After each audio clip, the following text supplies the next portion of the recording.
Order. Questions for oral answer. Mr. Yip Hon Wing.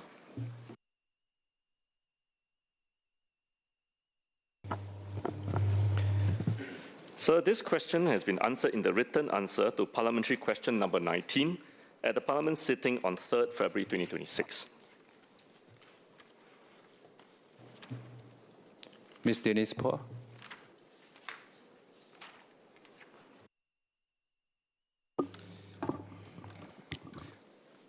Mr. Speaker, under the Mental Capacity Act, court-appointed deputies must submit an annual report to the Office of the Public Guardian, or OPG in short. This report is an important safeguard against potential abuse as it requires deputies to set out how they have discharged their responsibilities under the court order, which includes accounting for decisions made on behalf of the mentally incapacitated persons and how they have managed such persons' property and affairs. MSF has been working to reduce the burden for deputies, including online submission of reports and a built-in finance tracker. OPG organizes monthly workshops to guide deputies to fulfill responsibilities and requirements for the annual reports. And for deputies who require help with filing, OPG also provides personalized support. Ms. Poor.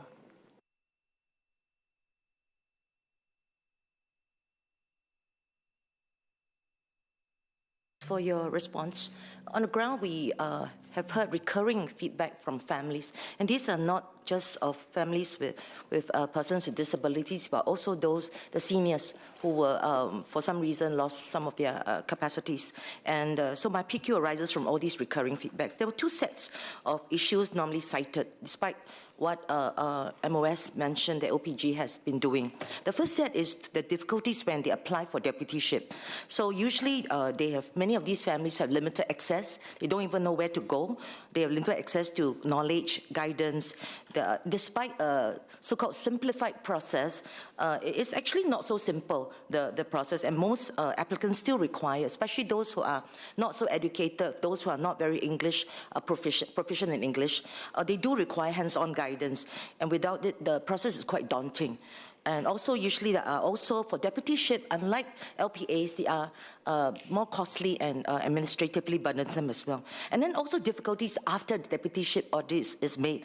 Like you mentioned, the annual report, not so easy for people to even fill up.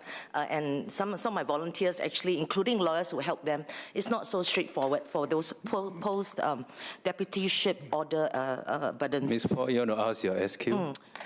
And also there are banking constraints as well. The banks are not very consistent in supporting these families. So I just want to, my SQ would be this: would MSF take a lead in setting up a small, maybe interagency work group, even including our volunteers, to look into these problems that are really faced by the family, the deputies who are family members, and try to coordinate the efforts to assist them, and then make these efforts really available, the information available for them. Thank you. MOS go. Mr. Speaker, I thank the member for her supplementary question. I believe the member can appreciate that the scope of responsibility required of a deputy is much broader. The member made comparisons to the LPA process. Indeed, for deputies, actually, they do have to exercise quite a lot more responsibilities, and they can vary quite widely depending on what the court decides upon. But having said so, I acknowledge the comments and the feedback from the member. I think we thank the member for the feedback. We welcome that. We regularly and continuously engage key stakeholders, including deputies and prospective deputies, as well as members of the public. And we will continuously review how we can improve both the application process as well as the reporting process, as well as perhaps overall user experience going through the deputyship journey. Thank you. Mr. Patrick Tay.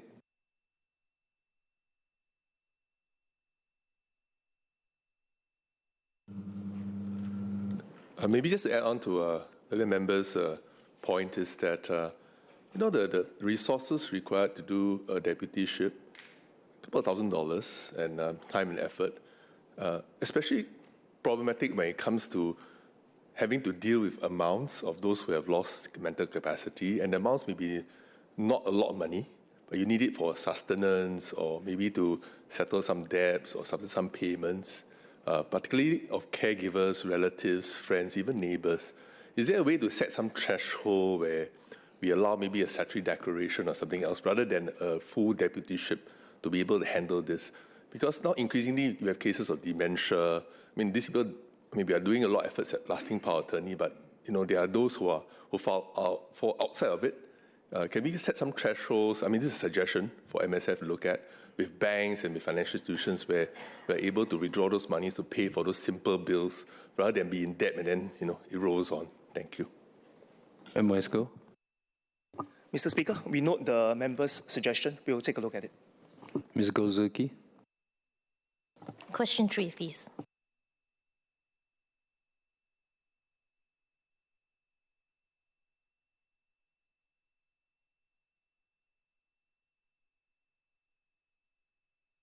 Mr. Speaker, since the 2019 Secondary 1 posting exercise, MOE has required affiliated secondary schools to reserve at least 20% of places of their Secondary 1 cohort for non-affiliated students. This requirement is applied to each posting group so that our schools remain open to students of different backgrounds.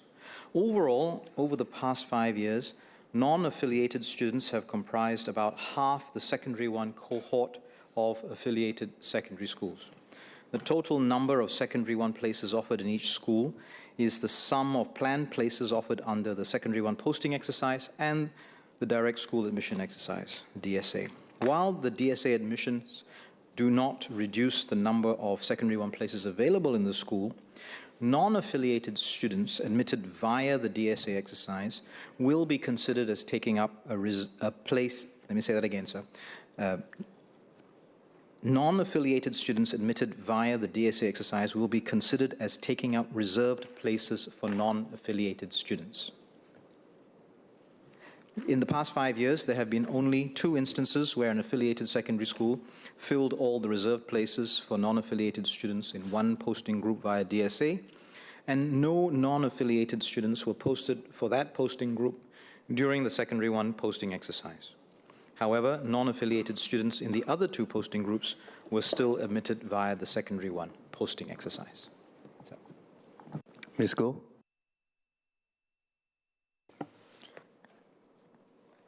Mr. Speaker, I think it would be very helpful if schools were to publish the number of direct school admission offers made this year and the number of affiliated students admitted in the previous year, and also the incoming cohort size. With these 3 matrices, I think it would allow parents and students to make better informed choices when deciding which school the students should apply for the Secondary 1 admission exercise. Will the Ministry of Education consider this suggestion? Thank you. SMS General. Mr. Speaker, I thank Ms. Goh for her suggestion. We will consider it with perhaps an opportunity to then explain that in deciding whether to publish such details, we would have to consider whether the information would help parents make an informed decision. In other words, does the historical data have low variance and help to predict what will happen next, or it has a high variance, in which case it's not so helpful for the family to make the decision this year. But we will certainly study her suggestion. Associate Professor Jim Muslim.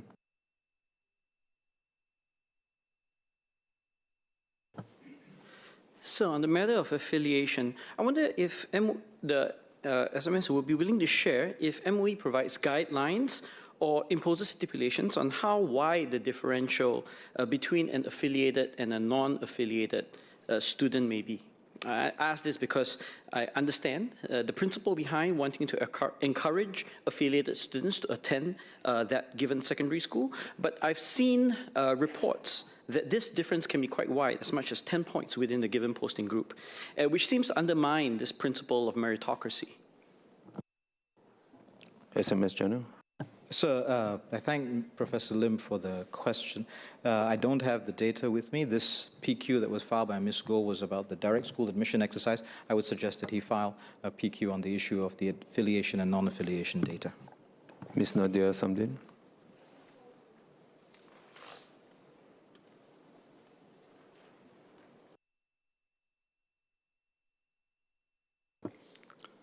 Mr. Speaker, may I have your permission to take oral questions 4, 5, 6, and 7 together in today's order paper? Please proceed. Mr. Speaker, these 4 PQs relate to the Safety Assurance Food Establishment or SAFE framework. The SAFE framework is a food safety grading system that communicates food establishments' food safety performance more clearly to consumers so that they can make informed choices. It is part of SFA's science and risk-based food safety regime, which aims to keep the number of foodborne illness cases related to foodborne outbreaks low. It will be implemented in 2 phases, with the first phase implemented on 19 January 2026. Under the SAFE framework, food establishments fall under 2 categories based on the level of food processing or preparation. Category 1 food establishments are those with larger scale of food processing or preparation, such as food manufacturers, caterers, central kitchens, and large restaurants. The majority of food establishments, such as hawker stalls, small restaurants, and bakeries, fall under Category 2. These have a smaller scale of food processing or preparation. Food establishments are graded A, B, or C based on their food safety track record from SFA's inspections. They do not have to fulfill any additional requirements unless they are Category 1 food establishments that wish to attain Grade A. Such establishments will need to implement a Food Safety Management System, or FSMS, and appoint an Advanced Food Hygiene Officer, or AFHO, to provide better food safety assurances to consumers. Those that commit a major food safety lapse and are convicted in court or suspended after accumulating 12 demerit points from food safety lapses will be downgraded to Grade C, regardless of the existing grade. Downgraded establishments will need to then build up and maintain good food safety track records before they can move back to a higher grade. Now, compared to the annual snapshot assessment under the previous grading regime, the one that we're all very familiar with, the new SAFE framework considers a food establishment's year-round food safety track record from its history of inspections, including any involvement in foodborne incidents. This encourages food establishments to consistently maintain good food safety practices. SFA will continue to conduct regular inspections of all food establishments under its targeted data-driven regime. Food establishments with a larger scale of food processing or preparation, as well as those with Grade C, will be inspected more frequently. For small businesses in Category 1 that wish to implement the additional requirements and maintain their Grade A status, government support is available. So individuals who apply for the Advanced Food Hygiene Officer, or AFHO, training course will receive skills future subsidies of up to 70%. Food businesses can send existing staff to be trained, so there's no need to hire additional staff. You can use existing staff to do this. As for FSMS implementation, small and medium-sized enterprises, or SMEs, can receive up to 50% support under Enterprise SG's Enterprise Development Grant to implement and certify their FSMS. This grant specifically supports local SMEs for their first-time certification and adoption of standards, and covers qualifying project costs such as consultancy and certification fees for FSMS standards. Ms. Nadia Samdin also asked about how the transparency and authenticity of safe grades can be assured with the shift away from physical decals, and how less digitally savvy consumers will be able to access information on safe grades. Under the previous system, physical decals were updated annually, once a year, following inspections, and they may not follow real-time changes. By scanning the QR code on a food establishment's license, consumers can be assured of the most up-to-date, real-time, and accurate information on the food establishment's grade and track records. So this mitigates the risk of outdated decals being displayed at the premises.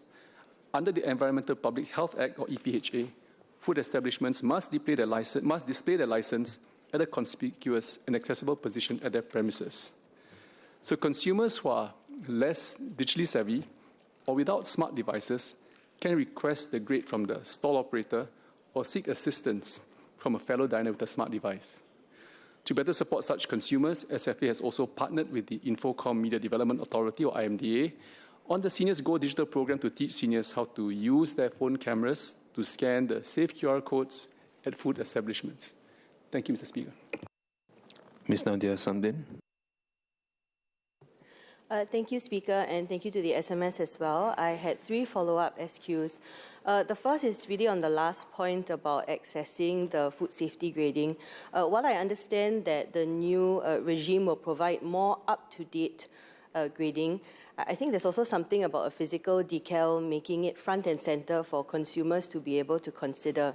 So will the ministry consider including a physical decal requirement to be updated as and when the grade may change? My second one is I asked about measurement of the effectiveness of this change in regime.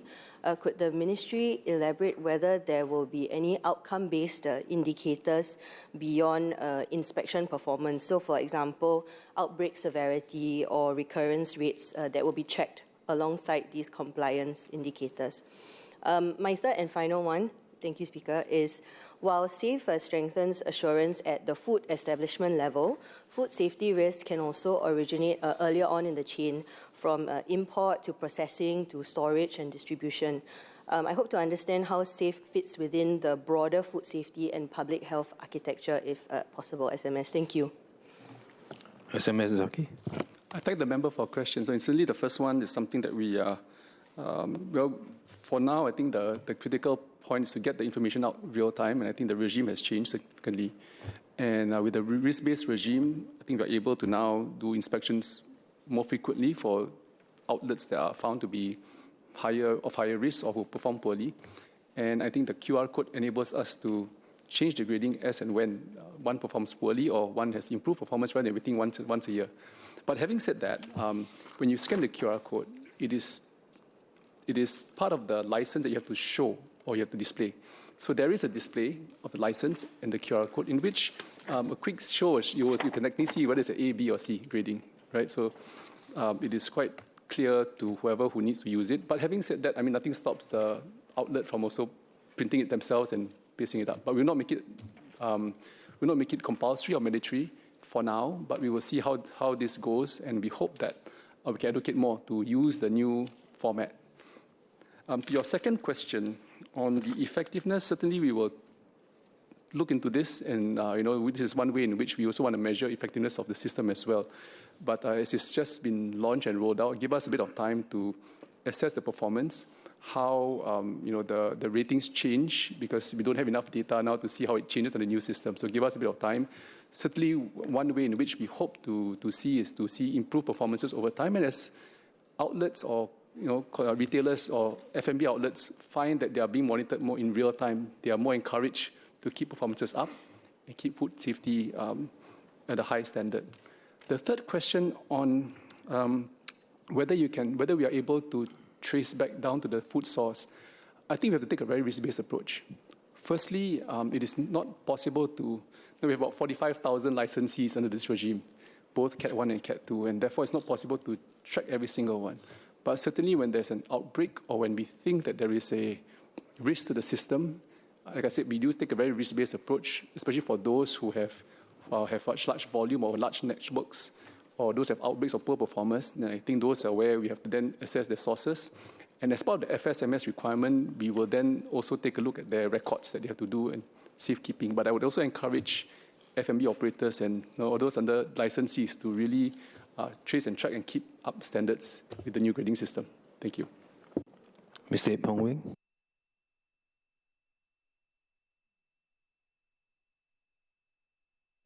Thank you, Mr. Speaker. I thank the SMS for its reply. The new framework is called SAFE. But for many Singaporeans, the real concern is whether it remains safe in practice or becomes unsafe when lapses go unnoticed. A heavy reliance on past track record makes oversight reactive rather than preventive. Could the SMS explain what early warning indicators the SFA uses to detect deteriorating food safety standards before a serious lapse occurs, and how these safeguards protect consumers upstream rather than after harm has been done? And secondly, in addition, what independent verification or audit measurements are in place to ensure that self-reported compliance accurately reflects on-ground practice? Thank you. SMS Zaki. Well, thank the member for his question. As I shared, our inspection regime adopts a targeted and data-driven approach. So this enables us to also track proactively, which basically means those in the category A, for example, larger kitchens, those with poor track records, I think they'll be inspected more proactively. And of course, those who are doing better off, we can do less. And therefore, total, as the overall, we will not have any less inspections than we have today. I think for certain, what we want to do is to be more proactive, take a risk-based approach, and with your gradings being monitored in real time, I think encourages a lot of operators to monitor and ensure that they keep up their safety standards, because you are monitored in real time and you don't have a chance. No wonder you have downgrades. I think there's impact. Government procurement is one good example in which there is a minimum of grade B in criteria for to be procured under government contracts, as an example. So in some contracts, in some ministries, I also am aware that if the gradings change, they will also review the contracting requirements, the contracting conditions. So these are ways in which government also sets the standard to ensure and keep our food providers and caterers on their toes. To your second question on audits, for Category 1 and Category 2 classification, as an example, there is no self-declaration required, or there are no. So technically, your data is based on licensing. So in terms of audit, I think most of the data is already with us, and we already assure them by licensing. And for gradings, I think that comes as part of the SFA inspections. So when it comes to audits, as an example, as part of inspections, we will inspect various things, whether it's your sources, whether your AFHO certifications are in place, whether you have pest-free environment and so forth. So these are 8 things in which our officers will look for, and certainly go into your grading and certainly your risk profiling. So there is data analytics involved, in short, and we will take a risk-based approach. Thank you. Last SQ, Ms. Polison. Thank you, Speaker and SMS. My SQ pertains to those poor performance establishments. Now, especially now that the decal is not being displayed. So this poor performance establishment would likely expect more frequent inspections, and that means there will be disproportionately more resources on SFA side to keep inspecting these few outlets. And in that case, if they consistently do not perform, would SFA consider safety timeout for these food establishments to especially protect the interests of consumers, especially if the decal is not being displayed and most people would not take the trouble to check? How would they know that these are the frequent ones that do not improve? Thank you. SMS Zaki. Well, I thank the member for a question. It's certainly a valid concern. For SFA, we have a point demerit system. So the moment that triggers, you will face suspension, and therefore this safeguards public safety, the consumer safety. I think food safety and hygiene is top priority and top of mind for us. In the case of court conviction as well, these suspensions will kick in as well. So rest assured that there are measures under our food safety regulations and the FSSA to ensure that we maintain high food standards here in Singapore and for all our consumers. Thank you. Dr. Hamid Raza. Question 8, sir.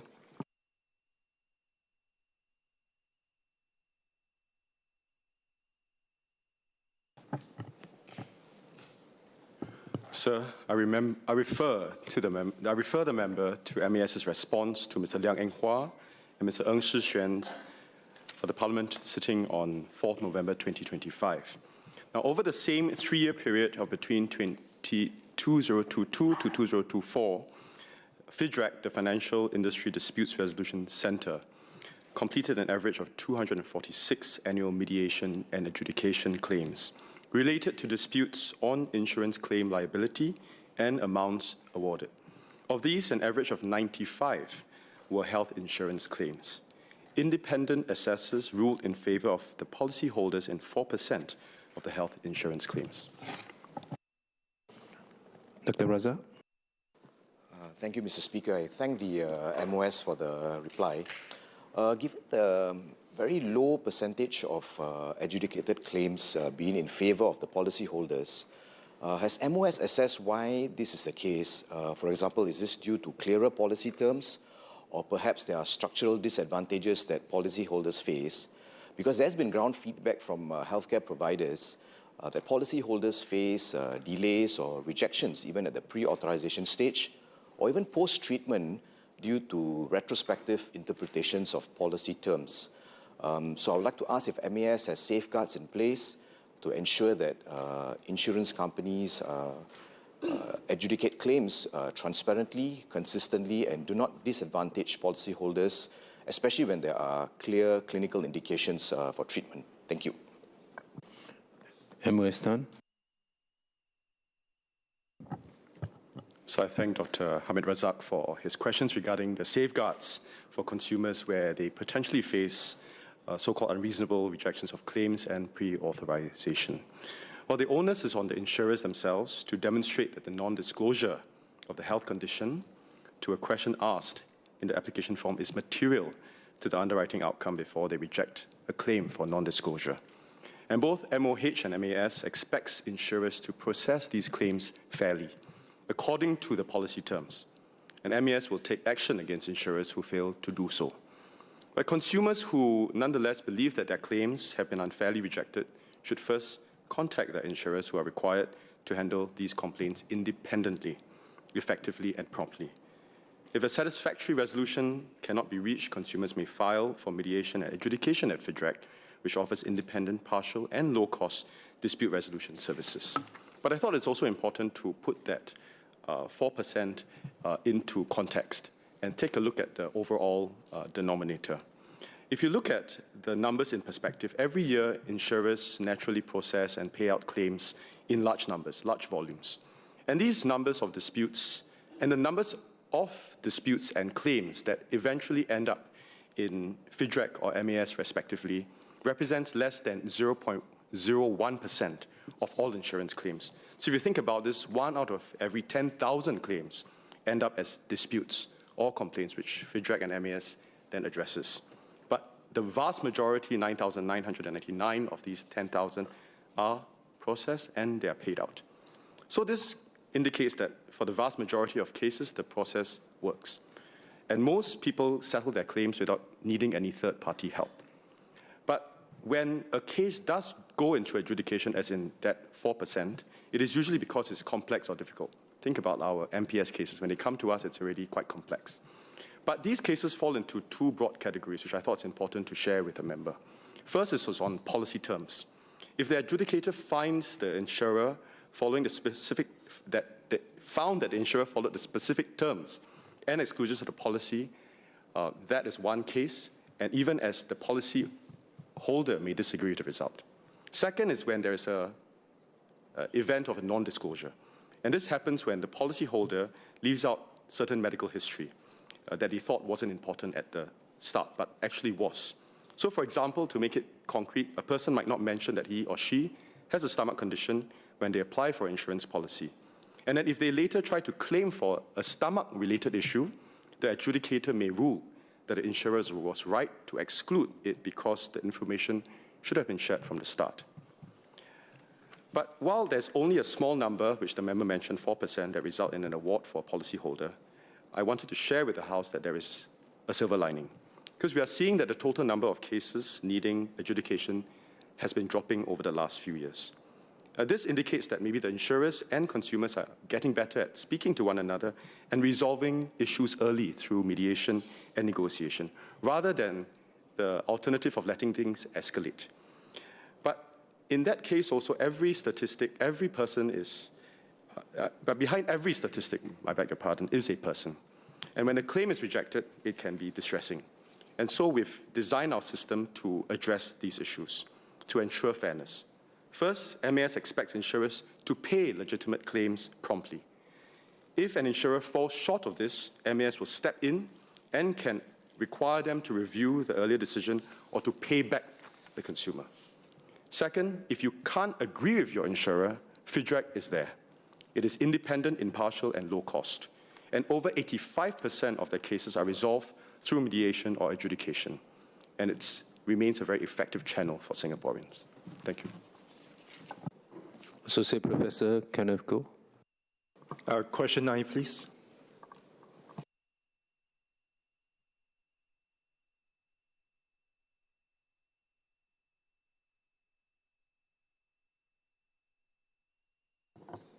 Well, sir, in high-performance sports, every sport, and for that matter, every individual is different, including the ages at which athletes peak their performance, and therefore at what age and how long they must be supported. So that's why, because our aim is to make sure every athlete fulfills their fullest sporting potential, Sports Singapore's High Performance Sports Institute designs our support for athletes based on their current performance, as well as their assessed potential, rather than just solely age. And we do not place a limit on how long athletes can be supported, as long as they meet the performance and potential criteria. So our Sports Excellence, or SPECS framework, provides comprehensive support for athletes across different stages of their sporting journey. So it seeks to retain athletes early in the development pathway and also long enough for them to realize their aspirations and achieve their full potential. The SPECS Potential program in particular provides targeted financial and programmatic support to athletes with the potential to achieve gold medal success at SEA Games. It helps to bridge our athletes' journey towards the SPECS Scholarship program and sporting success at the Asian and world levels. SPECS Potential program also support athletes based on their development stage of their sports high-performance pathways, and it applies to all athletes regardless of age. So this framework of SPECS programs, SPECS Scholarship, SPECS Potential, and SPECS Carding also allows us to calibrate the level of support during the various stages of an athlete's sporting career. Well, this means that athletes will be supported throughout their sporting journey, even if their performance fluctuates from time to time. So the SPECS framework also supports late bloomers or athletes who switch sports. So for example, we'll be familiar with Teresa Goh, our Paralympian swimmer, but she is also a late bloomer for para-shooting. So she took up the sport only recently, and she won a gold and a silver at the recent ASEAN Para Games. As a swimmer, she was supported by SPECS Carding when she was 14 and awarded a SPECS scholarship when she was 27. Now, as a shooter, she's supported by SPECS Carding at 38 years old. So once again, our aim is really to help every athlete achieve their fullest sporting potential.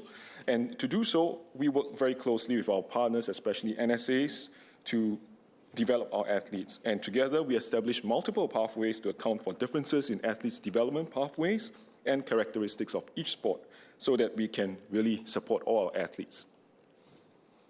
So, Professor Goh.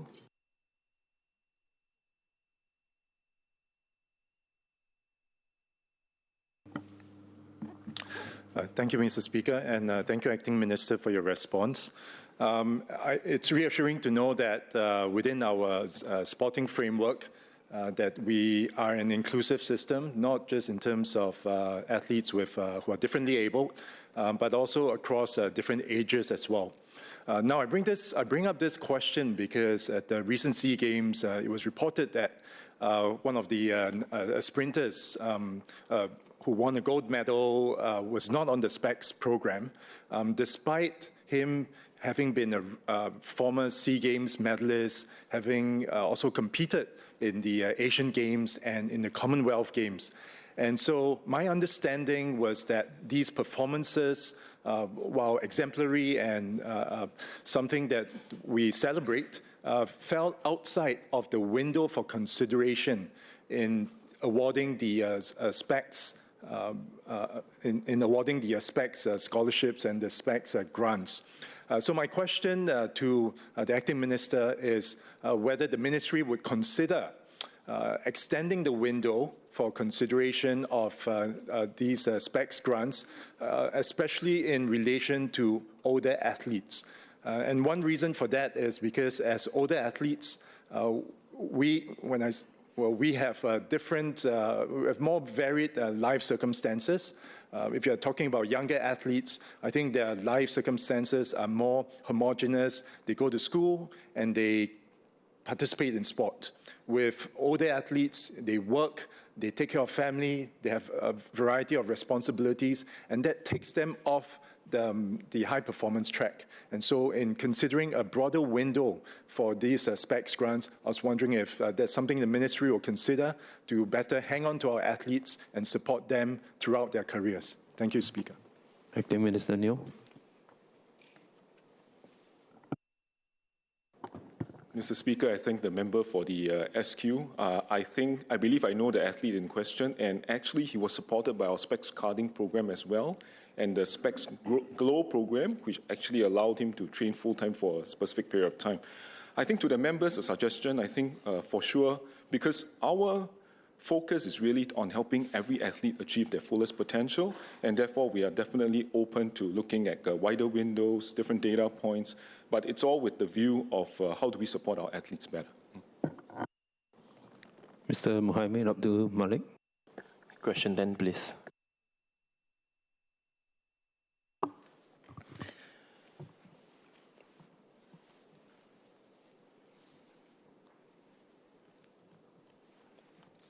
Mr. Speaker, the Early Childhood Development Agency, or ACDA, takes a serious view towards child safety issues.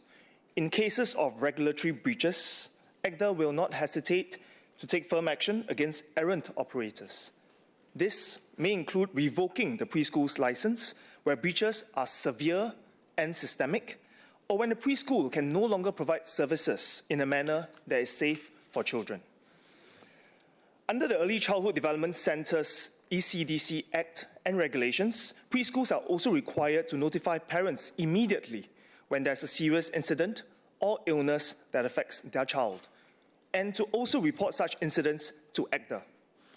ACDA has released statements regarding incidents of serious safety violations in preschools and the corresponding enforcement actions taken. However, ACDA does not generally name the preschools to ensure that the identities of children involved are protected, especially in cases where gag orders are imposed in court proceedings. We recognize that parents are concerned about their children's well-being and safety in preschools. Parents can make informed decisions about preschools by considering the centre's license tenure, which all preschools are required to display at a prominent location that is accessible to the public, and which is also available on Live SG platforms. The license tenure serves as an indication of a centre's quality and performance. For example, a 24-month license indicates that a centre has met all key licensing requirements, while a 6-month license indicates that the centre has several areas for improvement. Mr. Muhammad Abdul Malik. Thank you, Mr. Speaker. With reference to the 2023 molestation case involving the 3 victims aged 1 to 2 years old that are under a gag order imposed by the courts, I have 2 supplementary questions. The first question, were the parents of the other unaffected children informed of the safety violations? Question 2, while ACDA and MSF has restricted new enrollment into the preschool, were parents of these new children informed of the recent safety violations? Thank you. MOS Go. Mr. Speaker, I thank the member for the question. I think the question that the member has raised is specific to the 2023 incident. I do not have the details of the incident and cannot respond to this case. I think how ACDA responds to every incident will depend on the context and what the court rules and decides on. If it's in the interest of all parents, the interest of the public to know about the incident, we will, and the court has not imposed a gag order, we will make a deliberate decision whether or not to release such information. But in this case, like what the member has suggested, has mentioned, there was a gag order, and therefore we, in such cases, will typically not share information. But I think I want to reiterate the fact that, especially for parents who are concerned about safety, we do note the importance, and all parents want a safe, nurturing, and conducive environment for all our children to grow up in. ACDA's mission is exactly that. We regulate the sector through the ECDC Act. We have a code of practice, which is regularly updated and stipulates the minimum licensing requirements, regulatory requirements, to ensure safety and well-being of our children. We cover aspects from safety to health to nutrition, hygiene, curriculum, incident management, staff deployment, even administrative processes. Most recent addition was the requirement for CCTVs to be installed in the centres. And I think these are done in consultation with the industry, as well as taking into consideration in the international best practices. So I think these are what we do to ensure that we have a tight regime and control to ensure safety in all our preschools. We regularly also come together as a sector to share best practices and also take feedback from all our operators. Thank you. Ms. Goh Soo Ki. Question 11, please.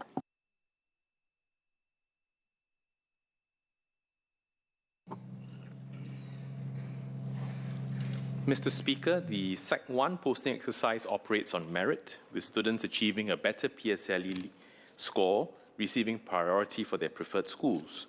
Under the AL scoring system, more students will have identical scores. When two or more students have identical scores and are competing for the last available vacancy at a school, MOE applies tiebreakers in the following order: the student's citizenship status, then the student's ranking of that school in terms of their choices, and finally computerized balloting if needed. In the 2025 Sec 1 posting exercise, around 1 in 10 students underwent computerized balloting. This has been stable over the last few years. MOE does not track the number of students who were not successful despite meeting the cutoff point for a school, as this number can vary widely for individual schools each year, depending on students' choice. Instead, MOE tracks the percentage of students who were placed in a school amongst their top 6 choices. Since 2021, more than 8 in 10 students were posted to a school within one of their top 3 choices, and more than 9 in 10 to a school within their 6 choices. Ms. Goh. Mr. Speaker, I noted SMS's answer to my earlier question number 3. I just wanted to be clear. If there is a compression of available places for non-affiliated students, because DSA for non-affiliated students do eat into the minimum quota of 20%, as we've just learned, is this a contributing factor to students who have just met the cutoff point and nevertheless still be balloted out? That's my first question. Second question, would MOE consider setting up a hard quota for non-affiliated and non-DSA admissions? So this would ensure a meaningful and predictable number of places that remain available to students applying through the Sec 1 admissions exercise. Thank you. Minister Lee. Mr. Speaker, for the first question, the cutoff point, there are 2, right? One is the historical cutoff point, which is the cutoff point from the last balloting exercise. And then the cutoff point for the current exercise, which students apply, is historical. It's dependent on the number of students applying and their scores, and then you look at the last available student going in, and then you derive that cutoff point. It varies, could be varied by 1 point, 2 point, depends on each year's exercise. So in a way, each school's balloting rate depends ultimately on school choices and students' decisions. And DSA numbers and the kinds of students and numbers of students they admit each year. Having said that, it's linked to the member's second point, and the ministry will certainly study all of these suggestions and more. Ms. Henny So. Question number 12, please.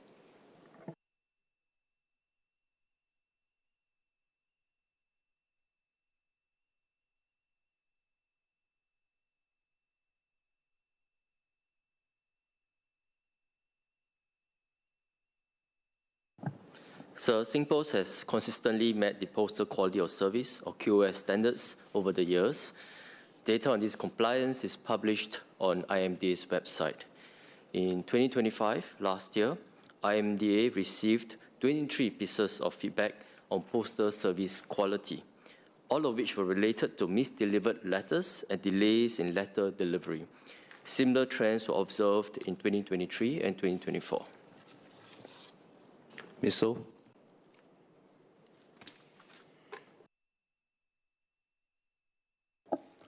I thank SMS for its reply. In this regard, I have 2 SQs.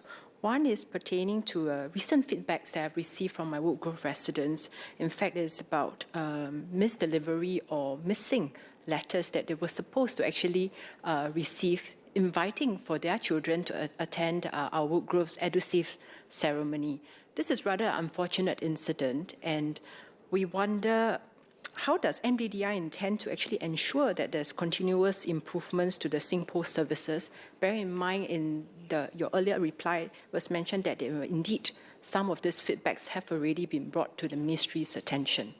The second SQ is whether can MDDI actually share in terms of our SingPost quality or services in comparison to other countries' services standard? Thank you. SMS Tan.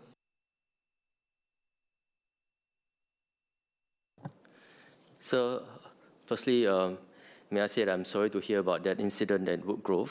I know EduSafe Awards means a lot to parents and children, and this is something that, hearing this, I will ask my IMD colleagues to take a look at in this particular case.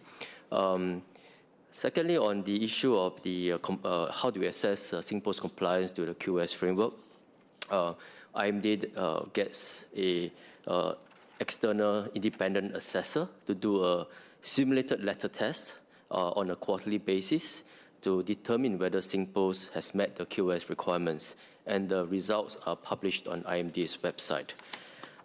In terms of the comparison of our QoS standards with other countries, in fact, Singapore has one of the most stringent quality of service requirements compared to many other countries. For example, in Hong Kong Post, letters are typically delivered within 1 to 3 days. And for many other countries, the letters are generally delivered between 2 to 5 days. Mr. Saktiandi Supaat.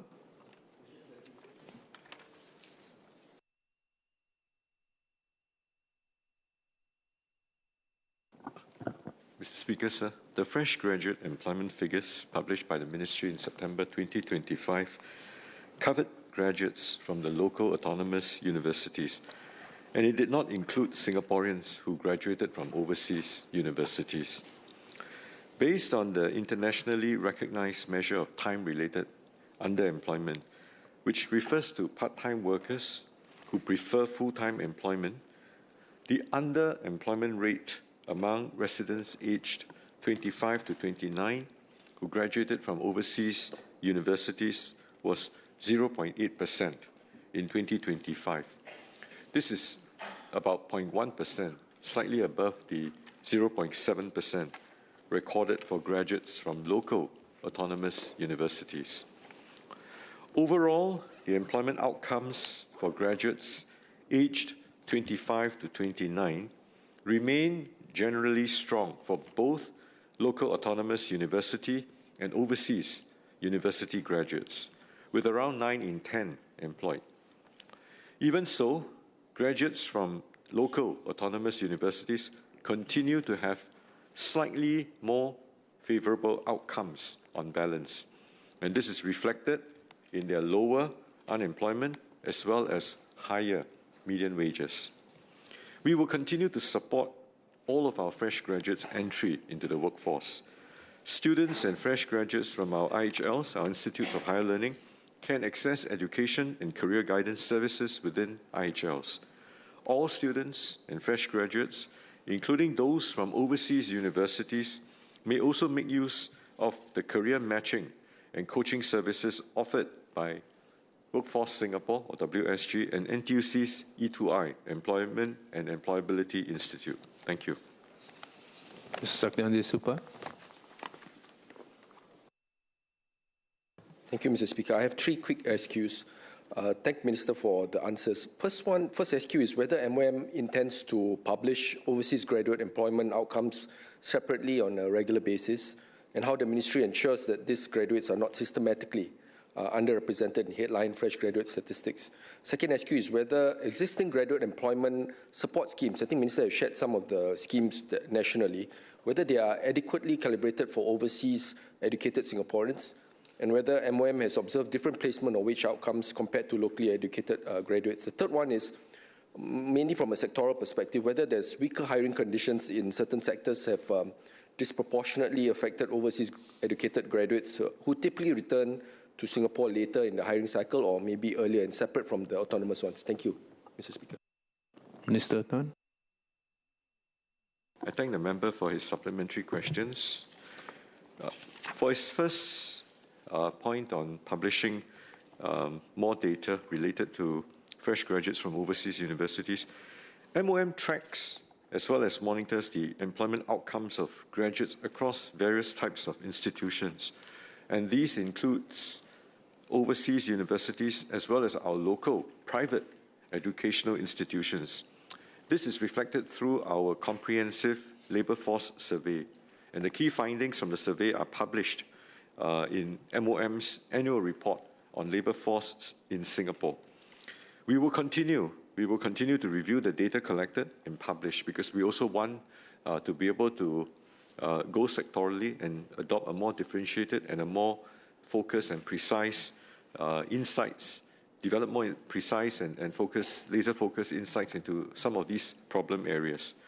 Now, for your second point, with regards to how well some of the overseas graduates are supported, we constantly work with industry partners, with the advisory chambers and also advisory panels, as well as the TACs itself, to calibrate many of our training, reskilling, upskilling policies. What we have seen from last year particularly, and I want to share with you, from the employment rate in 2025, the local autonomous universities graduate as well as the overseas universities graduates employment rate were at above 90%. The differential between overseas university graduates versus the local autonomous universities graduate, the delta is just slightly over 1%. And if you look at the proportion of those in permanent employment, so we're talking again, juxtaposing the local university graduates versus the overseas university graduates, they're also above 90%. Again, that delta is 1%. So we don't think that at this particular point in time that there are issues of concern between the two sets of graduates coming in from different parts. And moving forward, we will also be publishing sectorally which are the sectors that are still hiring, and we will try to show where the type of jobs graduates are looking for versus the sectors that are hiring. Very often, it is also about matching the expectations versus what is available. Now, the member may also, if I may, refer the member to the Labour Market Advance release for the fourth quarter in 2025 that we just released, I believe was last week. For the entire year, for 2025, the total employment growth, which is about 57,300, was stronger than a year ago in 2024, which is about 44,500. The unemployment rates in December of 2025 were broadly unchanged from a quarter before. And looking ahead for this particular year itself, for the first quarter of 2026, the business expectations suggest that the labour market will continue to expand, albeit this is amidst increased hiring caution. And another slight note of optimism, the share of firms expecting to hire in the next 3 months only edged down slightly from 44% in September 2025 to 43% in December 2025.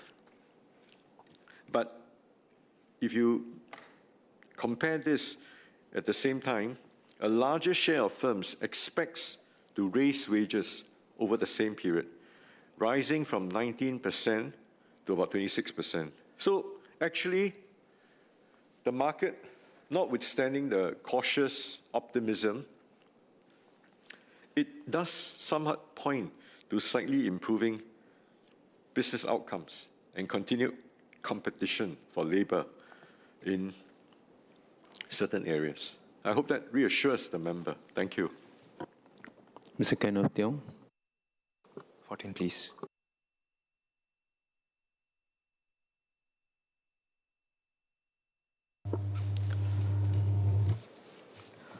Mr. Speaker, sir, ComCare short to medium-term assistance helps clients with their basic living expenses as they work on improving their financial situation.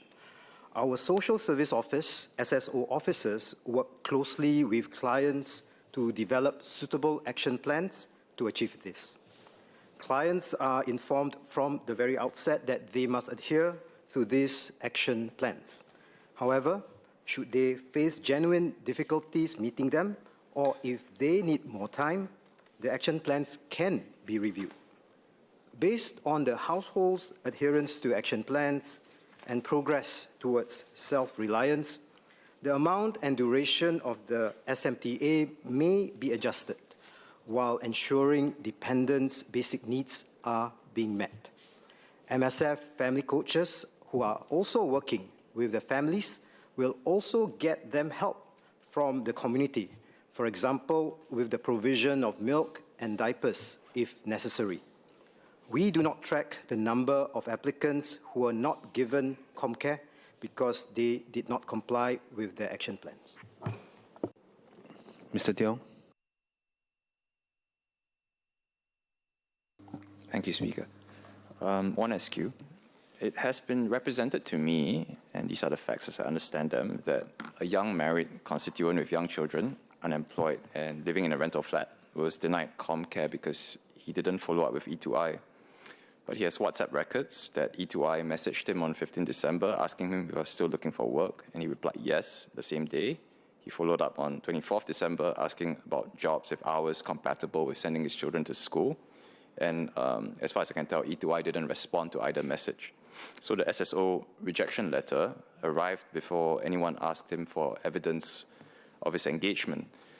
So without prejudging things, my question is, does SSO take E2I's word or other employment partner agencies' word unconditionally before rejecting an applicant for non-engagement? Is the applicant given a chance to present their side? M.S. Zukanan. Mr. Speaker, sir, I thank the member for the SQ. And I say this, that for each family and each applicant, they face various unique circumstances and challenges. For this particular case, SSO is aware and is currently considering the appeal. And actually, for this particular family, it is a known family, and the family coach has helped the family in other ways as well, including provision of food rations, infant milk powder, and diapers. Having said that, this cessation of financial assistance or tapering of it is not something that SSO takes very lightly, and SSO reviews it with the help of the Social Assistance Officer, the SAO, who has embarked and partnered with the applicant family on the action plan, which would help them to improve their financial situation. And so the SAO will actually contact the applicants for an interview, and at the stage of assessment of the SMTA, the SAO will also get information from the family coach, from other sources of information as well, to ensure that they look at the entire assistance that is required by the family, and rest assured for the member that every applicant for short-term medium assistance will be able to get financial assistance by SSO and we will look at how to help them meet their basic living needs and also embark them, journey with them on this journey for self-reliance so that they can improve their financial situation. And that is the purpose of the action plan. And I ask all members in this House, if they know of any residents or they know of any applicants, partner with SSO so that we can embark on this action plan with them together on the path towards self-reliance, not just financial assistance. Thank you, sir. Mr. Pritam Singh.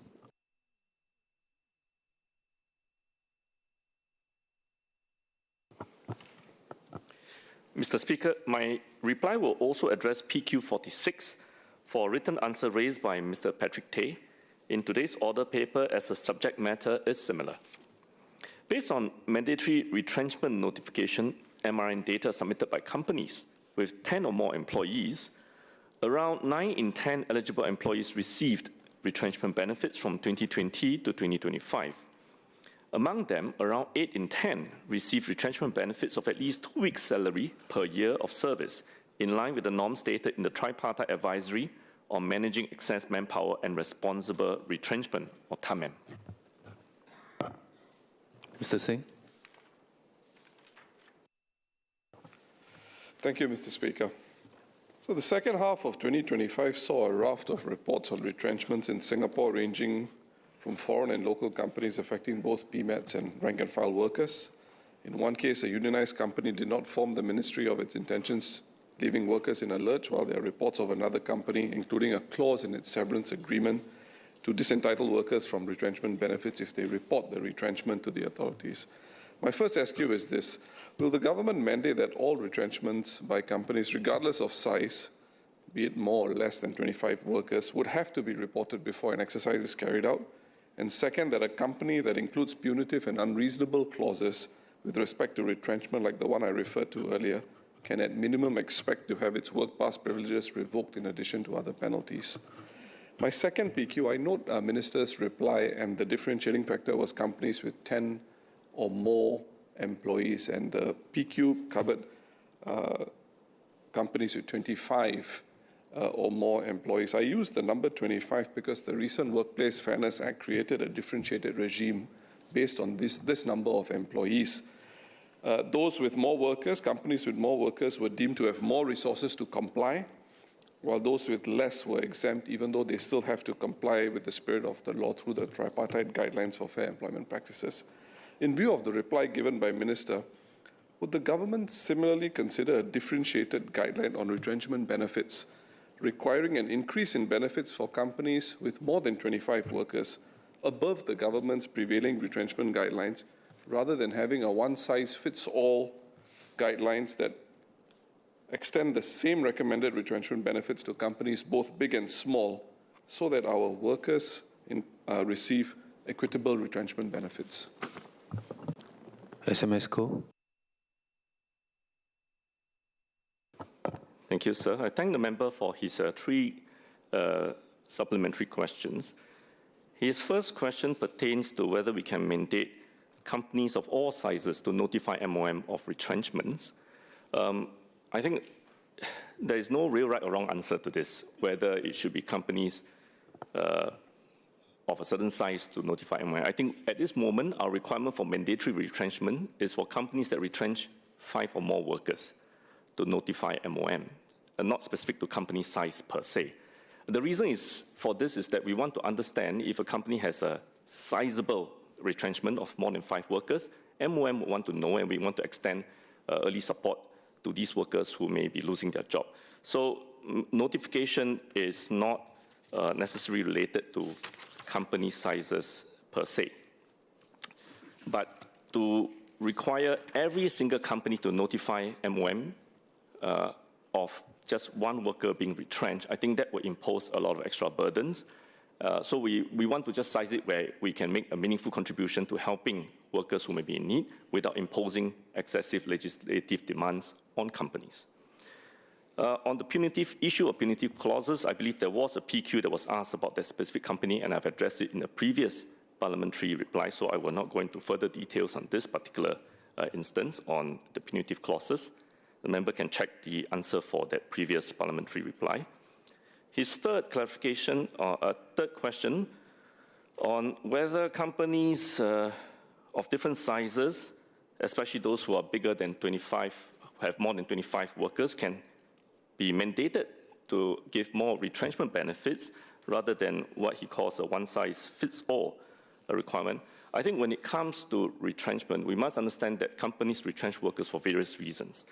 And the tripartite partners have actually deliberated extensively on whether to make retrenchment benefit mandatory at all, regardless of company sizes. Just the idea of a retrenchment benefit being made mandatory, and in fact, to also think about whether we should specify the minimum quantum in legislation. So this question of minimum quantum and mandatory retrenchment benefit has been deliberated extensively by the tripartite partners, and we concluded that a balanced approach to protect workers while at the same time providing business flexibility would achieve better outcomes for both workers and businesses. Because there are many reasons why the retrenchment exercise takes place. Imposing strict conditions such as legally mandating retrenchment benefit may affect the viability of companies who are already in financial difficulties and put existing employees, other employees who may still be in employment with the company at risk of also being retrenched if the company then gets into further financial difficulties by the fact that we mandate a certain requirement for monetary compensation that actually makes it difficult for them to actually even continue. The second reason, of course, is that mandatory retrenchment benefit may also result in employers becoming more hesitant to offer long-term or permanent contracts to employees. And of course, stipulating a minimum retrenchment benefit quantum in law will likely result in that quantum becoming the norm itself, such that even when companies are able to give more, they may then say, if this is the only thing that's required by the law, let's just do the minimum as required and not go beyond that. So this will not benefit workers in situations where the employers are able to pay higher amounts. So the tripartite partners agreed on a balanced approach to issue guidelines instead, which stipulate the prevailing norms for retrenchment benefit quantum. And as mentioned in my reply, most employees today already receive retrenchment benefits in line with these tripartite guidelines. Mr. Singh. Thank you, Mr. Speaker. Two quick questions for the SMS. The first one is, when was the last time the tripartite partners deliberated on retrenchment benefits and the legislation of retrenchment benefits, or the appropriate amount that ought to be set for these benefits? The second question, I may have not heard the SMS accurately at the beginning. My question pertained to those companies that pay out retrenchment benefits at the prevailing guidelines and those above the prevailing guidelines, because that will give us a sense of whether there could be some adverse selection arising from setting one fixed guideline, which then forces companies, instead of paying more, they just pay the lowest amount. So the question is, do we have data on how many companies pay above that guideline, how many companies pay at the prevailing guideline, which was the PQ that was asked? SMS Ko.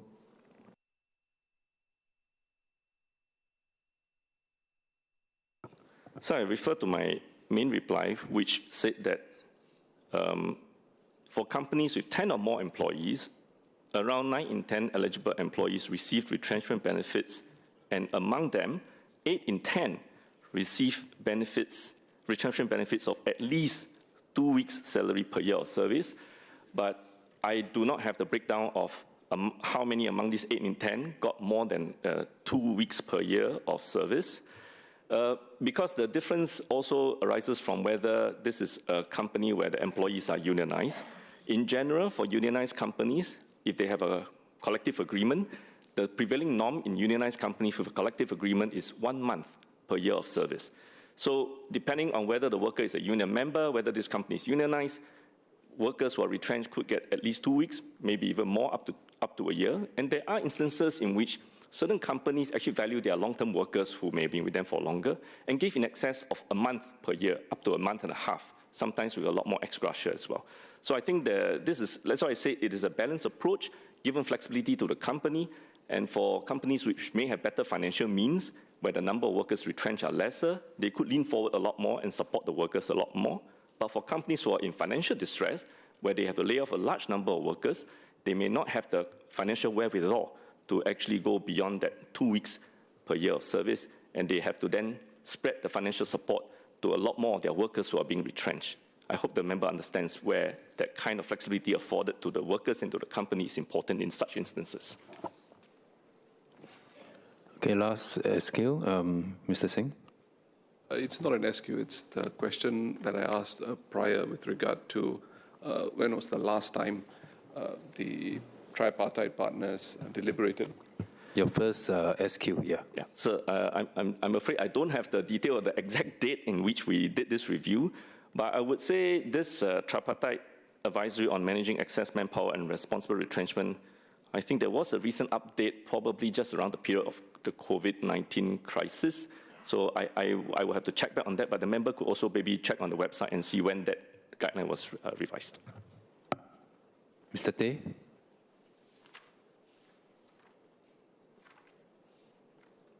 SMS is one SQ on retrenchment benefits payout.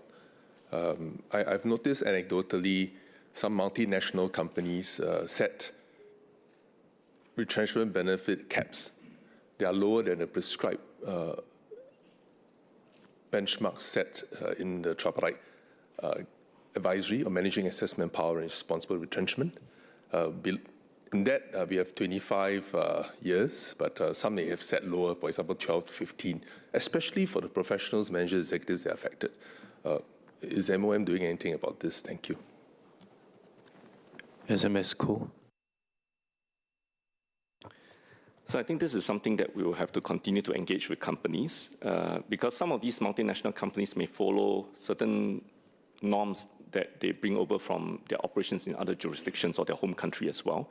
But in general, we do encourage our unions to continue to engage with multinationals, and many of them do engage with these multinationals as well. And through a more interactive understanding between the unions and the companies, we hope to socialize them to the norms that are here. And in general, many of these companies, once they understand the different tripartite environment in which they operate here in Singapore, many of them over time will consider actually moving closer to that kind of norm, especially in a collective agreement setting. Yeah. Ms. Kwa Boon Teng. Number 16.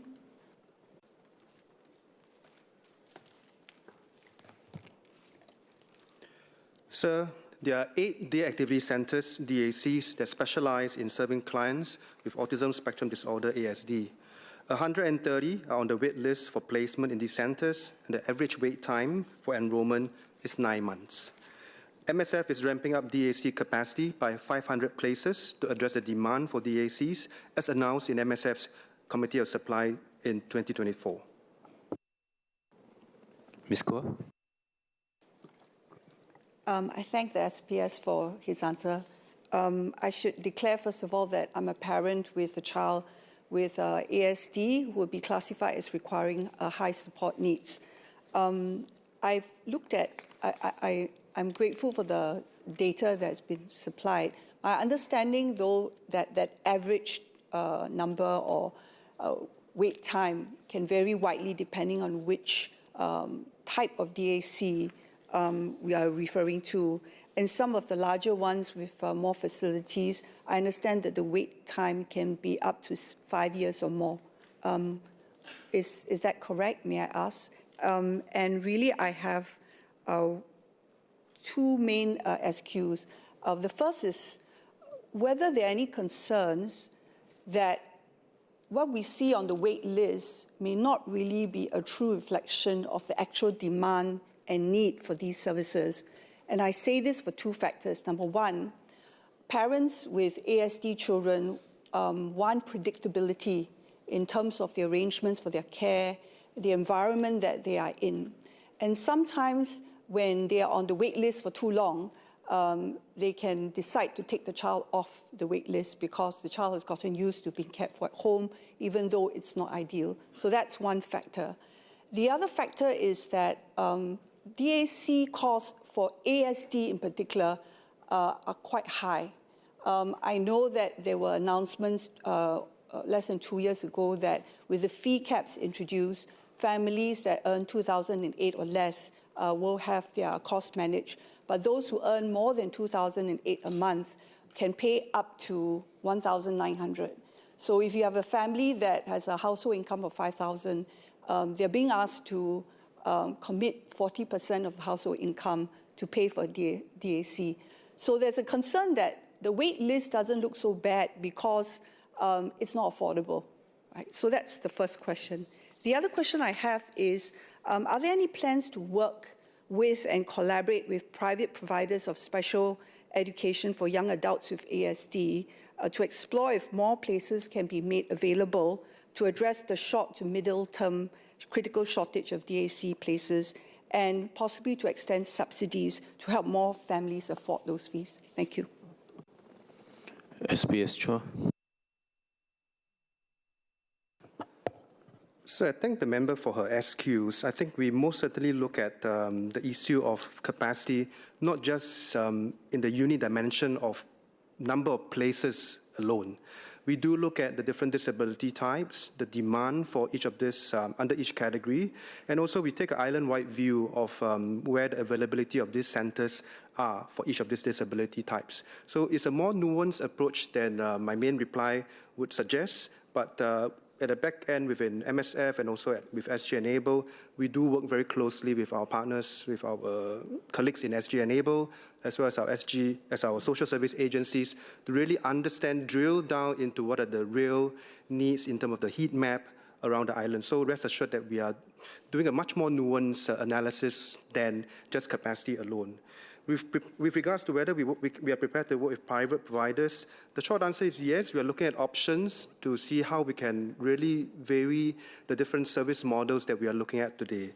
So I think one of the key principles that I really want to hark back to is to really take a step back to really see what is our end objective for persons with disabilities, persons who are living with autism. And one of the key objectives really is to make sure that they can continue to live in the community with the families for as long as possible. And that is to say we want to delay institutionalization for as long as possible. And hence, that's why in the past few years, we have worked vigorously on various pilots like the Enabled Living Program, the Home Support Program, which will start the second half of this year. These provides community living options for persons with disabilities and special needs.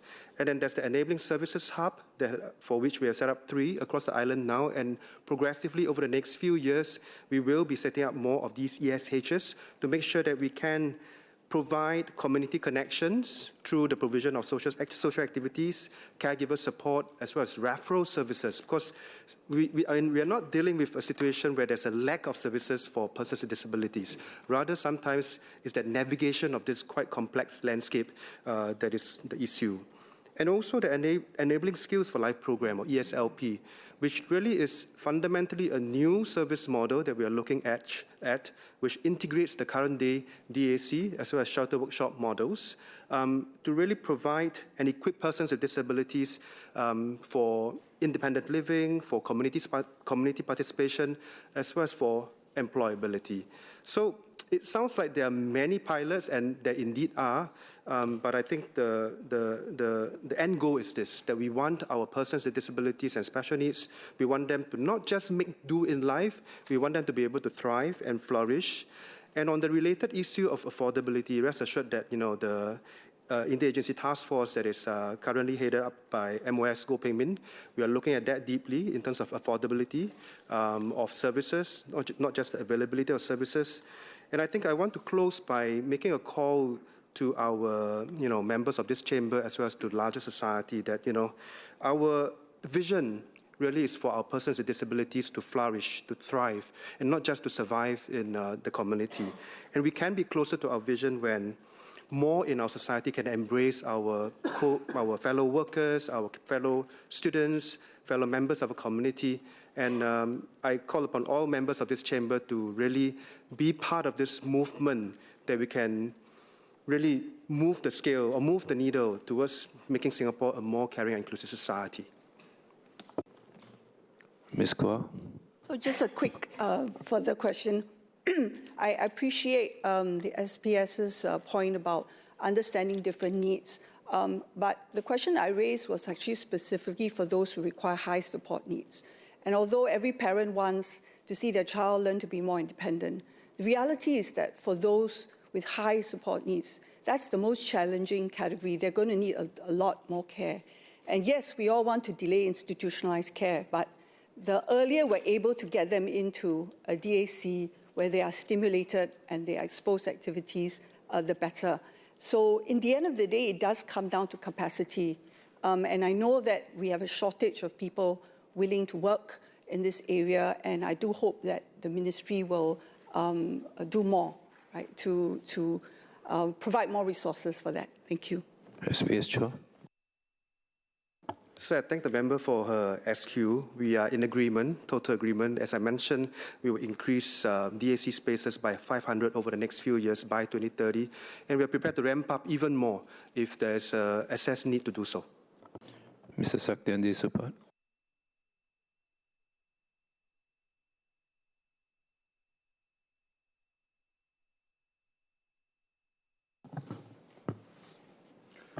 Mr. Speaker, the Accounting and Corporate Regulatory Authority, ACRA, tracks and publishes information on the formation and cessation of all business entities.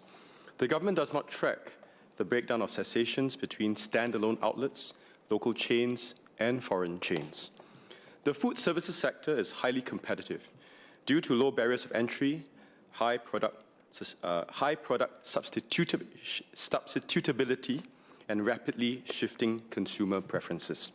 Between 2015 and 2025, there has been a net increase of 42% in the number of food and beverages or F&B entities, with formations outpacing cessations in most years. Now, the government values Singapore's local heritage and takes steps to preserve and sustain it in our F&B landscape. Senior Parliamentary Secretary Dr. Syed Harun shared yesterday about our efforts to support heritage businesses under the Interagency Task Force for Heritage Businesses, Traditional Activities and Cultural Life. Enterprise Singapore also supports initiatives that protect and enhance local heritage through curated F&B and retail experiences. An example is, of course, New Baru, a creative cluster that blends heritage conservation with a curated mix of contemporary local F&B and lifestyle businesses. Mr. Saktiandi Supat. Thank you, Mr. Speaker. I'd like to thank MOS for his answers. I have two or three SQs. One is whether the granular data that MOS mentioned that the government doesn't collect, whether there's a possibility going forward that there'll be possibility of collecting granular data, in particular in mature heartland estates, so that we can have a feel of the shifts. Second is whether the ministry observed whether the closures disproportionately affect independent operators compared with chain outlets, and how this may shape the character of neighborhood centers over time. The last SQ is, in relation to these independent operators, if they face difficulties, is it possible for SME centers and maybe the consultants within these SME centers can actually be more proactive to help these independent operators before they actually fall, or especially some of those who are heritage independent operators? Thank you. MOS Tan. So I thank Mr. Saktiandi Supat for his SQs. We don't track those data, so we take his suggestion into consideration. With regards to the support for many of these independent operators or SMEs or even heartland shops, I'd like to assure the member that, in fact, in addition to the SME centres, Enterprise Singapore works very closely with heartland shops as well as SMEs on a variety of programs. I mean, we've every year in budget, 2023, 2024, and 2025, we have announced new measures to help SMEs. We have also new programs that help them. Recently, we have the Food Services Productivity Report, which allows for SMEs to benchmark themselves with their peers to see what are the best practices, for example. Then we have the Food X program, for example, that enables them to maybe outsource some of the more operationally difficult or expensive parts of their operations. And then we also have a process optimization program, which helps them to adopt new technology to help to streamline their businesses. At the same time, we work very closely with the trade associations and commerce, for example, the Restaurant Association of Singapore and the Singapore Retailers Association. In fact, I just met them earlier this week to speak about these issues and as well as other issues to help to raise the competitiveness of our SMEs and our heartland merchants. Thank you. Mr. Hu Zhe-xiang. Question 18, please.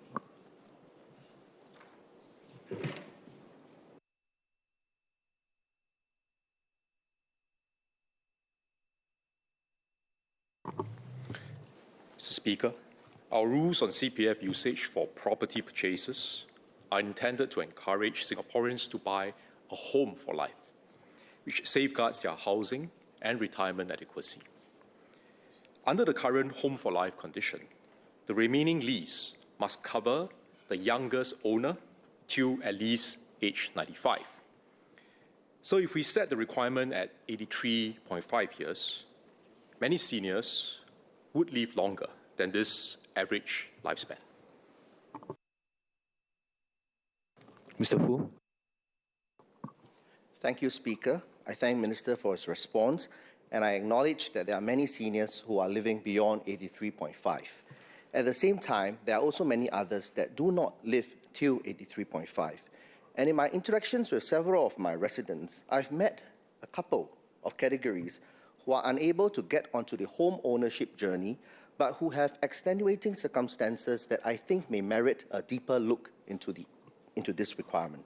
The two groups of residents are: one, they are renting on the open market, typically mid-career, hit by some midlife crisis, perhaps career, perhaps marriage.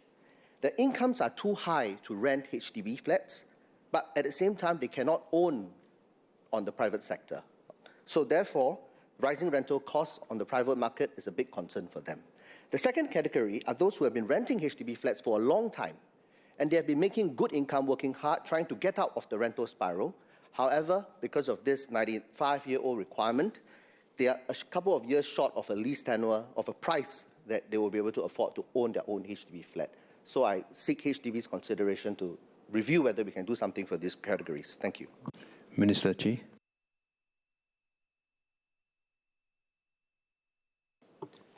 Mr. Speaker, I understand where Mr. Fu is coming from, and the two groups of residents that he spoke about, I think many of us would have encountered them in our constituencies too. So certainly I think the MND and HDB will take a look and see what are some of the appropriate ways that we can help these individuals. But I would say that in helping them, we got to be also mindful that we are helping them not just to find a house for the immediate period, but also for a home that can last them for life.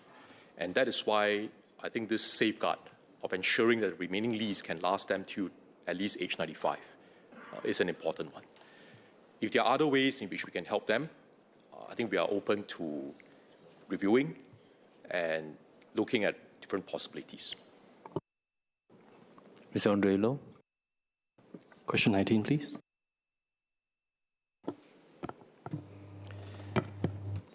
So the acquisition of manors is a commercial agreement between parties involved. MOM does not intervene in such acquisition agreements. The government does not disclose details of the workforce demographics of individual companies in line with confidentiality obligations. And all foreign companies operating in Singapore are expected to comply with Singapore's manpower laws and fair hiring practices. The Economic Development Board, EDB, works closely with foreign companies and startups to facilitate skills transfer, training, and capability development for the Singapore workforce, ensuring that Singaporeans benefit from the presence of such companies in our business environment. For example, EDB has rolled out initiatives such as the Enterprise Compute Initiative, ECI, to support skills transfer and capability development. ECI partners major cloud service providers such as Microsoft to help Singapore-based companies build dedicated local AI teams. These companies can also tap on reskilling and upskilling support from Workforce Singapore and SkillsFuture Singapore to equip our Singaporeans with the capabilities needed to take on new growth job roles. Mr. Loh? Thank you, Speaker. I have 3 SQs for SMS. Just to set the context, Manus AI is an example of a company that was re-domiciled to Singapore from another jurisdiction. So the timeline was they were launched in March of last year, moved to Singapore in around the middle of the year, and the acquisition was announced in December. So one cannot help but feel that Singapore's business environment was taken advantage of opportunistically to achieve certain aims and then now being cast aside. So my 3 SQs are regarding re-domiciled companies, are they subject to any targets on hiring Singaporeans? Second follow-up SQ, if they are, what timelines are they expected to comply with in order to meet these targets after re-domiciling? And finally, is the Ministry of Manpower taking has any considerations to discourage companies from using Singapore as a flag of convenience without accruing any benefits to the Singapore labour force. SMS Co. So thank you, sir. I'm mindful that time is running out, so I'll keep my reply short. In general, we do not treat new companies or re-domiciled companies or existing companies any differently in terms of hiring practices. So all companies operating in Singapore ought to comply with the Singapore labour laws. And any arrangements that occurs as a result of acquisition, restructuring, I think is something that is a commercial arrangement between companies, and government will not intervene in it. But we'll make sure that when it comes to hiring or retrenchment, as we had discussed in the earlier PQ, the laws will protect the rights of our workers and to make sure that they are treated fairly and equitably. SMS Co, I believe you wanted to make a clarification. Yes, sir. Thank you for your indulgence. Just a quick clarification to the reply given to Mr. Pritam Singh earlier. I mentioned that only 5 workers or more being retrenched will be notified, but that is wrong. Actually, it's companies that have more than 10 workers will be required to notify MOM of any retrenchment within 5 working days. So it's not 5 workers, but within 5 working days. And as long as their company has more than 10 workers, even if 1 worker gets retrenched, they need to notify MOM. Thank you, sir. Order. End of question time. The clerk will now proceed to read the order of the day and notice of motion. Item 1, resumption of debate on the Land Transport and Related Matters Bill, second reading. The question is that the bill be now read a second time. Ms. Valerie Lee.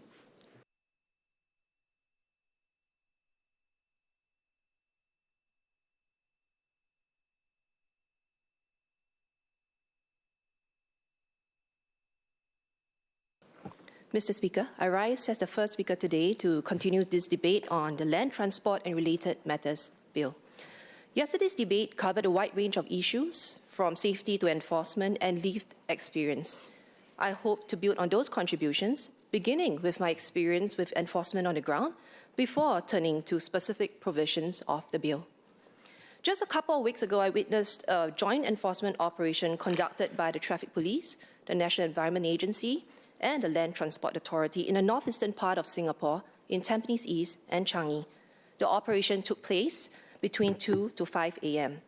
While most Singaporeans were asleep, officers were out on the road, conducting checks, managing risk, and keeping our communities safe. I, and I'm sure Honourable Member Dr. Charlene Chen, would like to place on record our appreciation for these officers who work late nights, often unseen, so that our roads are safe. After I shared a short post about the experience intended mainly for my residents, I was struck by the response from across Singapore, with many asking for more of such enforcements in their own neighbourhoods. That reaction is telling. Singaporeans care deeply about road safety, public order, and fair enforcement, and they expect these to be applied consistently. It is in this context that the Land Transport and Related Matters Bill is timely. The bill strengthens enforcement, clarifies powers, and responds to realities on the ground. I support its intent and direction. I will touch on 4 areas: illegal vehicle modifications, ERP reforms, active mobility, and speed limiters for lorries. Across all 4, the common thread is simple. Rules must be clear, enforceable, credible, and implementation is fair. I begin with illegal vehicle modifications. Clause 52 strengthens penalties for unauthorized modifications, and this is necessary. Excessively loud exhausts and unsafe aftermarket parts are not minor lifestyle choices. They create safety risks, public nuisance, and enforcement challenges. And in Changi, residents regularly tell me how late-night noise from illegally modified vehicles disrupts sleep, affecting the elderly, the young children, and working adults. By raising penalties to fines of up to $20,000 and/or imprisonment, the bill sends a clear message. Personal preference cannot come at the expense of public safety and community well-being. This need to align policy with reality also applies to ERP 2.0. I welcome the move to decriminalize missed ERP charges and treat them as administrative matters.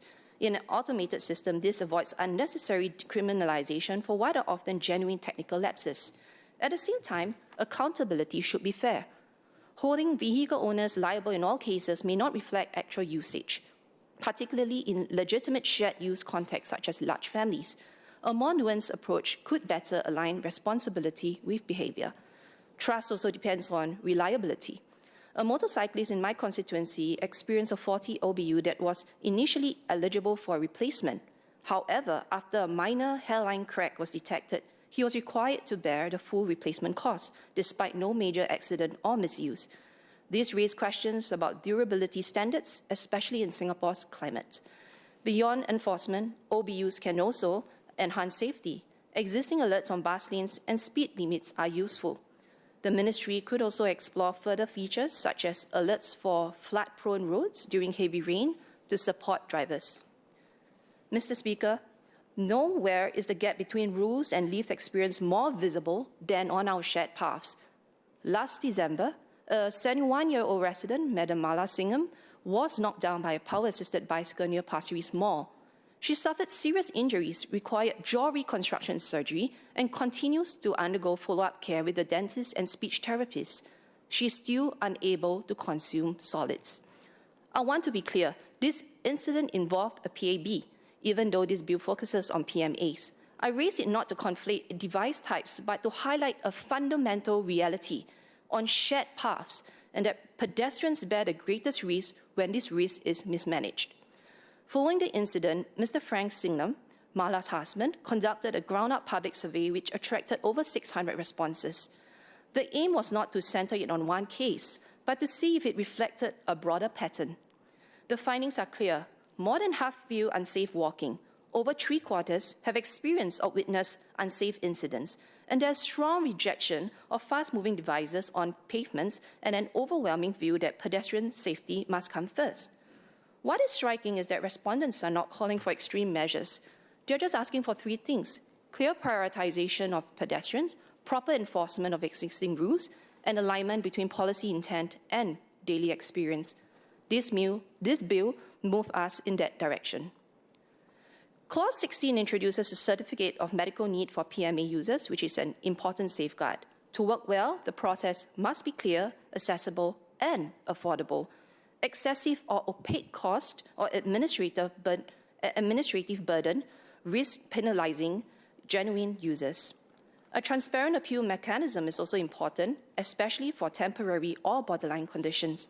Safeguards should protect the vulnerable and not overwhelm them.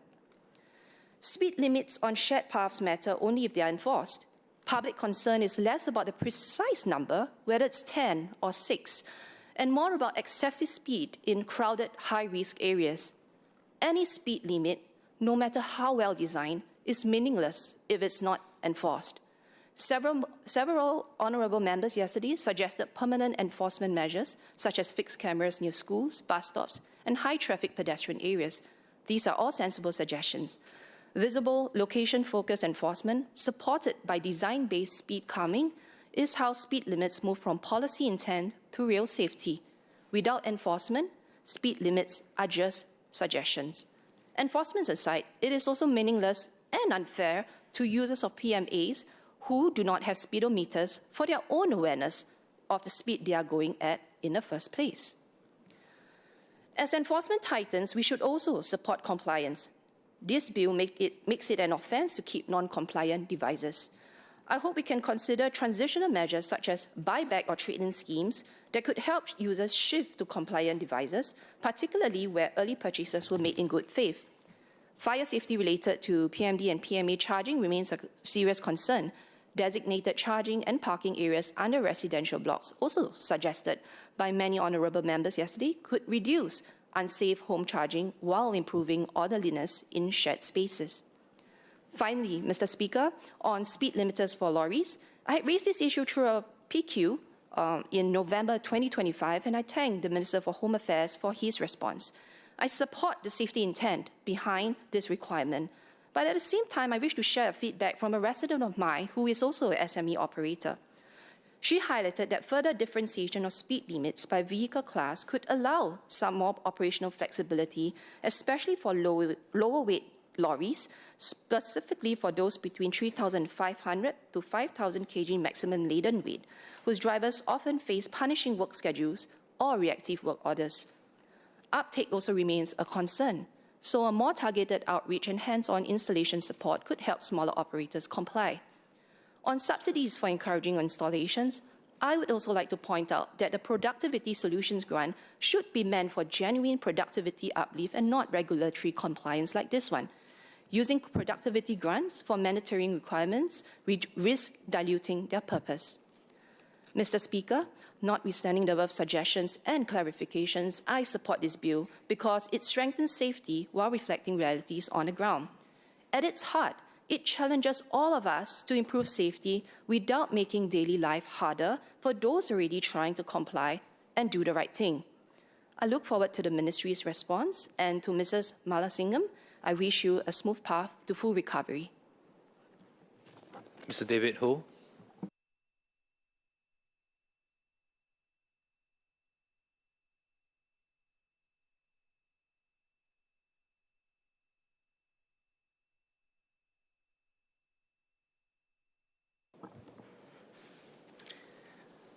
Mr. Speaker, sir, let me first begin by saying that I'm speaking in support of the Land Transport and Related Matters Bill. Specifically, I welcome the bill's active mobility provision with respect to those of mobility devices and also e-scooters. This is because in my role as an MP, I've received multiple emails from different Clementi residents about personal mobility devices traveling too fast on walkways, near misses, and the anxiety that this causes for our pedestrians, especially for our seniors and our young children. Furthermore, other residents in Clementi have also shared with me their concerns, seeing seemingly able-bodied riding on oversized devices, and also clarifying with me, asking whether is it all right to have more than one passenger on the same device. I'm certain I'm not the only MP that has received such feedback in this House. At the heart of this feedback, I can understand the anxiety and the concern for the wider community. But beyond supporting this bill, I have three broader clarifications and concerns. The first is on how do we ensure high compliance with this new regulation. While the intent of the bill is definitely a positive one, it is worth noting that for someone who wants to be able to ride on an e-scooter, there are a few hurdles for them to cross. On this note, I'm glad that seniors aged 70 and above will be exempted from medical certification requirement. However, for those who are not exempted, such as those who are slightly below 70, the first hurdle that they would have to clear is having a valid certificate of medical need to use a mobility scooter on public path. The fact that time and effort is required to make an appointment to find a doctor or occupational therapist that could assess and issue the certification, then they have to pay for consultation. These are hurdles that individuals who need mobility scooters have to cross. If this process is not implemented well, it may deter people who genuinely need a mobility scooter. Medical certification aside, individuals who need a mobility scooter would also need to cross another hurdle, which is registering and waiting for the approval of the PMA. In the event that the individual is still using a non-UL2272 e-scooter, time and resources will be required to find a compliant e-scooter. My main point is this: if we put ourselves in the user journey, it appears there are a few hurdles that they would have to go through. Furthermore, if you happen to be a senior that is just slightly below 70 years old and happen to be not fluent in English, and perhaps not great at navigating the online space to register your mobility scooter, your user journey will end up to be significantly longer than expected, as you have to rely on the goodwill of others to help you through this process. Hence, I hope the implementation of this bill will take into account of these anticipated challenges and hopefully prioritize user experience by keeping the process straightforward, simple as possible. For instance, information should be made accessible. They should not only be made available in English, but in all other official languages. And beyond the digital space and in light of the target population that I just mentioned, there's a need to roll out information of this policy shift using physical materials placed in face-to-face touchpoints, such as our polyclinics, community centers, or even GP clinics. I know we are serious about implementing this, but I hope that we will be able to reduce the friction involved in navigating the compliance process.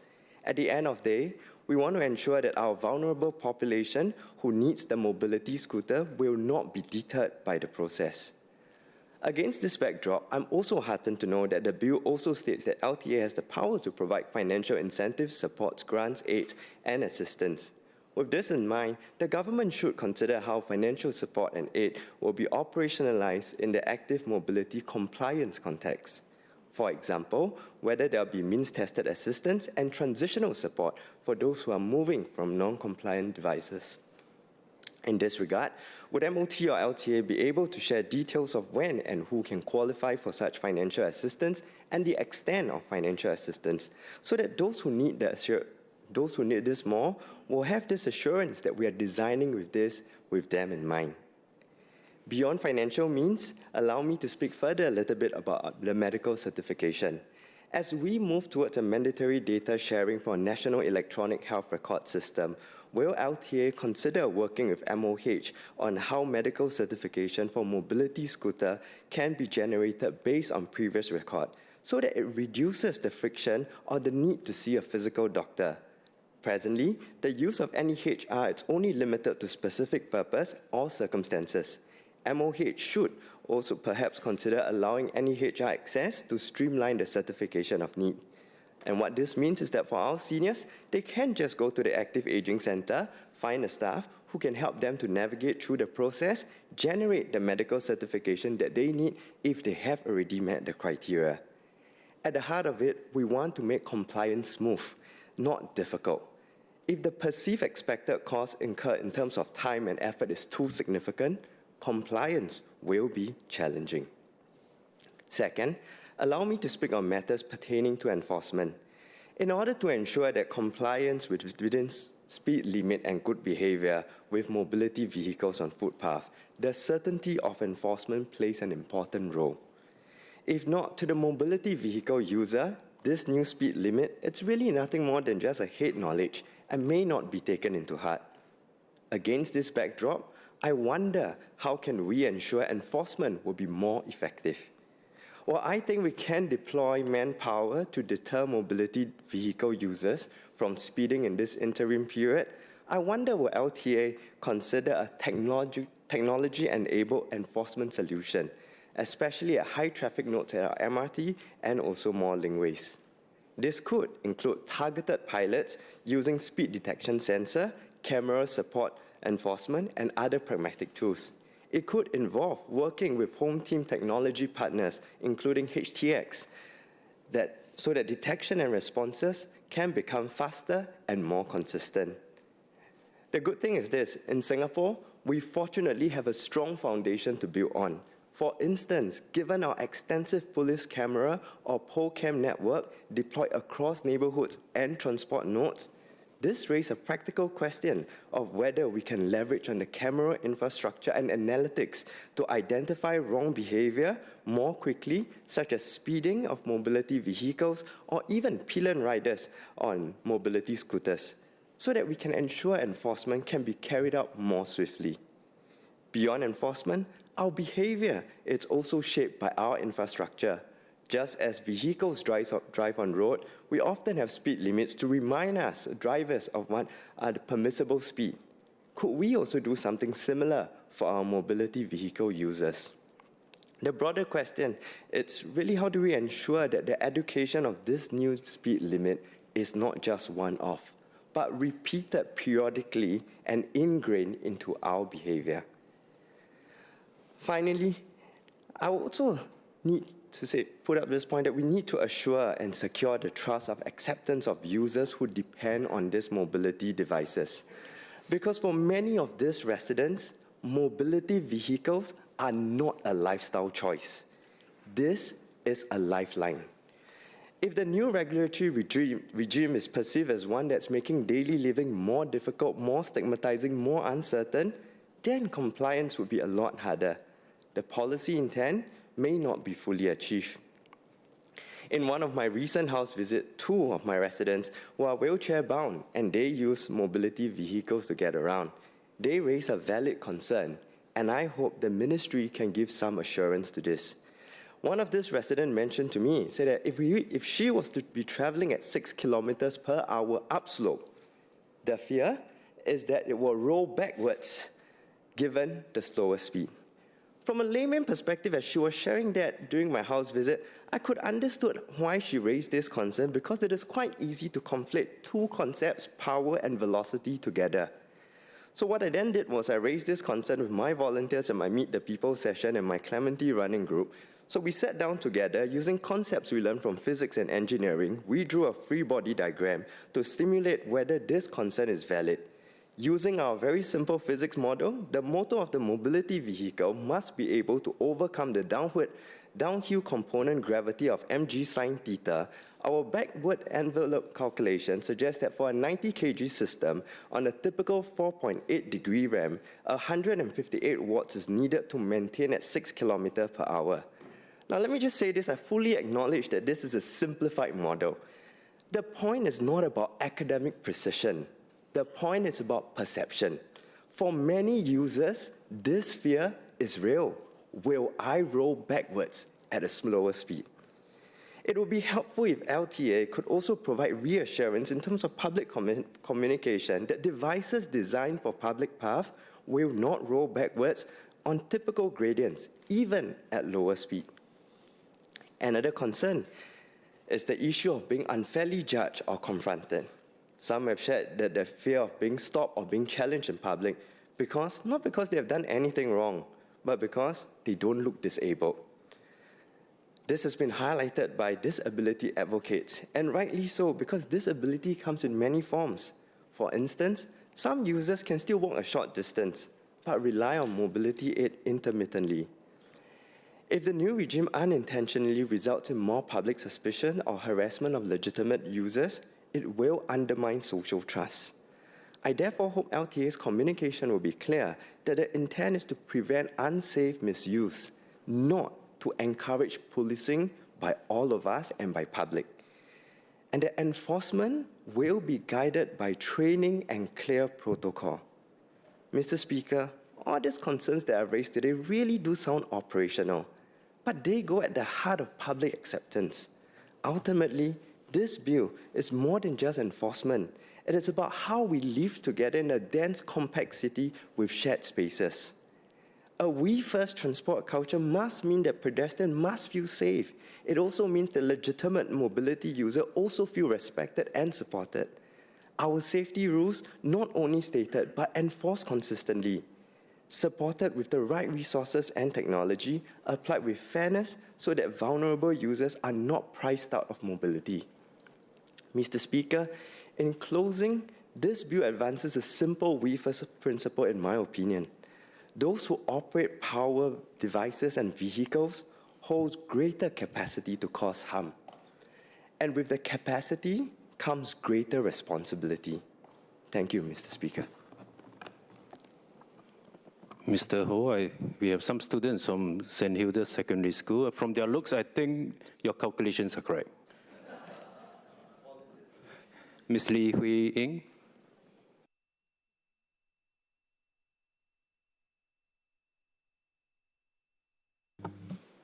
Mr. Speaker, sir, I rise in support of the Land, Transport and Related Matters Bill. This introduces new and important regulations. It's so important that despite my broken voice today, I wish to share my thoughts, my resident thoughts on this bill to ensure safer paths for all. The growth and the use of personal mobility aids, PMAs, in Singapore shows how our city has evolved, from an aging population with greater needs for independence to a broader expectations that our public spaces accommodate different forms of mobility. But as PMAs become a common sight, it is our duty to strike the right balance of safety, clarity, and responsibility between the different users of our public paths. On this bill, I have a few clarifications regarding the enforceability and impact of these new measures. First, focusing on the most impacted group, the PMA users. From June this year, users must have the certificate of medical need to own a PMA, which can only be obtained after completing the assessment for mobility scooter from doctors or occupational therapists. Given that these PMA users would need the vehicle for basic mobility, the AMS should and must remain affordable for all. Will the Transport Ministry be coordinating with the Ministry of Health, the Ministry of Social and Family Development to ensure accessibility and affordability of these services by public and private GPs and occupational therapists that can offer AMS for existing and also new PMA users? Would there be a fee cap to avoid opportunistic price hiking to obtain the AMS? As users' medical conditions change over time, it is important to ensure PMA users continue to be fit to operate PMAs to reduce the likelihood of accidents. Assessment to own does not mean assessment to operate. I have seen some PMA users, while medically allowed to own a PMA, but may not have the ability to safely operate their devices, and this jeopardizes other PATH users.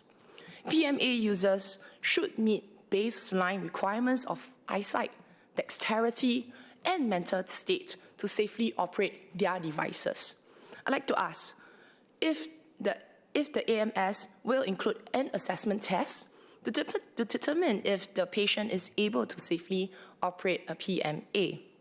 This may also change with time if health conditions worsen or simply from aging. Would there be a validity of each AMS to ensure continued assessment on safe riding of PMAs? For example, a reassessment once every 3 years for those with severe chronic conditions. Second, effectiveness of the regulations in making our footpaths and roads safer for everyone. From 2023 to Q3 2025, MOT said there were around 710 reported accidents involving PMA, PMDs, or PABs that resulted in injuries, and approximately 590 were on the roads and 120 were off-road, inclusive of public paths. But there may have been much more accidents that went unreported. The new regulations aim to reduce accidents involving pedestrians due to reckless speeding on footpaths and shared paths. However, the prevalence of motorized PMA users might make it difficult to enforce penalties against many cases, with some riders who decide to hit and run after the collision to avoid punishment.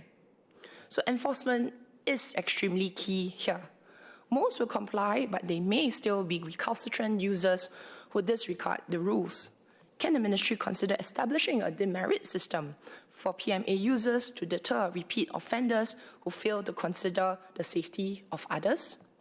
Would there be physical features installed, similar to red light cameras on the roads, on shared paths to track speed limits? There are still some confusion or regulations surrounding active mobility vehicles, such as the speed limit and which paths or roads each vehicle is allowed to ride on. Just as we are getting used to the terms of PMA, PMD, and PAB, we are now hearing new terms from the ministry: motorized vehicles, motorized wheelchairs, motorized scooters. So will the ministry consider increasing better and fuller public communications efforts, such as placing visible signages on speed limits and designating which vehicles are allowed on footpaths, shared paths, and roads? This will reduce the number of accidents due to some riders and pedestrians who unintentionally use the wrong paths.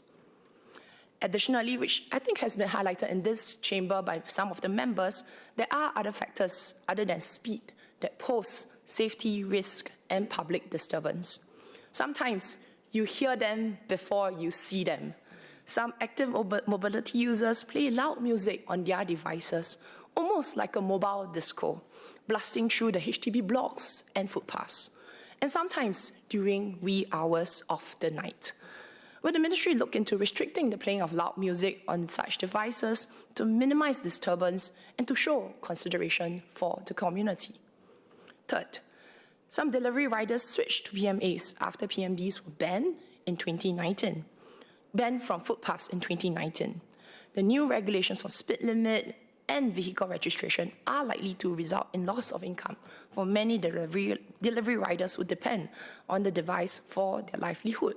So, the transition support is crucial. As the ministry consulted with major food delivery platforms on changes in compensation structures or job allocations due to the new regulations. This could include allocating shorter distance deliveries to more PMA delivery riders to mitigate potential fall in earnings? Or will there be career transition assistance for those who wish to switch out of their delivery jobs? Additionally, delivery riders who switch to PABs or PMDs will not be able to legally ride on pedestrian paths, making it challenging for them to complete their deliveries in HDB estate. So those who do so illegally might pose an even greater risk to pedestrians due to the higher speed limit. Therefore, could the Minister and the Ministry share on plans to improve last-mile connectivity by increasing the accessibility of shared paths network within the HDB estates? Sir, in Mandarin, please. Mr. Speaker, the use of personal mobility aids PMAs has become increasingly common, and we have a responsibility to balance the safety, responsibility, and clarity for all users on public paths. I hope the MOT can further clarify the impact of this bill on PMA users, road users, and food delivery workers, as well as how the new measures can be enforced. Firstly, starting from June this year, mobility scooter users must obtain medical certification after completing relevant assessment by doctors or occupational therapists before they can own a mobility scooter. These users often depend on assistive devices for basic mobility, so this assessment must be affordable for them. Will the MOT coordinate with MOH and the MSF to ensure that existing and new mobility scooter users can easily access assessment services provided by doctors and occupational therapists at affordable prices? Will the authorities set a fee cap for this service to avoid opportunistic price hiking? Furthermore, the health condition of PMA users changes over time. They must be fit enough to operate mobility aids to reduce the likelihood of accidents. Even if they are assessed to own, doesn't mean they have the ability to operate. Therefore, users must meet basic requirements for vision, dexterity, and mental state to safely operate assistive devices. Will the assessment for mobility scooters include evaluating whether patients can safely operate the assistive device? Considering changes in their health conditions and the effects of aging, will assessment have time limits for safety purposes? For example, patients with serious chronic conditions might undergo reassessment every 3 years. Secondly, regarding effective enforcement of regulations, I believe most users will comply with regulations. But for those bad actors who repeatedly ignore advice, will the MOT consider implementing a demerit point system as a deterrent to ensure other safety? Will the authorities consider installing speed detectors on footpaths similar to enhanced speed cameras and traffic cameras on road? Thirdly, regarding the livelihoods of food delivery workers. In 2019, after personal mobility devices, PMDs, were banned from footpaths, some delivery workers switched to using PMAs. The new speed and registration requirements will likely cause delivery workers who depend on these devices for livelihoods to lose their income. During the transition period, they desperately need additional support. Will delivery workers want to change careers, receive employment assistance? Delivery workers who switch to PABs and PMD will not be able to use pedestrian-only paths, causing difficulties when delivering in HDB estates. Can the Minister reveal what plans there are to improve the convenience and connectivity network of shared paths in HDB assets? With our rapidly aging population, mobility aids will only become more prevalent. I hope this bill can ensure that all Singaporeans can use our roads safely and conveniently. 议长先生。 The bill. With the increasing prevalence of PMA use in our aging population, I hope this bill enables safer and more accessible roads and paths for all Singaporeans. Thank you. Mr. Pong Wing.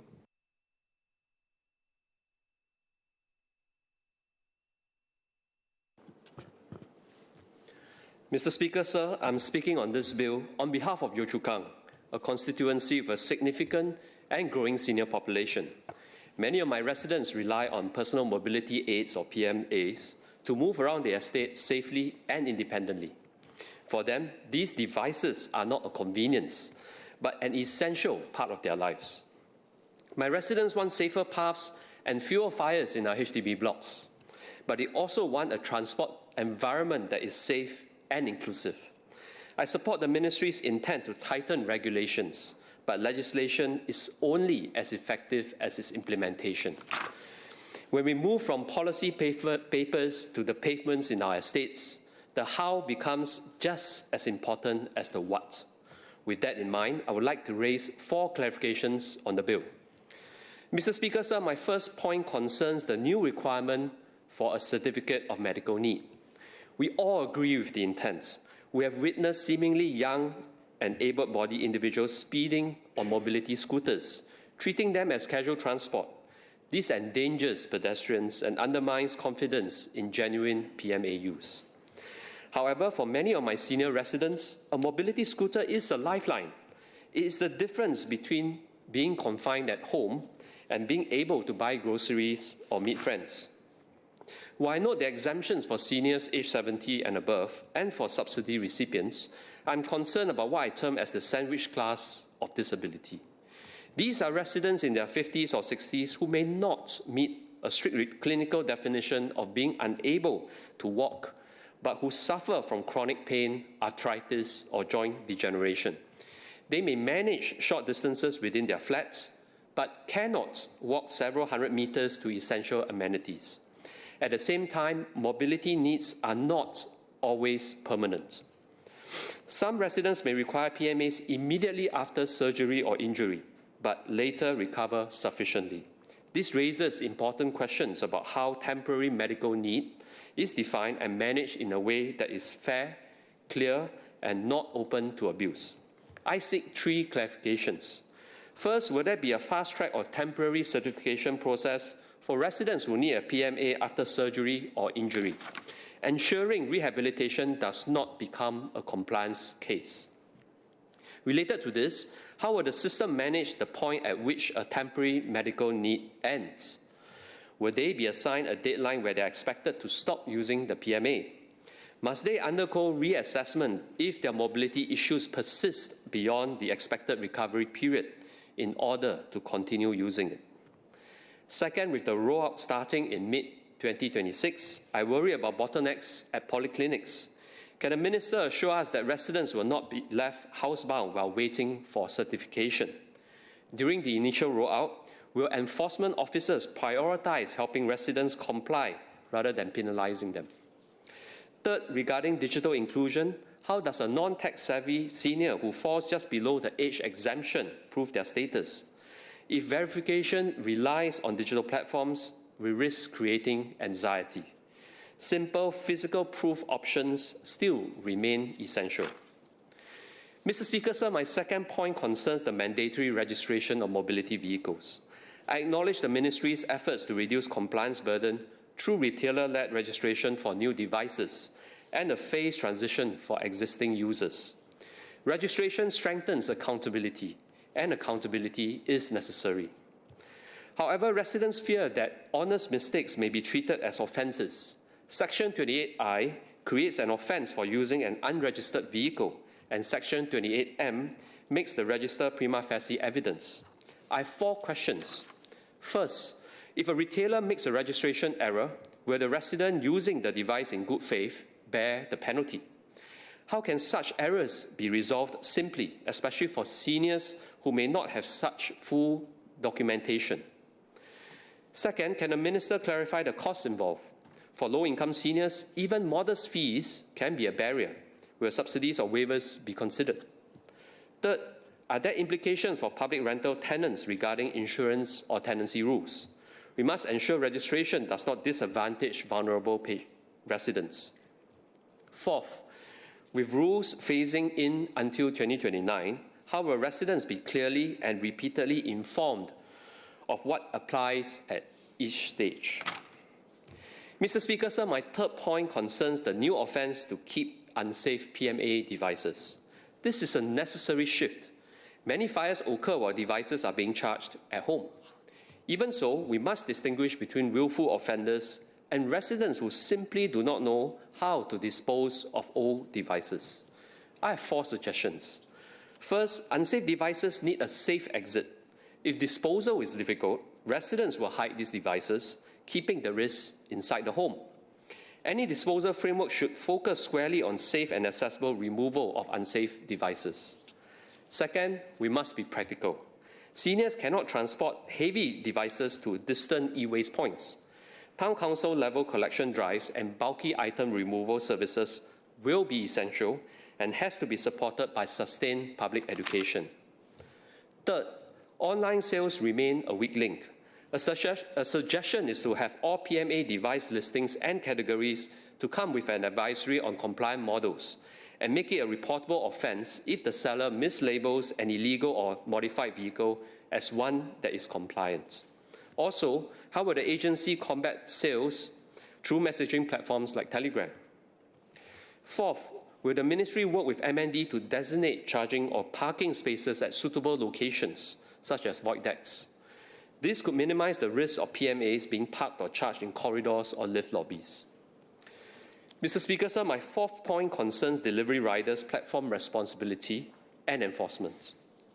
Residents are frustrated by fast-moving riders, but they want calmer paths, not just more summons. Rider behavior is shaped by platform incentives. I support deeming platform operators as employers for liability, but liability alone may not change behavior. I seek 5 clarifications. First, how do we prevent contractual distancing, where platforms shift blame to riders without changing operational pressures? Second, why does the bill not explicitly require training or delivery time management, including algorithmic changes that do not reward speed at expense of safety? Third, will success be measured by reduced accidents and complaints, or simply by enforcement numbers? Fourth, will enforcement data be used to redesign recurring conflict hotspots in estates? And fifth, will platforms share anonymized data to support safer estate planning? More broadly, I must raise a concern about enforcement. Many of these rules are sound on paper, but enforcement on the ground may be inconsistent and unpredictable. Errant users learn when and where to avoid officers. Only when enforcement is visible, consistent, and credible will behavior truly change. Otherwise, even well-designed laws risk becoming paper tigers. In conclusion, Mr. Speaker, sir, let me end with a moment that many of my residents will recognize from lived experience. On 4th November last year, close to midnight, a fire broke out in the lift lobby of Block 641, Ang Mo Kio Avenue 4, involving a personal mobility device. About 200 of my residents were evacuated. 4 were taken to hospital. Electrical supply was disrupted and lifts were damaged. These disruptions were avoidable, and they underline why prevention and enforcement matter. In such incidents, it's not just the user who pays the price. Entire blocks are disrupted. Neighboring units suffer damage.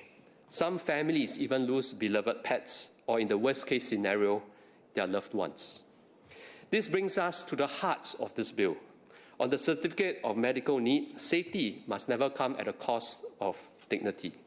On mandatory registration, accountability must be paired with fairness. On unsafe devices, fire risks must be removed, not hidden. And on delivery riders and enforcement, safety must be real on the ground, not just written in law. This bill matters because safety is not an abstract concept. It is not a statistic. It is the quiet confidence of a senior walking home. It is the assurance that a charging device will not put homes and livelihoods at risk.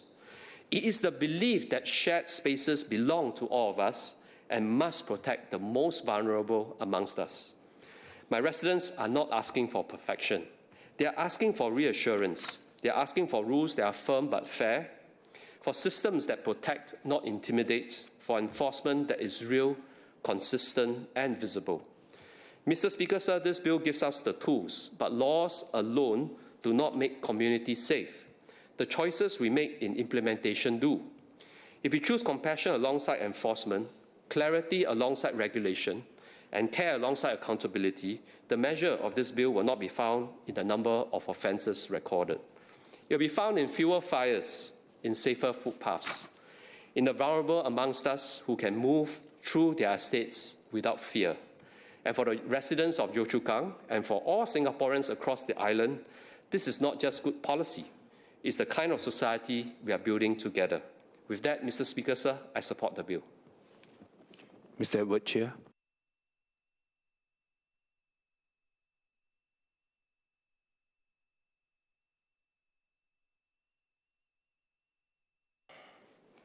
Mr. Speaker, I rise in support of the Land Transport and Related Matters Bill.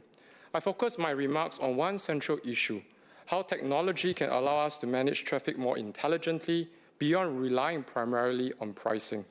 Singapore is land scarce. Our road network cannot expand indefinitely, and there are many competing demands on land. We need more housing, more parks, more cycling paths, etc. For decades, electronic road pricing has been one of our levers for managing congestion. ERP has been effective. But as technology advances, the question is no longer how much we price road usage, but how intelligently we manage traffic as an integrated system. ERP 2.0 is often framed as a pricing upgrade, but this framing understates its broader potential. At its core, ERP 2.0 is also a data and sensing platform. The new OBUs generate richer, more granular and real-time data, both for motorists and the Land Transport Authority. This creates an opportunity to move beyond passive congestion pricing towards active traffic management. Internationally, cities are already using real-time flow data to dynamically manage their road networks. In London, for example, the Scoot system uses live data from sensors and cameras to adjust traffic light timings. This increases green time in congested corridors and eases bottlenecks without expanding road usage. Drawing on such precedents, ERP 2.0 data can be integrated with adaptive traffic lights, traffic signal systems, incident responses, and corridor-level optimization. Real-time congestion data can enable more responsive traffic light timings, improve directional flow during peak periods, and allow faster interventions and known choke points. Beyond day-to-day operations, ERP 2.0 data also offers powerful planning tool. Instead of expanding roads broadly, planners and engineers can use longitudinal data, flow data, to identify where capacity is genuinely constrained and where it is underutilized. Such data can show which junctions, rather than entire corridors, are the true bottlenecks, which lanes are constantly underused and could be reallocated to other users such as pedestrians and cyclists. This enables a shift from broad-based expansion to targeted, data-driven interventions, where minor redesigns, signal adjustments, or directional changes could outperform the construction of new roads. Mr. Speaker, it is also important to emphasize that ERP 2.0 should not be perceived as a system that only impacts private motorists. The same flow data can also be used to improve outcomes for public transport users, particularly bus commuters. ERP 2.0 data can support bus lane prioritization by identifying corridors where buses experience the most delays, better route designs based on actual congestion and demand patterns, transfer optimizations improving coordination between bus services and MRT nodes, last-mile connectivity planning by highlighting short but congested links that disproportionately affect bus reliability. By embedding these insights into planning and operations, ERP 2.0 can directly enhance bus punctuality, reliability, and journey times, strengthening public transport as an attractive and dependable choice. Mr. Speaker, may I ask the Minister what ERP 2.0 data is already integrated today and how it will be used in the medium and long term to support smarter traffic management, such as adaptive signals, incident response, and bus operations beyond pricing alone. Turning to virtual gantries and network effects, the shift to virtual gantries under ERP 2.0 offers flexibility and reduces physical clutter.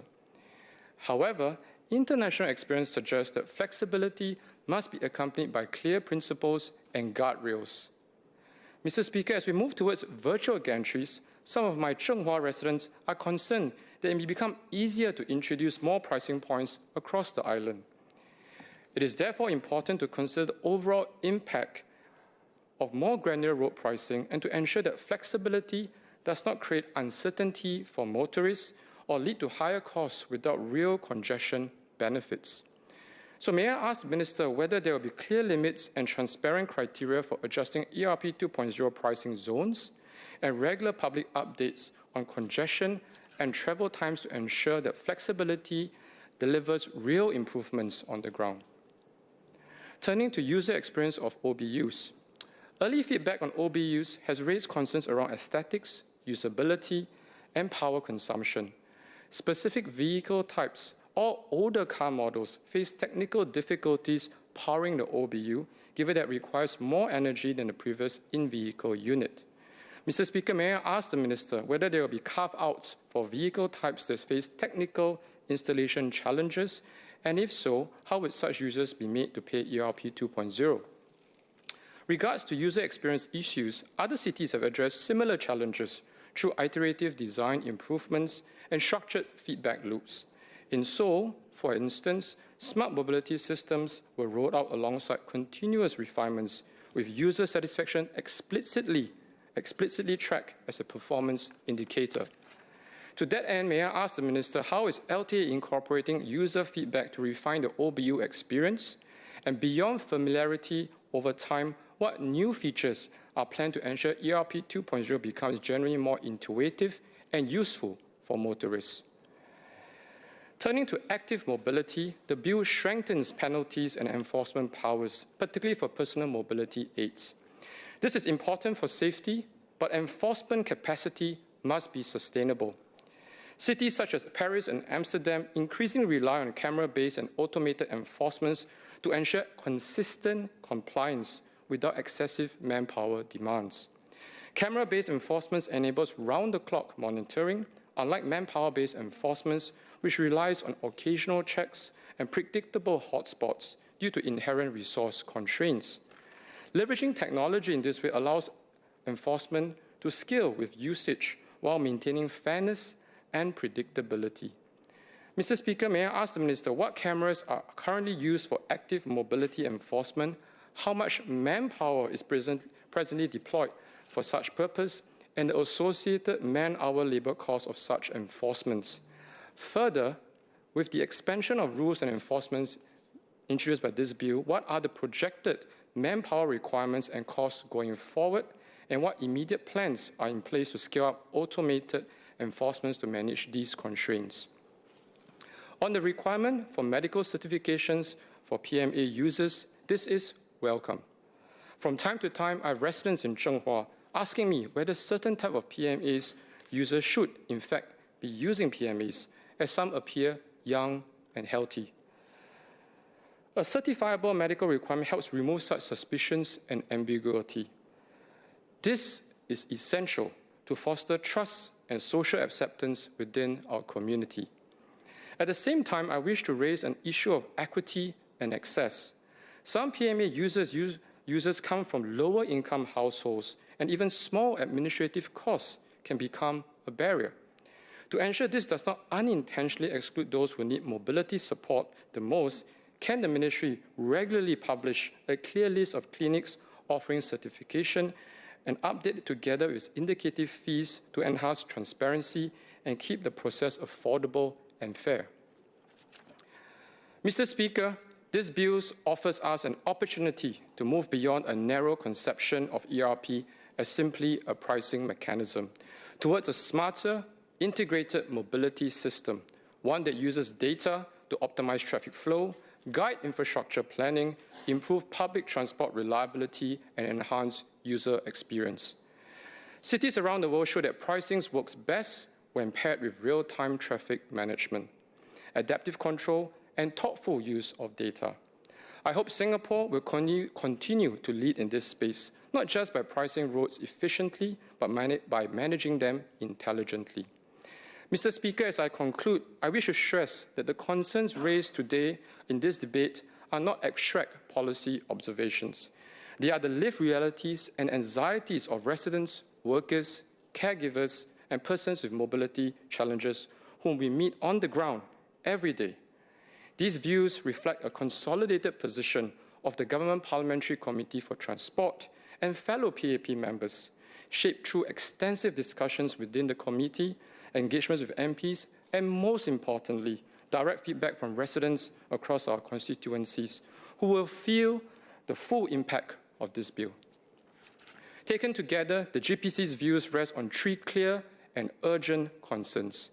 First, members strongly support safety as a central objective of this bill.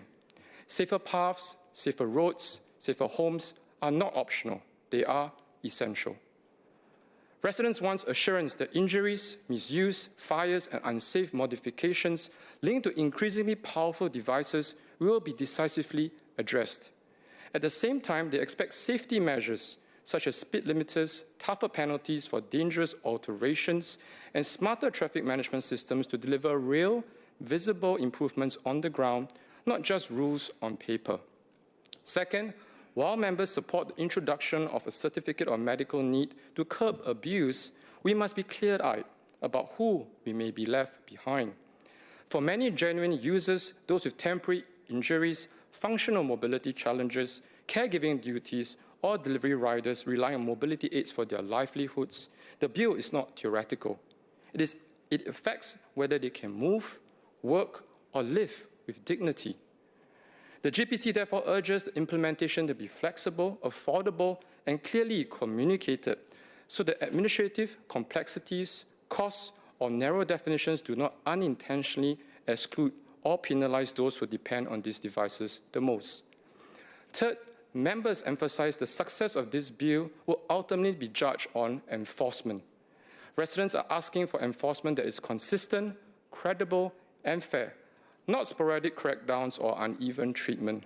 This means sustained enforcements on the ground, better use of technology, and clear accountability for platforms and marketplaces that profit from the usage and sales of these devices. At the same time, the GPC calls for a sensible transition period, one that prioritizes education and understanding and exercises discretion where users are acting in good faith and adjusting to new rules. Mr. Speaker, these are calls to make it work for people it most directly affects. The GPC supports the intent of the bill. We offer these views to ensure that implementation is firm yet fair, strong yet compassionate, so that safety is enhanced without losing sight of inclusivity and lived realities. Thank you. SMS, Seaman.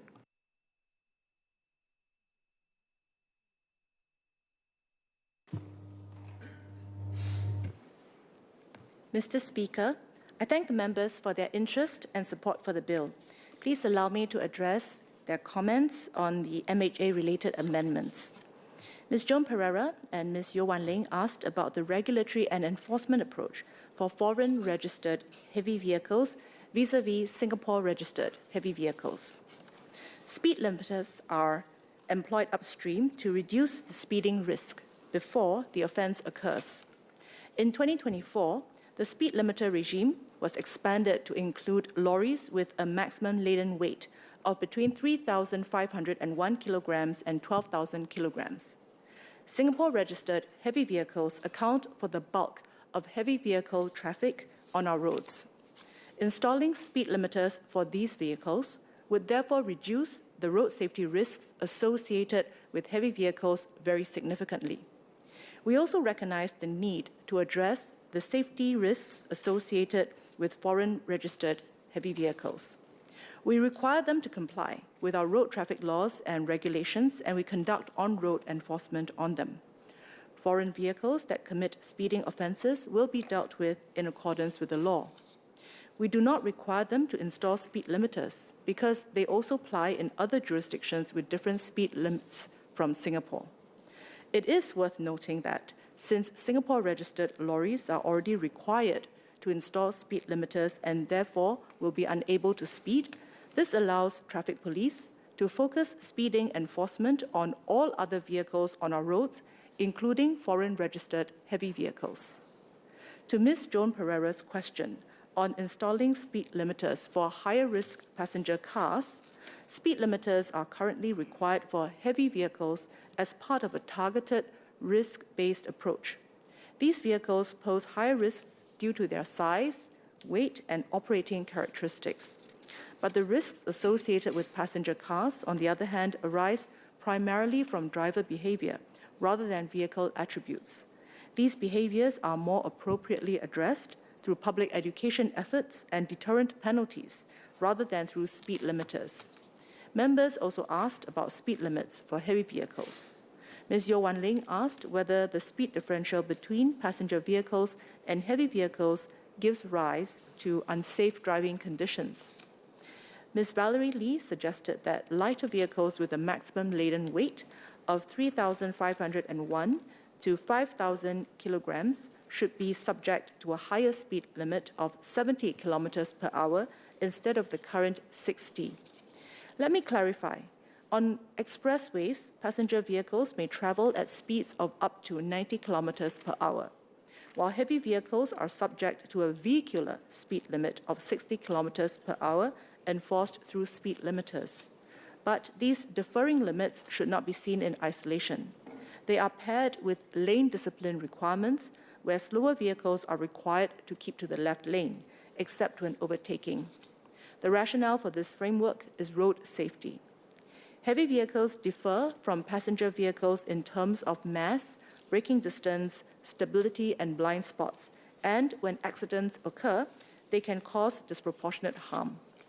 Speed control is therefore a critical safety lever to reduce the risk and severity of accidents involving such vehicles. To Ms. Valerie Lee's suggestion, vehicles with a maximum laden weight of between 3,501 to 5,000 kilograms are subject to the same 60 kilometers per hour speed limit as vehicles above 5,000 kilograms because they pose similar road safety risks, such as longer braking distances and reduced maneuverability at higher speed. Sir, we are starting to see results from our policy. The number of speeding-related accidents, including fatal ones, involving heavy vehicles has decreased by 28%, from 25 cases in 2024 to 18 cases in 2025, as more lorries installed speed limiters last year. We expect these figures to further decrease after all lorries install speed limiters by the 1st of July 2027. We also recognize that good lane discipline is essential where there are differences in vehicle speeds. The traffic police will continue to educate motorists on the importance of maintaining lane discipline and enforce against violations. Ms. Yeo Wan Ling, Ms. Valerie Lee, and Dr. Chu Pei Ling asked questions about the compliance burden on businesses and whether assistance is being provided to businesses to facilitate the installation of speed limiters. To Ms. Yeo's query, the speed limiter requirement applies to lorries that continue to operate on Singapore roads. Where a vehicle is earmarked to be scrapped after its statutory installation deadline, the vehicle must be installed with a speed limiter in order to operate on the roads after the deadline. While I appreciate Ms. Yeo's suggestion to exercise flexibility for those with firm scrapping plans, we will have to draw the line somewhere, and there will always be lorries which are intended to be scrapped after the deadline. We have thus decided to maintain a consistent approach by not extending the deadline for any group. Lorry owners have been given adequate lead time to plan their installation decisions in accordance with their business and operational needs. On assistance provided to businesses in this first phase of speed limiter installation, 94% of the lorries that needed to install by 1st January 2026, or about 2,300 lorries, had completed their installation before the deadline. To support small and medium enterprises, or SMEs, Enterprise SG has expanded their Productivity Solutions Grant to support, To support SMEs, Enterprise SG has expanded Productivity Solutions grant support to cover speed limiters for eligible SMEs that install between 1st of October 2025 and 31st of March 2027. This recognizes that speed limiters can also indirectly improve productivity by reducing downtime in the event of accidents. Beyond this, the Traffic Police has introduced UN ECE R89 as a third approved speed limiter standard. This expands the variety of approved speed limiters available in the market and provides more options for lorry owners looking to install speed limiters. The Traffic Police has also worked with the industry to significantly increase installation capacity, expanding the number of authorized agents more than sixfold since January 2025 to 70 currently. The industry has also been offering on-site installation and bulk discounts to encourage installation. Turning to the other proposals in the bill, Mr. Jackson Lam asked how fairness and public trust would be maintained in the context of increasingly automated enforcement systems. Ms. Sylvia Lim asked for details about the outsourcing arrangement to private sector companies. Let me first clarify that clauses 74 and 79 of the bill only allows for the administrative processing of straightforward violations to be carried out by authorized civilians after an offense has been detected. These amendments do not involve the automation of enforcement decisions. They also do not change the current process for appeals, including the viewing of camera footage upon request, which will continue to be managed by Traffic Police. These authorized civilians will assess traffic camera footage to determine if a traffic violation has been disclosed. This is based on an assessment framework provided by Traffic Police.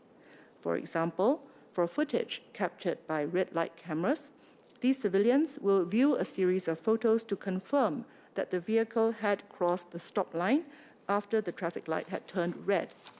In short, the authorized civilians will not exercise enforcement discretion. The Traffic Police will continue to be responsible and accountable for enforcement policy and decisions. We are working out the procurement details and approach. That said, we agree with the member that any use of automation or outsourcing must be subject to robust safeguards and oversight to ensure fairness and public confidence in traffic enforcement. Finally, we thank Dr. Hamid Razak for his support for measures to enhance road safety. Let me address Dr. Hamid's suggestion to raise penalties and demonstrate stronger deterrence for dangerous and careless driving offences. The Ministry fully agrees with the need for adequate deterrence and appropriate punishment commensurate with the culpability of the offender and the harm caused through the offending act. The maximum penalties set out in the Road Traffic Act reflect this calibrated approach. Building on this, MHA is working with the Sentencing Advisory Panel, chaired by Justice Tae Yong Kwang, to publish sentencing guidelines for the offences of dangerous and careless driving. The Ministry is studying further measures to shape responsible driving behaviour and improve overall road safety. Further details will be announced when ready. I thank members for supporting the bill. Mr. Speaker, I seek to move and will now hand over to the office holders from the Ministry of Transport to address amendments that are related to MOT. MOS, BM King.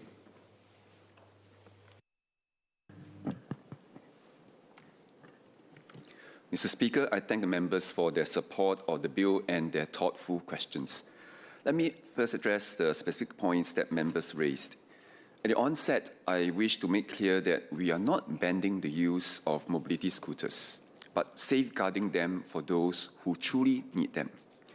Our intention is not to target any specific group, but to set ground rules that provide clarity and keep our paths safe and safer for all. Several members like Ms. Joan Pereira, Ms. Chu Pei Ling, and Dr. Haresh Singharaju spoke about how medical needs will be assessed to allow for the use of mobility scooters. We will need the support of our doctors and occupational therapists or OTs to assess the medical needs to determine whether a person's medical conditions leads to mobility challenges that require a mobility scooter. MOH has issued guidelines for healthcare professionals to conduct the assessment including a non-exhaustive list of possible conditions. Some examples include cardiovascular diseases such as severe heart failure and musculoskeletal disorders such as muscular dystrophies and rheumatoid arthritis. Members including Mr. David Ho, Mr. Ng Si Xuan, and Dr. Hamid Razak asked about the process to obtain a certificate of medical need, validity periods, and timelines. For the convenience of users and assessors, both digital and hard copy certificates will be possible. The doctor or OT may fill in a standard online form to submit the data to LTA or issue a hard copy of the standard form. Once the assessor completes the form, the certificate is granted. For the hard copy, the user is encouraged to take a photo and submit it to LTA so that it is stored in LTA's digital registry. As part of the certification, the doctor or OT will assess and indicate if the user's need for mobility scooter is long-term or temporary. For the latter, the period that the certificate is valid will be specified. The government will maintain a registry of those with valid certificates of medical need and those exempted from the requirement.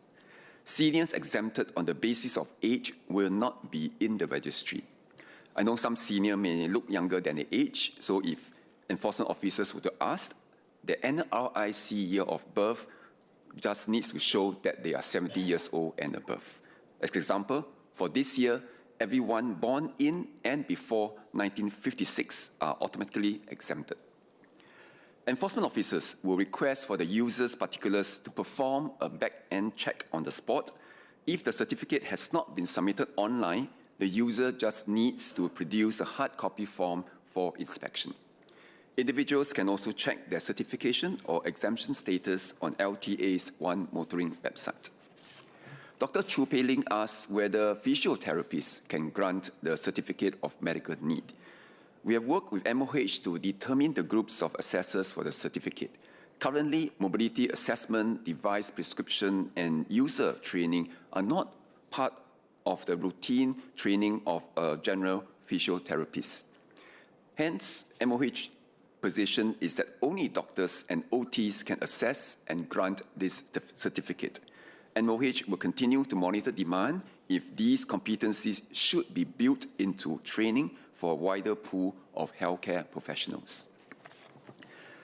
Members, including Mr. Jackson Lam and Mr. Ip Hong Weng, reminded us to streamline processes to minimize the burden on genuine users, particularly persons with disabilities and seniors. We fully agree.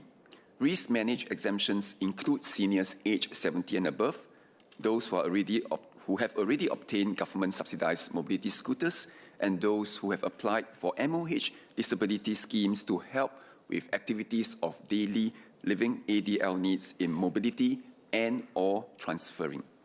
We are working to exempt more user groups with other relevant assessments where possible, such as applicants for other disability schemes. Members, including Ms. Yeo Wan Ling, Mr. Wan Riza, and Ms. Lee Hui Ying, also asked about the cost to undergo the assessment for mobility scooter. If polyclinics will offer the EMS and if subsidies will be extended. For those who need certification, we have engaged the healthcare sector to encourage private GP clinics to offer the AMS. We want it to be widely available and accessible so that users can have affordable choices. As Dr. Harish Singaraju has emphasized, we encourage users to go to their regular doctor or regular OT who already understand the medical history to streamline the assessment process.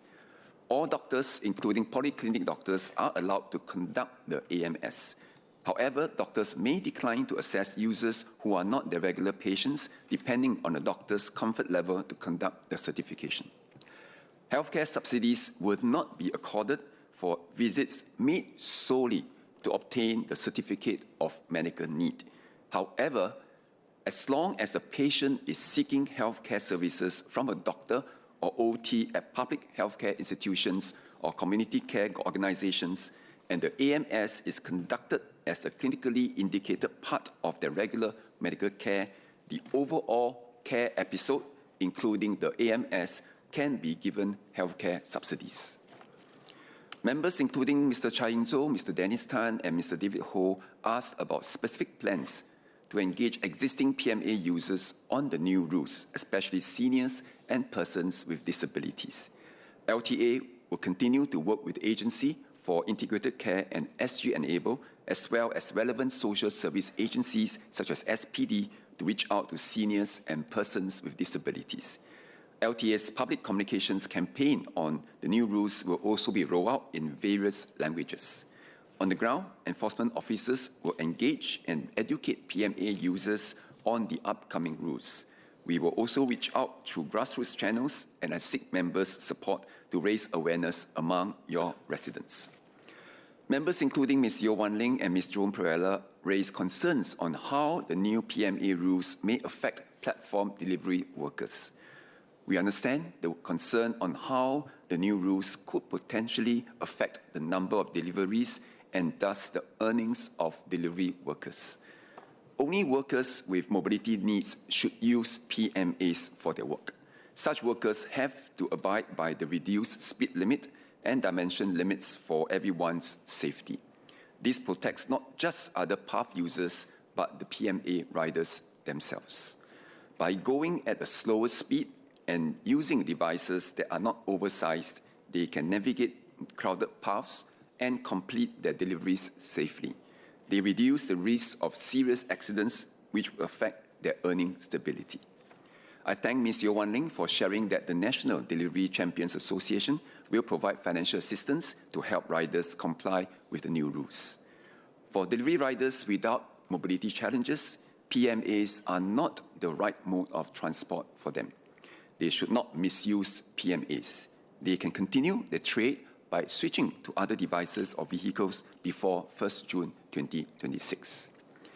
We had engaged the Digital Platforms Industry Association and the National Delivery Champions Association last year.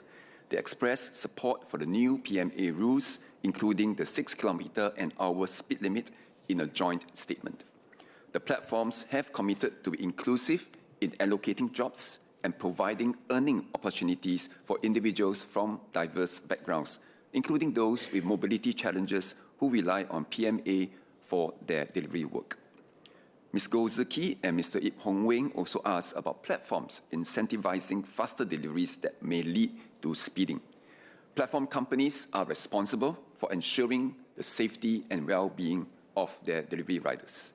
This includes ensuring that the riders using active mobility devices on public paths have adequate third-party liability insurance coverage during the course of their work. We will continue to encourage food delivery platforms, rider associations, and industry partners to promote safe riding practices and explore what more can be done to deter errant riding behavior.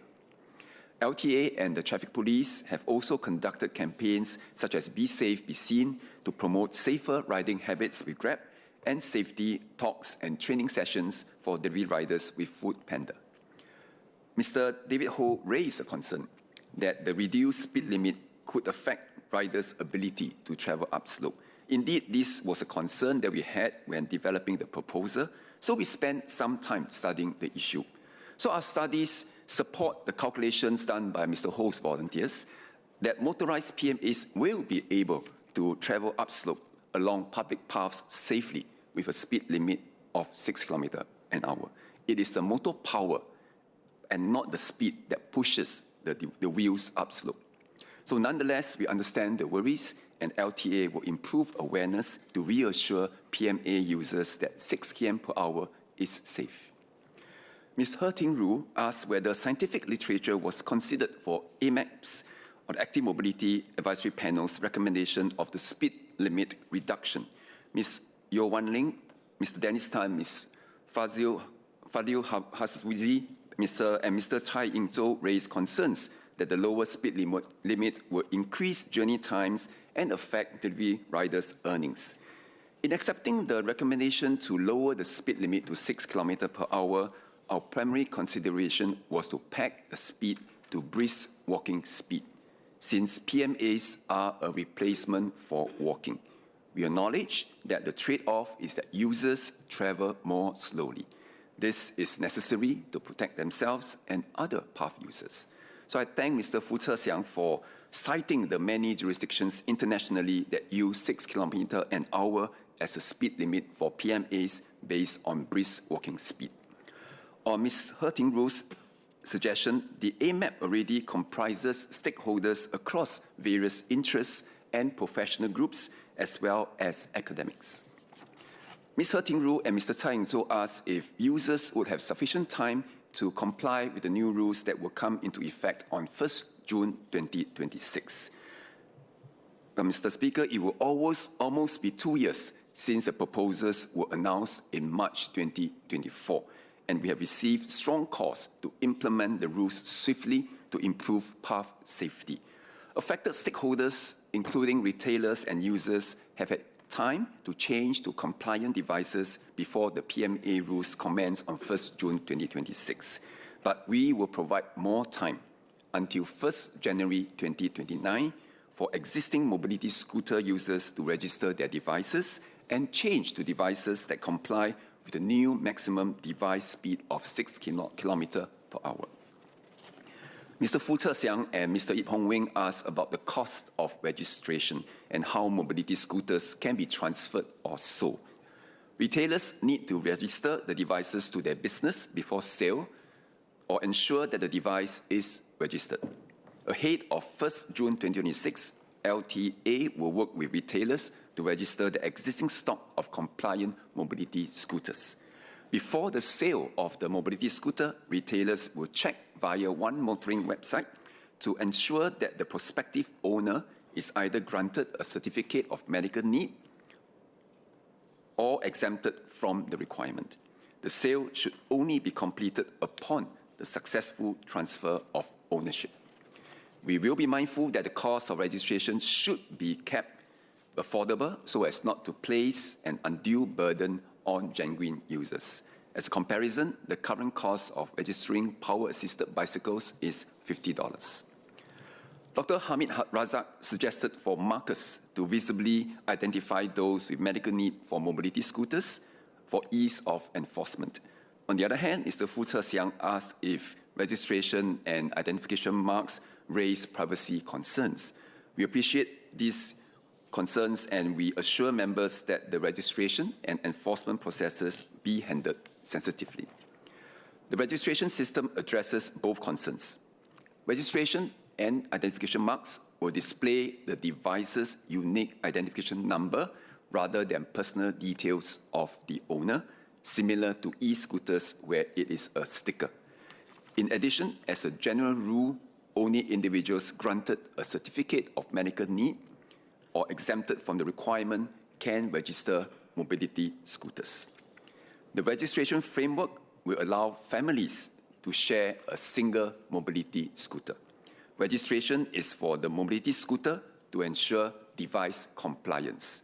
It is not an offense to ride a mobility scooter that is registered to another person as long as the user is granted a certificate of medical need or exempted.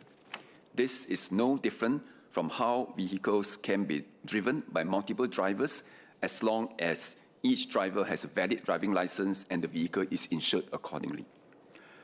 Several members, including Ms. Ting Pei Ling, Ms. Joan Pereira, Mr. Dennis Tan, and Mr. David Ho, raised suggestions to strengthen enforcement of the new PMA rules, including expanding the use of cameras, increasing plainclothes operations, and action against non-compliant devices.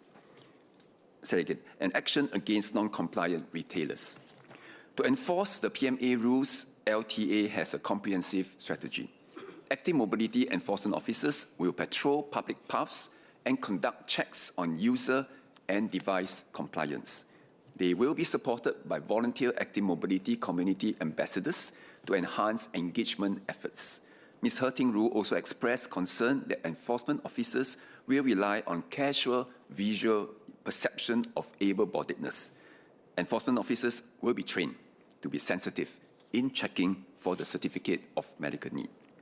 Public tip-offs on errant users are gathered through LTA's website and social media today, as members such as Ms. Po Li San and Mr. Ng Si Xuan, Mr. Tsai Ing-tzou have suggested. These complement other data sources to identify offense hotspots for targeted enforcement deployments. CCTVs focused on paths are already deployed island-wide to detect and deter offences such as speeding. Some of the CCTVs are deployed permanently, while others are deployed on a roving basis to allow us to respond quickly as new hotspots emerge. In addition to ground enforcement, LTA conducts targeted operations against retailers who display or sell non-compliant and unregistered devices or offer illegal modification services. Non-compliant devices are seized and enforcement actions taken against offenders. But we must acknowledge that no matter how many boots we put on the ground, enforcement officers cannot be everywhere. Neither is it desirable to foster a culture where correct behavior is dependent only on enforcement and penalties. It is better to also focus on education and awareness. That is why LTA works with the community through active mobility community ambassadors to promote awareness of active mobility rules. Members such as Ms. Gozuki, Ms. Silver Lim, and Ms. Valerie Lee asked about enforcement against unsafe devices. LTA will act on feedback received via official channels and social media, surveillance, as well as day-to-day operations. Targeted enforcement checks will also be conducted where e-scooters are commonly used, including areas where such devices may be parked or kept. PMDs verified by LTA as non-UL 2272 certified will be seized. LTA has the responsibility to enforce against such devices. As Ms. Silver Lim has acknowledged, LTA already conducts enforcement operations at residential areas to seize non-compliant active mobility devices and will continue to do so working with our partners. This bill will allow us to go further. LTA can go beyond seizing the non-compliant device. The individual can also be prosecuted for the offence of keeping the unsafe device. This provides a stronger deterrent against fire hazards. Mr. Tsai Ying-zhou and Ms. Po Li San asked about the disposal process for non-compliant devices. If needed, owners may utilize designated e-waste recyclers or collection drives organized by ALBA in collaboration with town councils. I thank Dr. Wan Riza and Ms. Ting Pei Ling who expressed support for the new offence of keeping unsafe devices. They urge users to check that their devices meet safety standards and dispose of unsafe devices to keep their communities safe. For PMAs, we may not expect to see a large-scale wave of disposals. To meet the new maximum device speed limit, many existing devices can simply be adjusted. Those who do not qualify for a certificate of medical need can resell their devices provided they are compliant. Disposal will likely to be limited to oversized units or devices that cannot be brought into compliance, such as those with more than one seat, which are considered PMDs, which have their own set of requirements. Beyond the provisions in this bill, members have asked about other measures to reduce the fire risk of active mobility devices. I'll touch on this briefly as we plan to address some of these issues in a subsequent bill later this year. Dr. Hamid Razak asked for national guidelines for safe charging. Mr. Tsai Ying-zhou suggested periodic inspections for PMAs in the absence of a mandated safety standard.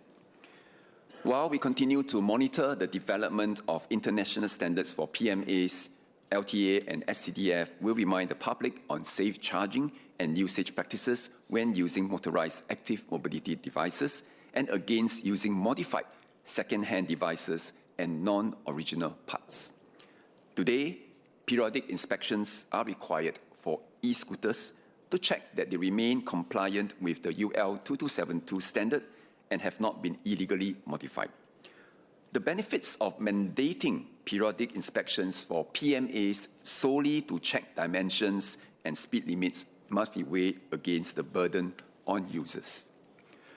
Dr. Chu Pei Ling and Mr. Tsai Ying-zhou asked how online marketplaces can take responsibility to eliminate unsafe and non-compliant devices.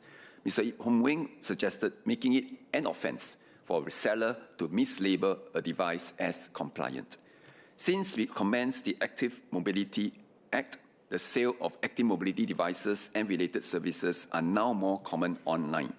LTA actively works with major e-commerce platforms like Carousel, Lazada, and Shopee to take down listings of non-compliant devices. We'll look at how we can strengthen rules for online sales and advertising in our legislation. Mr. Speaker, I thank members for the many suggestions and clarifications raised. Due to time constraints, I have not addressed them all, but we will certainly study the points raised and continue to review how we implement the new laws in the bill, as well as new measures needed.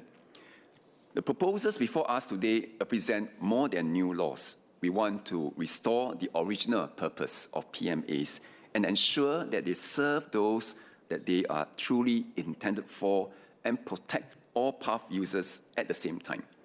With the certificate of medical need, we distinguish genuine users from those who misuse mobility scooters. Through registration of mobility scooters, we create accountability and ensure users purchase compliant devices. By making it illegal to keep unsafe devices, we keep communities safer. As we conclude this debate, let us return to the fundamental principle that PATH safety is not merely a regulatory matter. While this bill covers PMAs and non-UL2272 certified PMDs, it is a collective responsibility by users of all device types and all PATH users that will define us as a gracious society. Like Ms. Valerie Lee, my heart goes out to Madam Mala, who was hit by a PAB rider. I've met her a few times in Tampines, where she is a volunteer. But when I visited her in December at her home in Pasir Ris, she was unable to open her mouth. Since then, her husband has been updating me, and I'm heartened that she is recovering slowly but steadily, and I wish her well. Mr. Speaker, the ultimate objective of this bill is to foster a safe environment where gracious path sharing becomes second nature, where the PMA user will travel at walking speed on a crowded path and is instinctively slow down to give way to other users, where residents dispose of unsafe devices rather than endanger their families and neighbors, and where all path users prioritize mutual respect over rushing to their next destination, even when no enforcement officer is present. It is these actions of the responsible majority that will keep paths safe and inclusive, and all of us can play a part. Thank you. Acting Minister Jeffrey Xiao.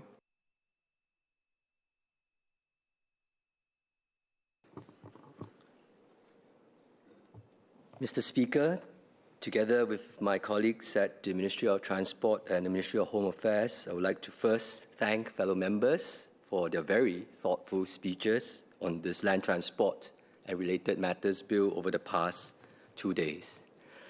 There were 24 speeches in total by fellow members. I confess my colleagues and I were not initially expecting this much interest in our bill. But we are humbled and appreciative because the speeches reflect how land transport is always top of mind for Singaporeans and the many stakeholders and many points of view. We have taken in members' feedback and suggestions to the best of our ability.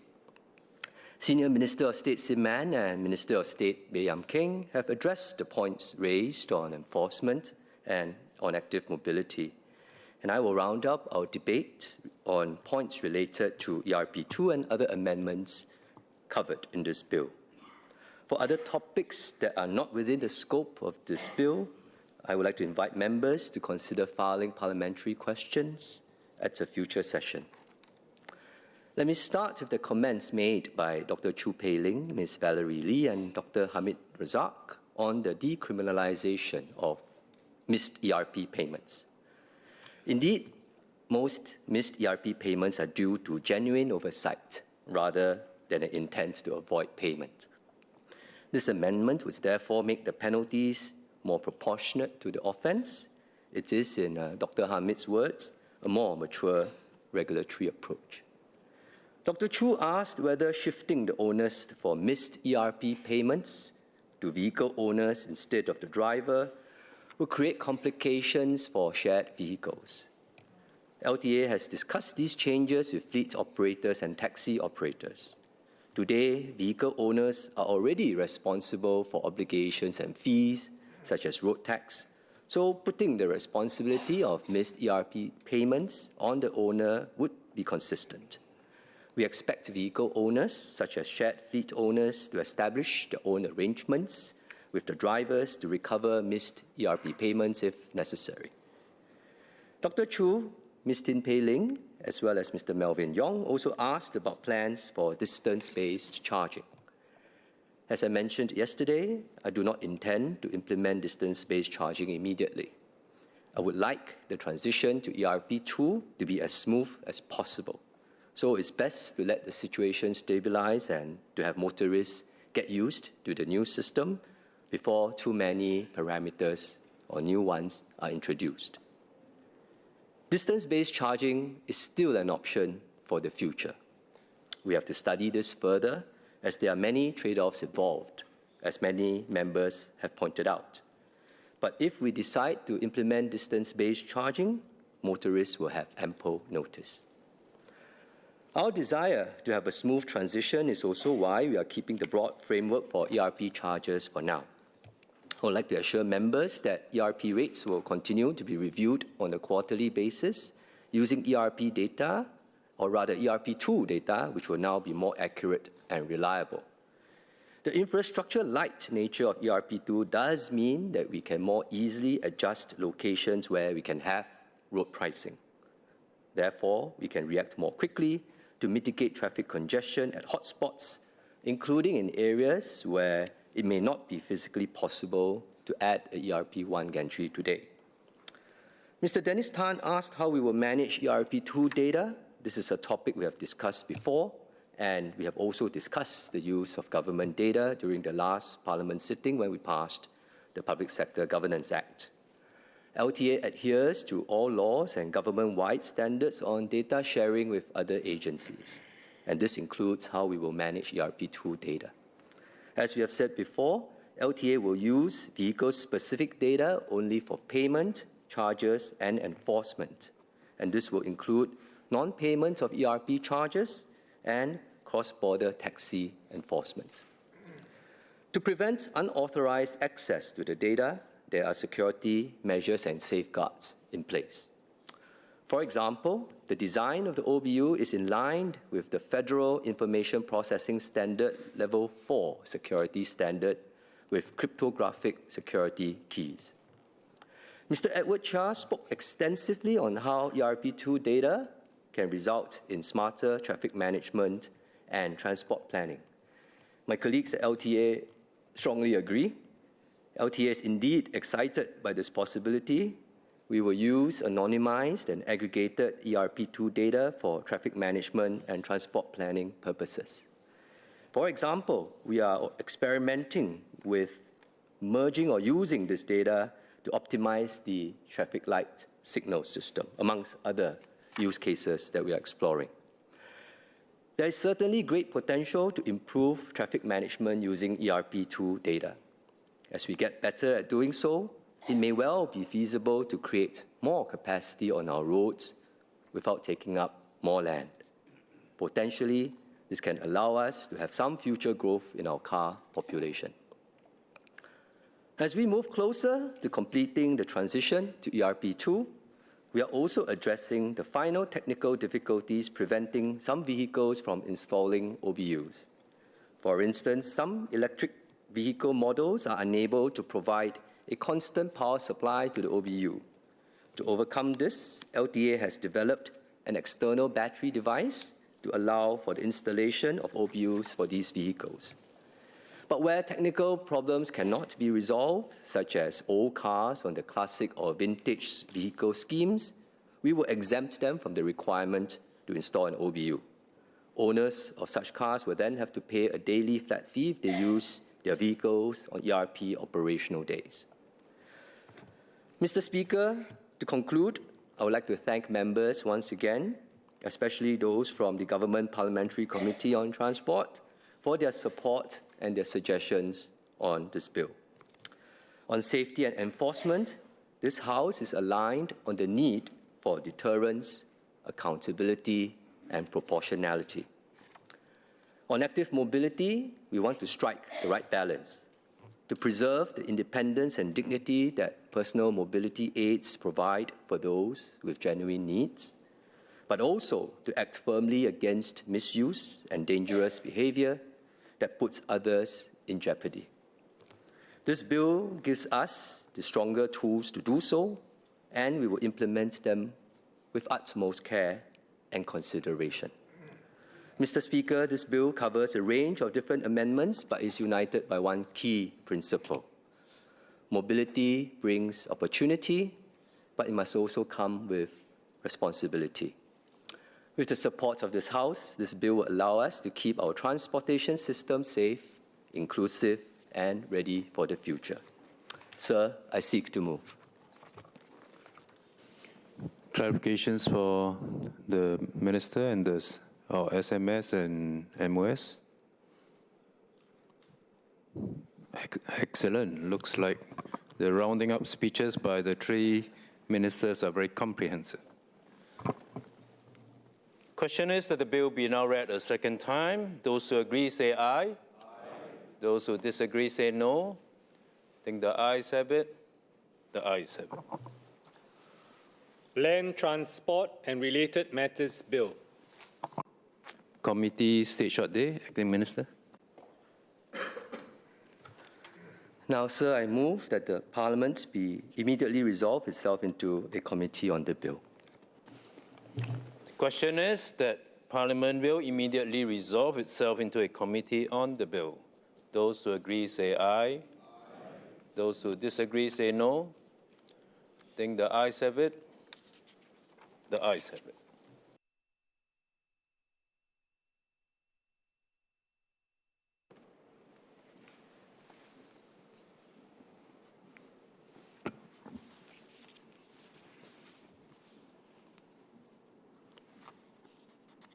The question is that clauses 1 to 97 stand part of the bill. Those who agree say aye. Aye. Those who disagree say no.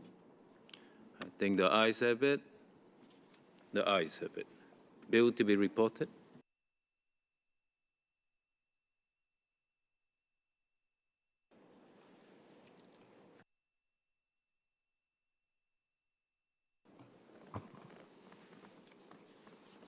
Acting Minister for Transport.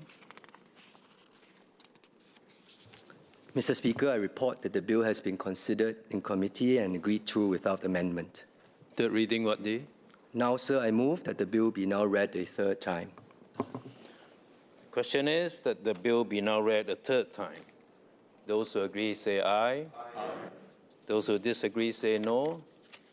I think the ayes have it. The ayes have it. Land Transport and Related Matters Bill. Order. I propose to take a break now. I suspend the sitting and I'll take the chair again at 5:05 p.m. Order, order.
Order.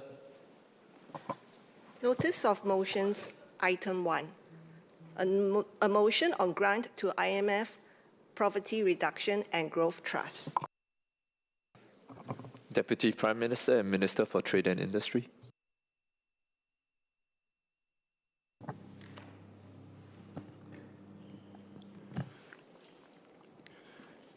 Mr. Deputy Speaker, on behalf of the Deputy Prime Minister and Minister in charge of the Monetary Authority of Singapore, I beg to move that this Parliament, in accordance with Section 6A 2D of the Bretton Woods Agreement Act 1966, resolves that the maximum amount of grants that the Monetary Authority of Singapore may give under a bilateral agreement or its subsequent variations to be made between the Monetary Authority of Singapore on behalf of the Government of the Republic of Singapore and the International Monetary Fund, IMF, to support the IMF's Poverty Reduction and Growth Trust, PRGT, is special drawing rights, SDR $21 million, approximately $28.6 million US.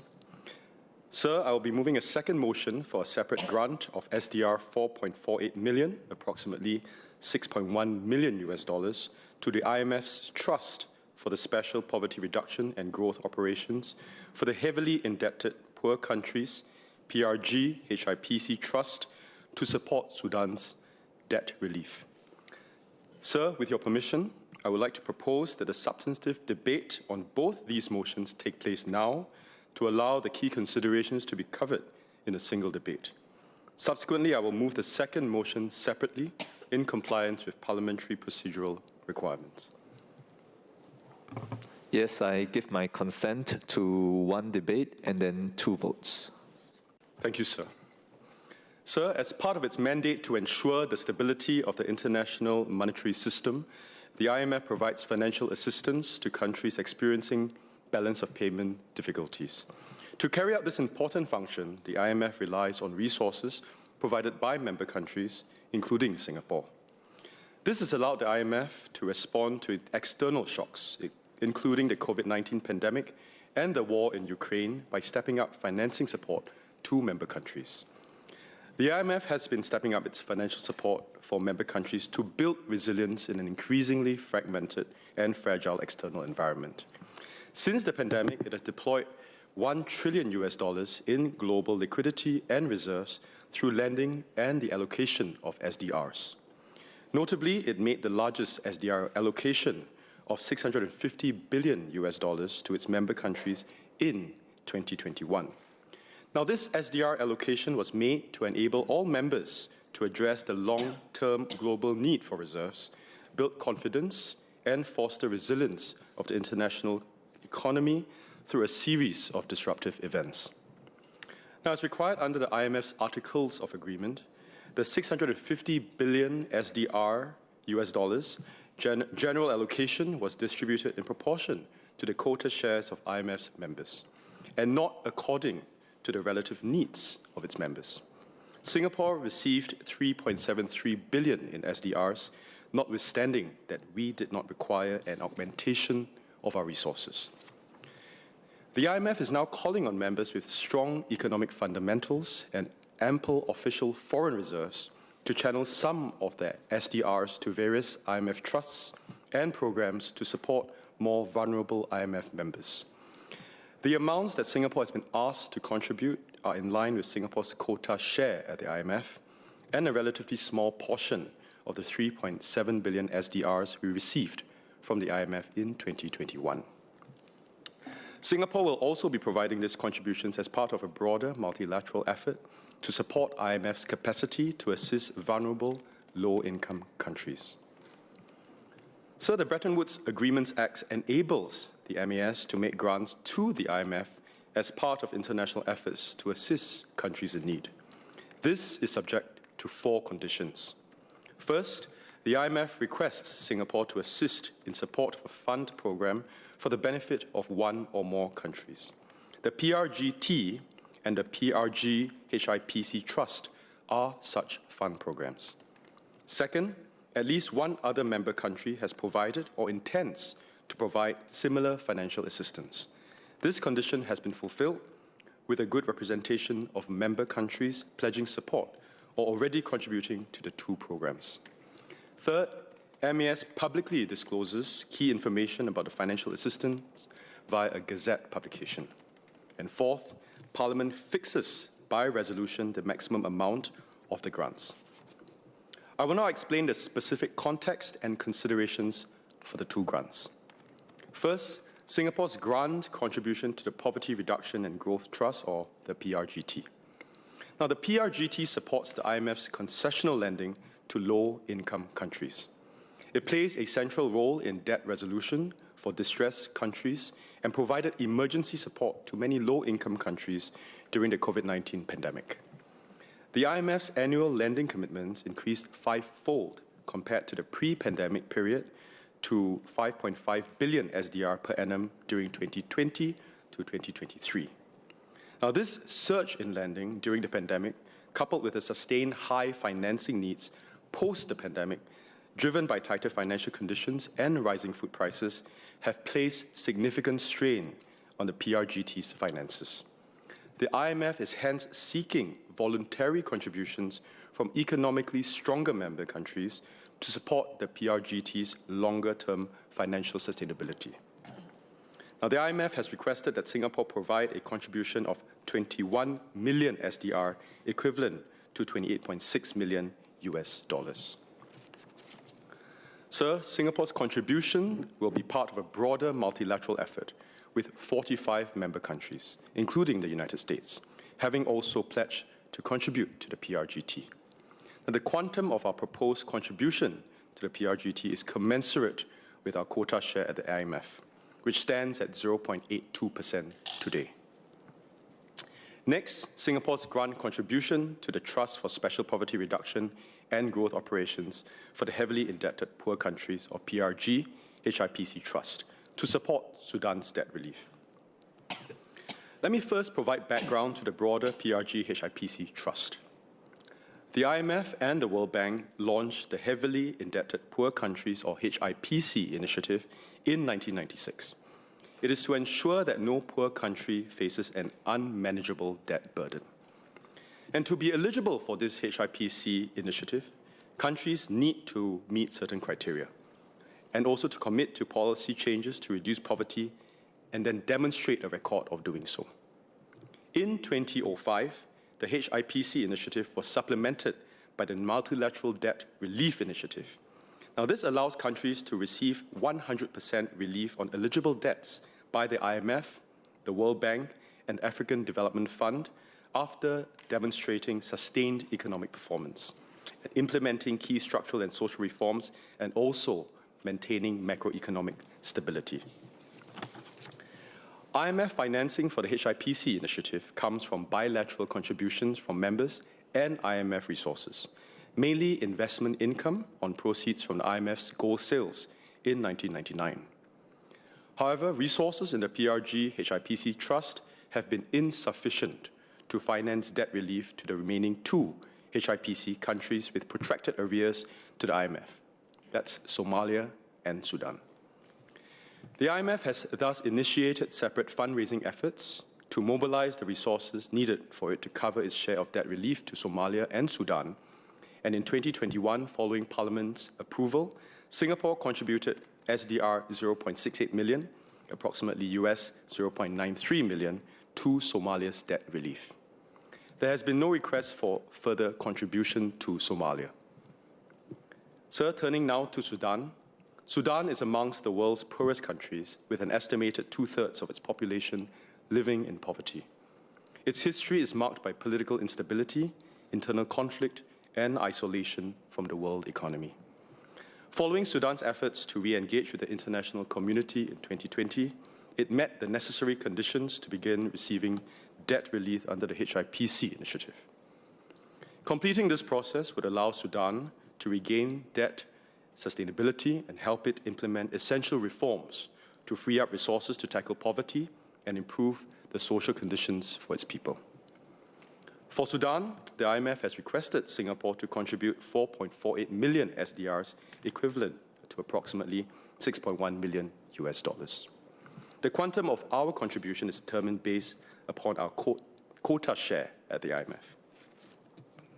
Now, similar to the PRGT, Singapore's contribution towards the debt relief for Sudan is part of a broader multilateral effort, with 122 members also having pledged to contribute, including our ASEAN 4 neighbours, Indonesia, Malaysia, Philippines, and Thailand. Now, why should Singapore make these contributions to the IMF, considering today's uncertain global environment? With multilateralism under threat, we should support multilateral institutions such as the IMF to help them to play their role in maintaining the stability of the global system. And it is also in Singapore's interest to do so, because we are a stakeholder in the international community, and it is our role to support the IMF. As a small open economy with multiple connections to global markets, Singapore has an interest in supporting initiatives that promote global resilience to crisis and to safeguard stability in the global monetary system. Singapore also joins a broader base of other countries in supporting IMF programs. Sir, the impact of our contributions on our official foreign reserves, OFR, is not significant. As I noted earlier, Singapore's OFR increased by 3.73 billion SDR following IMF's 2021 SDR allocation. Against this, our contribution to the PRGT will thus draw from Singapore's allocation of the SDR, resulting in a reduction of MAS's OFR by a relatively modest 21 million SDR, approximately US $28.6 million. The contribution to the PRG HIPC Trust will be funded from Singapore's share of IMF's existing resources in IMF accounts and will not affect the size of MAS's OFR. The proposed grant amounts are also proportionate to Singapore's quota share at the IMF and are consistent with Singapore's standing in the international financial system. Mr. Deputy Speaker, MAS has issued a media release on 28 January 2026 to inform the public of its intention to participate in the package of contributions to the IMF, including the grants for which it would seek Parliament's approval. Following Parliament's resolution to fix the maximum amount of grants that MAS can allocate to the IMF's PRGT and PRG HIPC Trust, MAS will publish in the Gazette key information about the grants. Mr. Deputy Speaker, I beg to move. Mr. Saktiandi Supaat.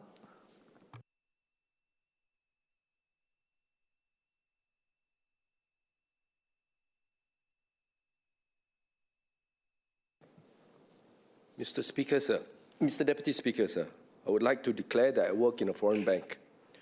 Mr. Deputy Speaker, the Government Parliamentary Committee for Finance and Trade Industry members and I have worked to discuss on these two motions. Our GPC members for Finance and Trade Industry, Member Victor Lai, Sean Low, Ng Shi Xuan, and Lee Hong Chuan, comes from varied backgrounds, including finance and investments, local business, and industry. We will be sharing our concerns and clarifications, as well as some suggestions on these two motions. Mr. Victor Lai will touch on global stability, prudence, and Singapore's national interests. Member Ng Shi Xuan will focus on careful examination of safeguards, proportionality, and accountability in Singapore's IMF contributions. Mr. Lee Hong Chuan aims to provide a strategic, values-based case for multilateral engagement grounded in Singapore's economic interests. And Member Sean Low will touch on the longer-term picture of multilateral institutions like the IMF and asking what our strategy would be. Mr. Deputy Speaker, I rise in support of both motions. Singapore has always affirmed that contributing as a responsible member of the international community is in our national interest. Having once been a beneficiary of World Bank financing that supported our early infrastructure development between 1963 and 1975, we recognize that promoting stability, growth, and debt sustainability in lower income and vulnerable economies contributes to a more resilient global system, one that ultimately benefits a small open economy like Singapore. However, I do have some clarifications and suggestions which I would put in three buckets. First, I wonder how much our worldview has evolved or needs to evolve amidst the changing world order that we see today. The IMF is founded upon the United Nations and Bretton Woods system, which has underpinned the international economic relations for decades since World War II.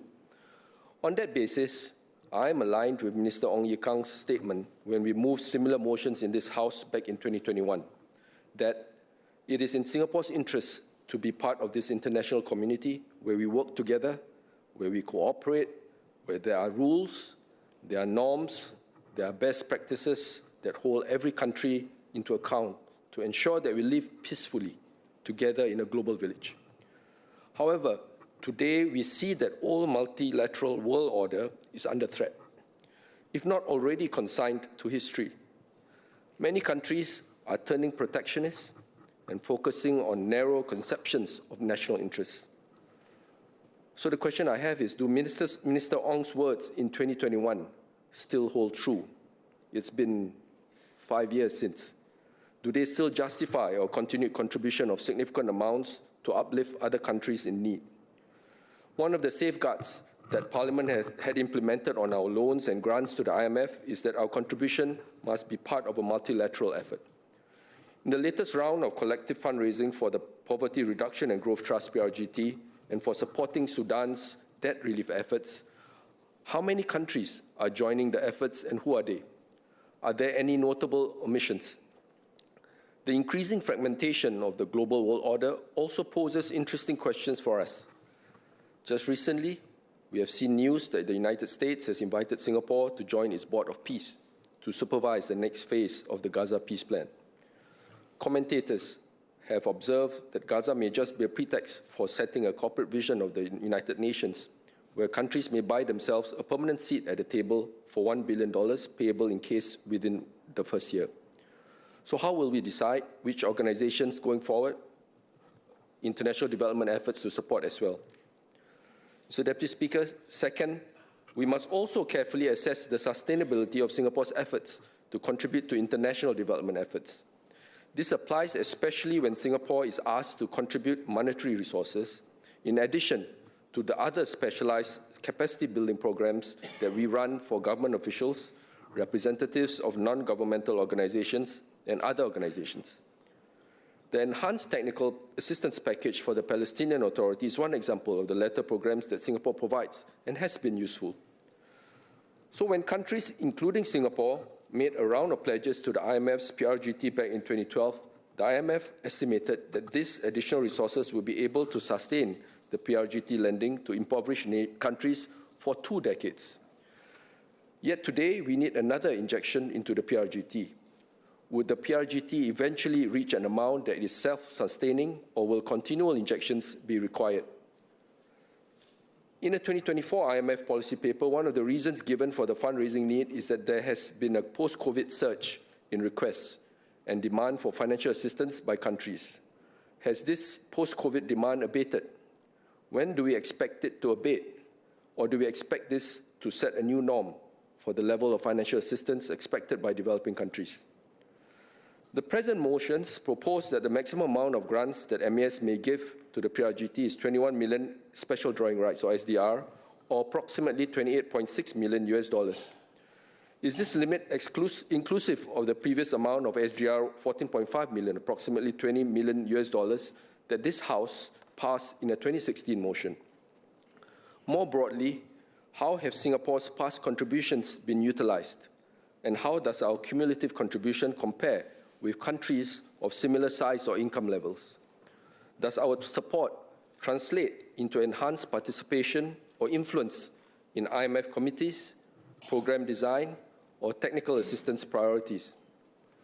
Mr. Deputy Speaker, sir, given that these grants are ultimately made through the Monetary Authority of Singapore, I would also like to seek clarification on how such contributions are treated from a reserves management and balance sheet perspective. I'm aware MOS Alvin Tan has shared some parts of it earlier, but please indulge me in some questions on this front.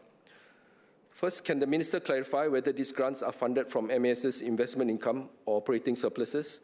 And I think MOS Alvin has mentioned that they do involve some direct draw from the Singapore's may not be involved draw from Singapore's official foreign reserves. Maybe need further clarification from MOS. Second is, how are these contributions accounted for within MAS's balance sheet? and what safeguards are in place to ensure that repeated contributions do not lead to structural erosion over time? Third, at what point, if any, would the cumulative size or frequency of such contributions be considered material from a reserves management perspective? And does MES apply internal thresholds or stress scenarios in this regard? Finally, can the Minister confirm with this whether these contributions fully comply with a constitutional and statutory framework governing Singapore's reserves, including the protection of past reserves? Mr. Deputy Speaker, in addition, the MES recent media release on 28 January noted that Singapore will also support the IMF's Resilience and Sustainability Trust through a loan arrangement rather than a grant, which is separate from what's requested from this motion. But as the RST is designed to provide longer-term financing for climate and structural resilience, can the Minister also clarify whether MES expects Singapore's loan exposure under RST to grow over time, and what internal limits or review mechanisms are applied to ensure that such commitments remain consistent with our overall reserves management framework? These clarifications would help assure Singaporeans and members of this House that while we remain a responsible global citizen, we continue to exercise prudence and discipline in managing our national resources. Third, Mr. Deputy Speaker, we must heighten awareness among Singaporeans of our international assistance efforts, what we are doing, why we do it, and how are we doing it. This is especially since not many people will read the Government Gazette, where the government is required to publish the key information of the assistance provided to the IMF under our Bretton Woods Agreement Act. While the MES would issue media releases for each of our contributions to ensure greater transparency and accountability, I'm not sure how effective these media releases would be in reaching ordinary Singaporeans. Getting our citizens' buy-in is important because there may be sentiments that we should help ourselves before helping others. In many other countries, this bitterness is what could have been. What could have been has led to the rise of far-right movements and politics. These ideologies, which encompass xenophobia and identity politics, are deeply divisive and have triggered violence many a times. So in this regard, I have a few suggestions. One, can we give more weight to the role of this international organization and Singapore's relationship with them in our national education syllabus? Speaking to Singaporeans today, some of them are surprised or unaware that Singapore had actually been a huge beneficiary of World Bank assistance when we were building from third world to first. Second, we can celebrate these organizations and the work they do in more public roadshows or commemorative events. This is especially since we host many of these international organizations in Singapore, such as the IMF Singapore Regional Training Institute and the IMF Resident Representative Office. Mr. Deputy Speaker, today, Singapore is in a privileged position to be able to contribute to help lower-income countries in their development.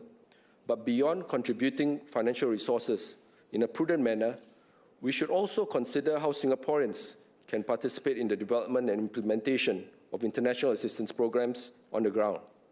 More and more Singaporeans are in fact interested in making a real difference to our world, as exemplified by Singapore charity Rahmatan Lil Alamin Foundation, RLAF, efforts for Gaza.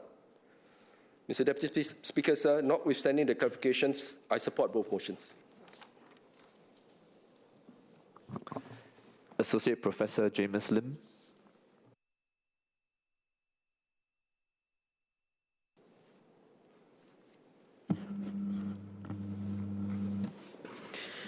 Mr. Deputy Speaker, as many in this House are aware, I was, for many years, an employee at the Bretton Woods institution with which these two motions are associated.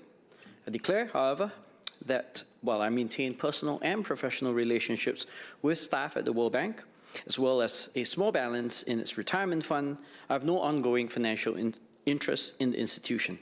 This speech is therefore delivered in my capacity as a Singaporean parliamentarian. And the motions seek approval for grant support from the International Monetary Fund's Poverty Reduction and Growth Trust, or PRGT, to the tune of around Singapore 36 million for the trust fund and a little less than 8 million for Sudan. The fund has been engaged in poverty reduction work for several decades now, and while I personally find that this smacks of mission creep, especially relative to its mandate versus the World Bank, I will concede that helping one of the poorest nations on earth need not be limited to the actions of one international agency alone. In previous motions of this nature, I had argued in favor of transferring some of our additional surplus quota contributions to other countries that are in need. And this motion is precisely along those lines. For this reason, I support the motion. My contribution to this debate is threefold. First, I will seek more clarity on the choice of parameters for support. And second, I hope to obtain some additional context for the historical disbursements to the PRGT. And third, I will return to my call for a more institutionalized system for our nation's foreign assistance. My first clarification has to do with the 36 and 8 million sought. As MOS Tan shared, the amount for the PRGT contribution was conveyed by the IMF and as is typical, is consistent with our nation's quota subscription at the institution. The amount for Sudan, under the auspices of the Heavily Indebted Poor Countries, or HIPC, initiative, is also presumably a proportional contribution to the total amount of debt relief that the country seeks. Still, I wish to ascertain that this is indeed how these specific amounts were arrived at. Second, I have no doubt that Sudan is in severe need for debt relief. With a GDP per capita of about $1,250, the country is one of the poorest worldwide. The nation is faced with a debt of close to 2.5 times its annual income, and recent analyses strongly suggest that this amount is unsustainable. Still, there are 39 countries listed on the HIPC list. This includes countries that are poorer, such as Afghanistan, Burundi, Malawi, as well as those with equally crushing debt burdens, such as Eritrea. And while all but 2 countries on the HIPC list have previously enjoyed debt relief, Eritrea, like Sudan, have not. I would therefore like to understand the premise behind the selection of Sudan as the beneficiary of this round of relief. Of course, this may well have been recommended by the staff of the fund, but as donors, I believe that it's incumbent on us to also question the institution's rationale. Now, I'm also aware that the amounts constitute maximums, which in principle may turn out not to be fully assessed. To this end, I note that as of 2025, Singapore's pledges to the PRGT amounted to $1.25 billion. However, it's uncertain whether this amount has been fully disbursed. Will the MOS clarify the status of the prior pledged amounts? Specifically, has part or all of the earlier $1.25 billion been drawn down already, which justifies this additional injection? Relatedly, how do the current grants relate to our earlier commitments? After all, 36 million is a minuscule share, just about 3% of the prior 1.25 billion pledge.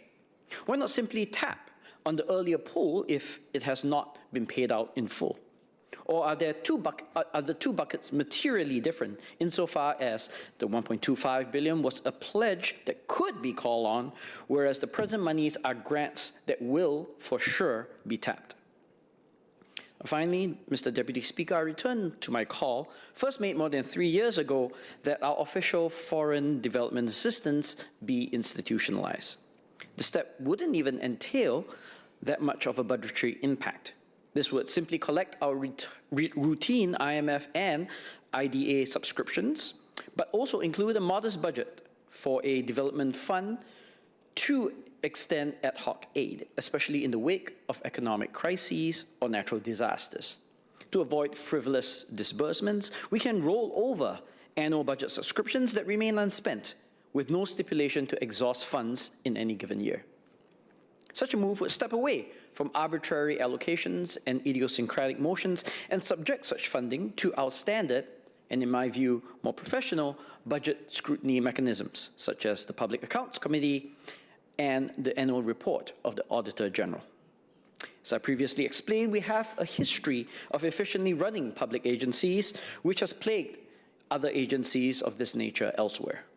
And if run effectively, it will serve to further enhance our soft power in a global geopolitical environment where such power is in short supply, yet sorely needed.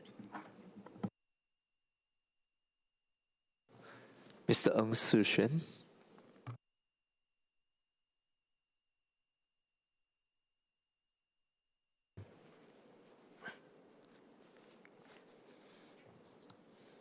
Deputy Speaker, sir, I support both motions before the House relating to grants to the IMF's Poverty Reduction and Growth Trust and the trust supporting Sudan's debt relief. My remarks focus on how these grants are controlled and what Singapore expects in return. I will make 4 brief points. Unlike some IMF arrangements that involve lending or reserve assets, these 2 motions involve grants which are not repaid. The amounts are kept, specified and approved by Parliament, which is appropriate. But it's still important to be clear that these are direct transfers of public funds, not investments or loans. Can the government clarify whether grants of this nature are expected to be occasional and case-specific, or whether they are likely to become regular or automatic over time? And what principles are used to keep them limited in size and scope? Second, on whether Singapore is doing more than its fair share. We understand that these grants sit outside domestic spending and do not reduce what ministries receive through the budget. Even so, Singaporeans may reasonably ask whether Singapore is giving more than others at a time when many countries are turning inward. Despite this narrative, as MOS Tan has shared, many countries are still contributing to this IMF trust. That suggests countries still see value in doing so. But the question is whether Singapore's share is reasonable. Can the government share how much other countries are contributing to these 2 trusts and how Singapore's contribution compares with theirs? Third, on what changes on the ground and how this is monitored. For the Poverty Reduction and Growth Trust, and especially for Sudan's debt relief, Singaporeans will want to know what these grants are meant to achieve and whether there are adequate safeguards governing their use. Sudan does not have strong institutions and is embroiled in ongoing conflict. Debt relief may be necessary, but it also carries risks if money is not used properly. Does the governance structure ensure that the money used is that the money used does the governance structure ensure that the money is used where it is most needed? And will contributors receive updates on how the funds are used and what outcomes are achieved? Fourth, on flexibility if Singapore's own budgets come under pressure. While these grants are modest, they are still public funds. It is therefore reasonable to ask what flexibility Singapore has if fiscal conditions tighten in the future. If Singapore faces tighter budgets, what options do we have to pause, reduce, or recover overseas commitments, whether in the form of grants or loans? And how are these decisions made? Sir, I look forward to the government's response. Mr. Lee Hong Chuang.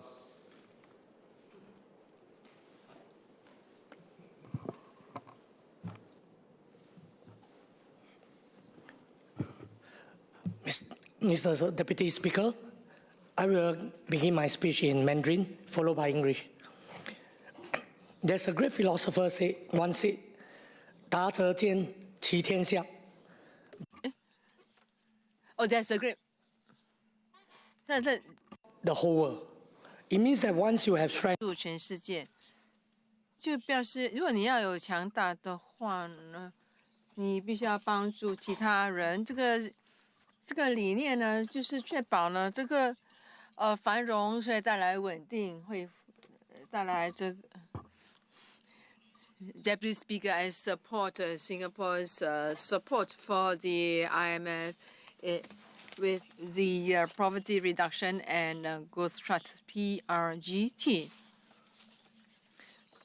I support this motion. The core of this motion is not just about support towards the external, but also a support in the form of a volatile world and what Singapore can do. On the surface, it looks like resource support, but if we look further, is how we view risk and Singapore, how we position ourselves in an environment of a volatile world. In terms of principle, this is something that can be supported. The overall judgment is essential in terms of public resource utilization. It is within control. It is within measure. And in Singapore, it also enforces in line with what we have been in the international world order. As a small economic entity, our prosperity and stability, and we have a resilient financial system, income, even with COVID, even with the pandemic and all the crises and all the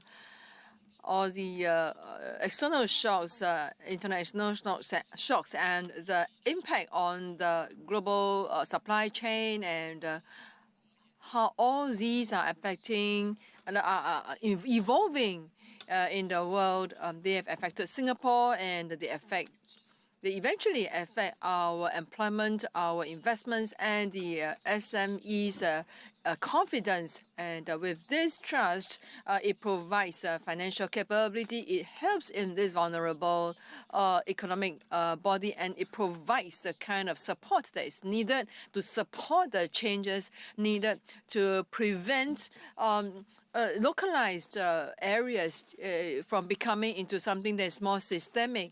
And what we see is not just a localized support, but also one step forward to see how we can block the bigger risk. So the question might be, how do we want to do this through IMF, especially through the PRGT? In my view, it's not just the form, but in the mechanics.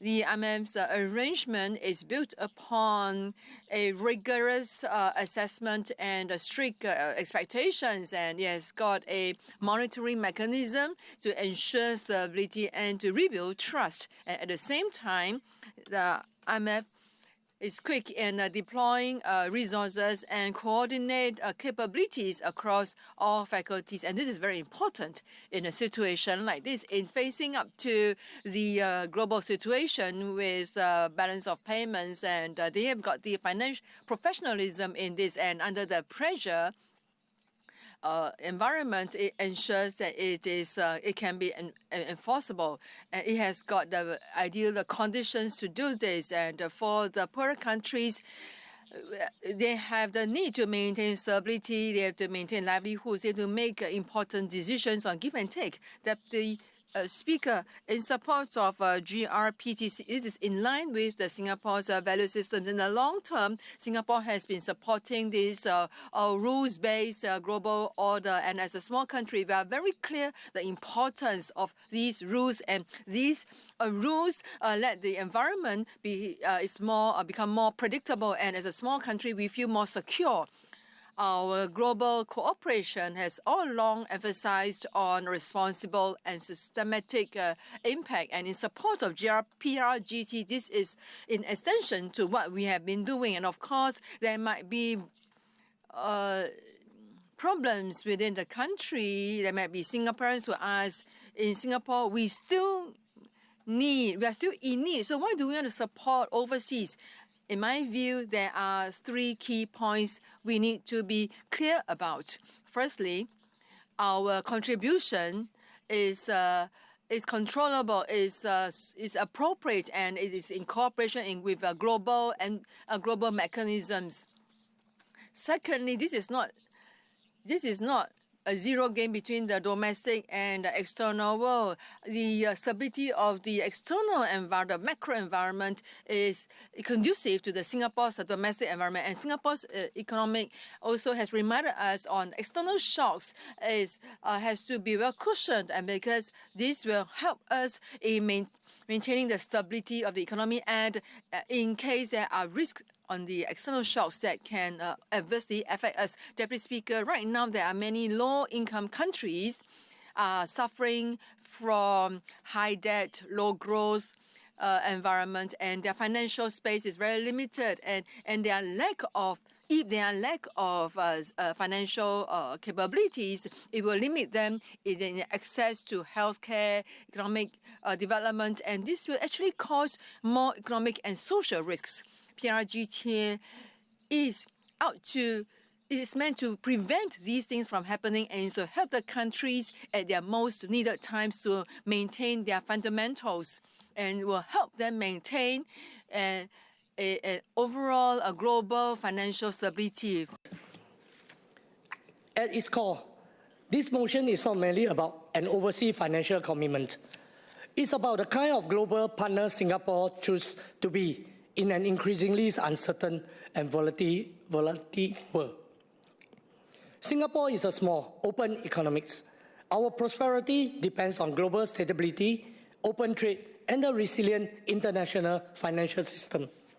When low-income countries are hit by shocks, whether from pandemic, climate events, debt, distress, or conflict, the effects do not remain local. They spill across borders through disrupted supply chains, financial volatility, and regional instability. These risks ultimately affect jobs, investment, and confidence here in Singapore. The PRGT plays a critical role by providing timely and concessional financing to vulnerable economies at the onset of crisis. This helps countries stabilize their macroeconomic condition, protect essential social spending, and undertaking necessary reforms, preventing local crises from escalating into systematic ones. Seen this way, support from the PRGT is not simply about aid, it's a form of early risk prevention. Mr. Deputy Speaker, some may ask why this support should be channeled through IMF and the PRGT. The answer lies in the strength of the mechanism. IMF programs are grounded in rigorous assessment, clear policy conditions, and strong monitoring, ensuring that funds are used to restore stability and confidence. The IMF also has the expertise and ability to mobilize resources quickly and coordinate internationally, an essential capability during cross-border crises. Importantly, the concessional natures of the PRGT allow low-income countries to stabilize their economics without sacrificing basic healthcare, education, or social needs. Supporting the PRGT is also consistent with Singapore's long-standing commitment to a rule-based multilateral system. As a small state, we understand the value of the clear rules, accountability, and predictable frameworks. Our approach to international cooperation has always emphasized effectiveness, responsibility, and systematic impact. This contribution reflects those principles. It is understandable that some Singaporeans may ask why we should support effort overseas when there are domestic needs. There are 3 points I would like to mention here. First, our contribution is measured and controlled, and its impact is amplified through a multilateral framework. Second, this is not a zero-sum choice. External stability directly supports Singapore's economic resiliency and employment. Third, our own experience shows that external shocks can spread rapidly. Helping others stabilize their economics reduce the spillover risk that could otherwise reach our shore. Today, many low-income countries face the combined pressures of high debt, weak growth, and limited fiscal space. Without concessional financing, they have been forced into sharp cuts to essential services or disorder defaults, creating broader financial and social instability. The PRGT is a vital tool to prevent such outcomes and to safeguard international financial stability. Mr. Deputy Speaker, this motion reflects a long-term strategic judgment rather than a short-term gesture. Like in Mandarin, they say, 共同发展才能 Common prosperity is the only way to long-term prosperity. than can be achieved. For this reason, I support the motion. Mr. Lee, I hope you will get back your voice very soon. Mr. Sean Low.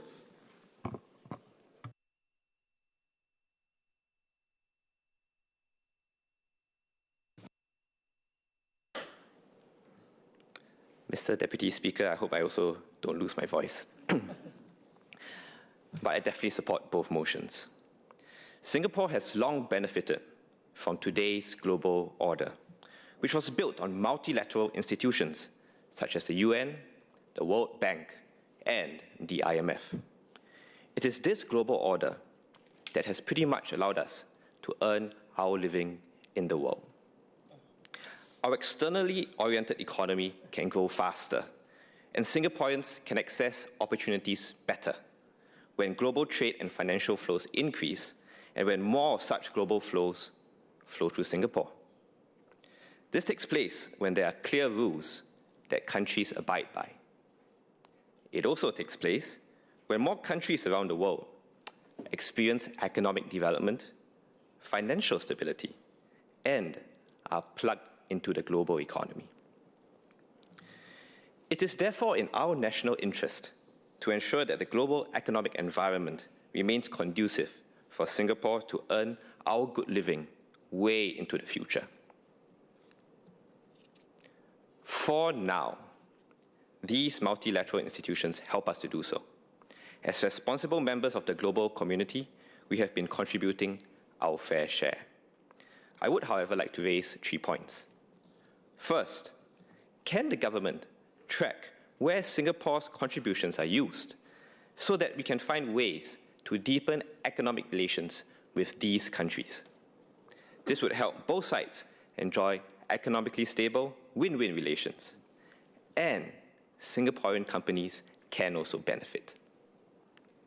Second, as noted by my colleague Mr. Saktiandi, although not required for parliamentary approval, MAS has updated that 746 million of special drawing rights will be loaned to the IMF's Resilience and Sustainability Trust. This does not seem like a small sum in both absolute terms and as a proportion of our total SDRs on our balance sheet. According to the IMF's website, only 23 countries have contributed to this trust. Coincidentally, it is equivalent to around $1 billion US, the same fee to have a long-term seat on the US's Board of Peace. Although the contribution to IMF's trust would be a loan, whereas the Board of Peace requires an expense. As a loan, it remains as an asset on MAS's balance sheet. Can the government share more about the mechanism of this loan to the IMF and whether there are any risks from this loan? Finally, and most importantly for the long term, I hope the government can address the bigger question, the elephant in the room. I'm not so sure compared to my other parliamentary colleagues. What should Singapore's long-term strategy be, given the emergence of a more fragmented world order, divided into more adversarial blocs, and driven by self-interest among states? We should not be naive. Countries will always be self-interested. It's almost always me first. And blocs will always form and disperse. We have seen this in the non-aligned movement of the 1950s, the formation of BRICS in the 2000s, and so on. But in most instances in the past, these blocs were combinations of developing countries and middle powers attempting to challenge incumbent multilateral institutions, and an order underpinned by developed countries, first and foremost amongst them, the US. But now, things seem different. The challenger is not another bloc of developing countries. It is the US itself rebalancing its interests vis-à-vis these multilateral institutions. We should therefore expect institutions like the IMF to come under extreme stress Perhaps they will even be unable to perform the key international functions they were set up to do, such as development support or liquidity in times of global crises. Some of our colleagues in the House have assumed that they can continue to do so in the future. I'm not so sure. For example, consider the unthinkable. What if some member countries refuse to honor their obligation to supply their currencies as required by the special drawing rights? How should we respond to these new developments based on our own national interests? Should we capitalize on the opportunity to take a larger role in reshaping existing multilateral institutions? Or should we capitulate and follow the herd of other countries looking out for their own immediate self-interest, potentially reorganizing into new blocs? Or should we just carry on, assuming business as usual? Mr. Speaker, I do not expect the government to provide a comprehensive answer at this juncture, but I thought to leave these questions as food for thought. Because as the old adage goes, if we don't have a seat at the table, then we might find ourselves on the menu. I support the motion. Thank you. Mr. Victor Lai.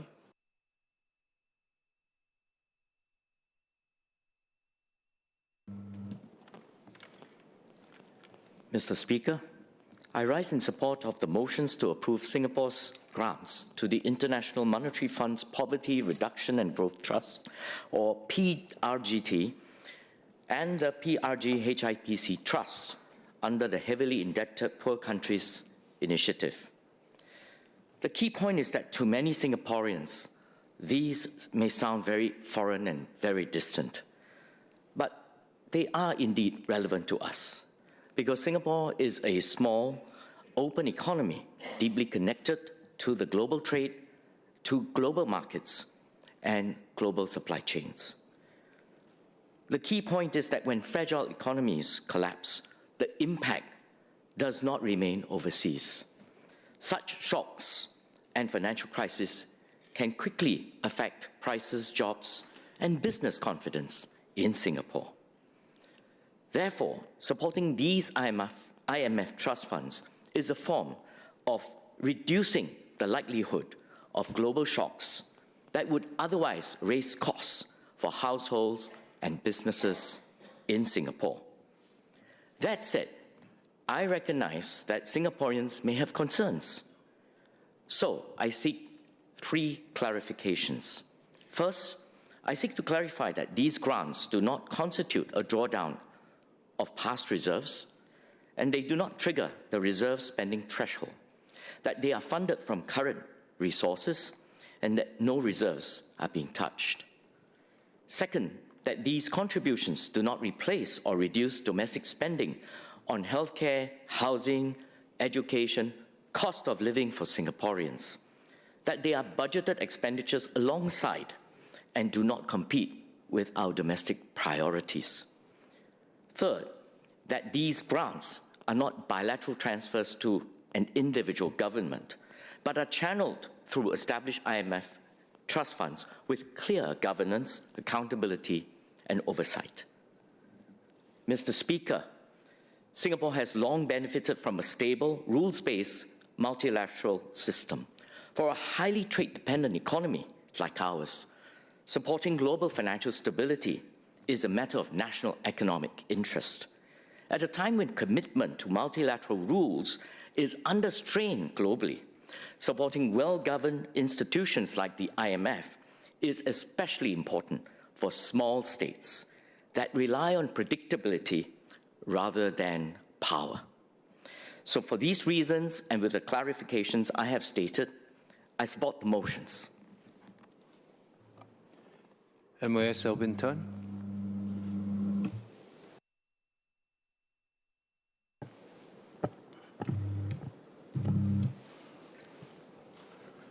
Mr. Speaker, I thank members for speaking and supporting the 2 motions. Members have highlighted the importance for Singapore to contribute to the IMF and to help other vulnerable economies, especially in today's volatile and fragmented global environment. Now, let me address some of the questions they have raised in the debate. First, they have asked whether Singapore should continue contributing to the international community in the current global environment. Mrs. Saktiandi Supat and Mrs. Sean Low asked about Singapore's strategy in a more fragmented world and our interests as part of the global and international community. I agree with them. We do indeed face very different global operating contexts today, with multilateralism under threat amid wars, rising protectionism, and intensifying geopolitical tensions. Prime Minister Wong had emphasized that even as multilateralism comes under threat, Singapore must do our part to preserve multilateral frameworks that matter and to lay the foundations for a more stable global order to emerge in the years ahead. Mr. Lee Hong Chuang put it well.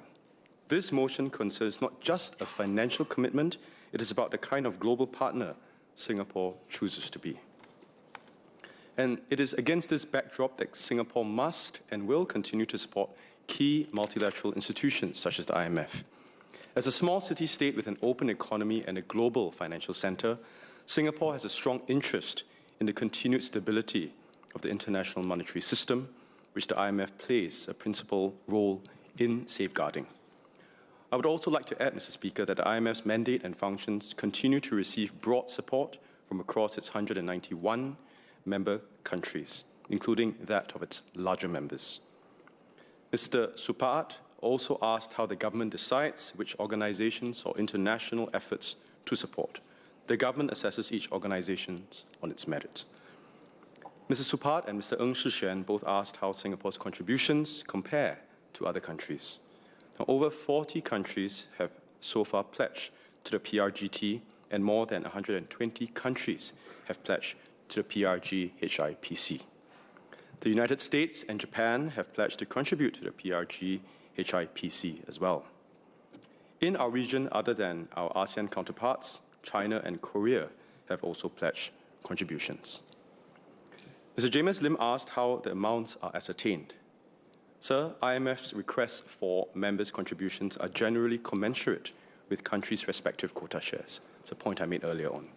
And these quota shares are determined by a country's relative position in the global economy, using a set of indicators comprising GDP, openness, economic favorability, and international reserves. Naturally, countries with larger quota shares are expected to contribute more. Mr. Lim also asked whether our earlier contributions had been drawn down. Sir, our past contribution adds to a common pool of resources for the PRGT, and it is not attributable to individual contributing members. Mr. Supat also asked about the PRGT's self-sustainability. Now, the IMF aims for the PRGT to be financially self-sustainable in the long run, and in recent years, this has been challenging, as overall demand for PRGT funding remained high compared to demand pre-pandemic. Now, this round of contributions is targeted at getting the PRGT closer to its goal of self-sustainability. The IMF has also approved a comprehensive package of policy reforms and financing measures. These reforms naturally need time to implement and to be assessed for its efficacy. This is to ensure that the PRGT's long-term self-sustainability may be reached. On a related note, Mr. Ng Shixuan and Mr. Saktiandi Supat asked about future IMF grant requests. IMF's fundraising requests are informed by periodic assessments of the demand for its various facilities and initiatives. This in turn rests on the state of the global economy and the financial system and the needs of poor and vulnerable members. Singapore last contributed to the IMF in 2016 and 2021, which the members have alluded to, and these were brought to Parliament for approval. Now, for any further requests for financial assistance, MAS will carefully assess on a case-by-case basis the merits of the requests and if the requested amount is reasonable. All proposed contributions to the IMF will also be assessed against the conditions under the Bretton Woods Agreements Act. Mr. Saktiandi Supat also asked about the financing and reserves implications of the contributions. The proposed limit does not include the previous contribution to the PRGT.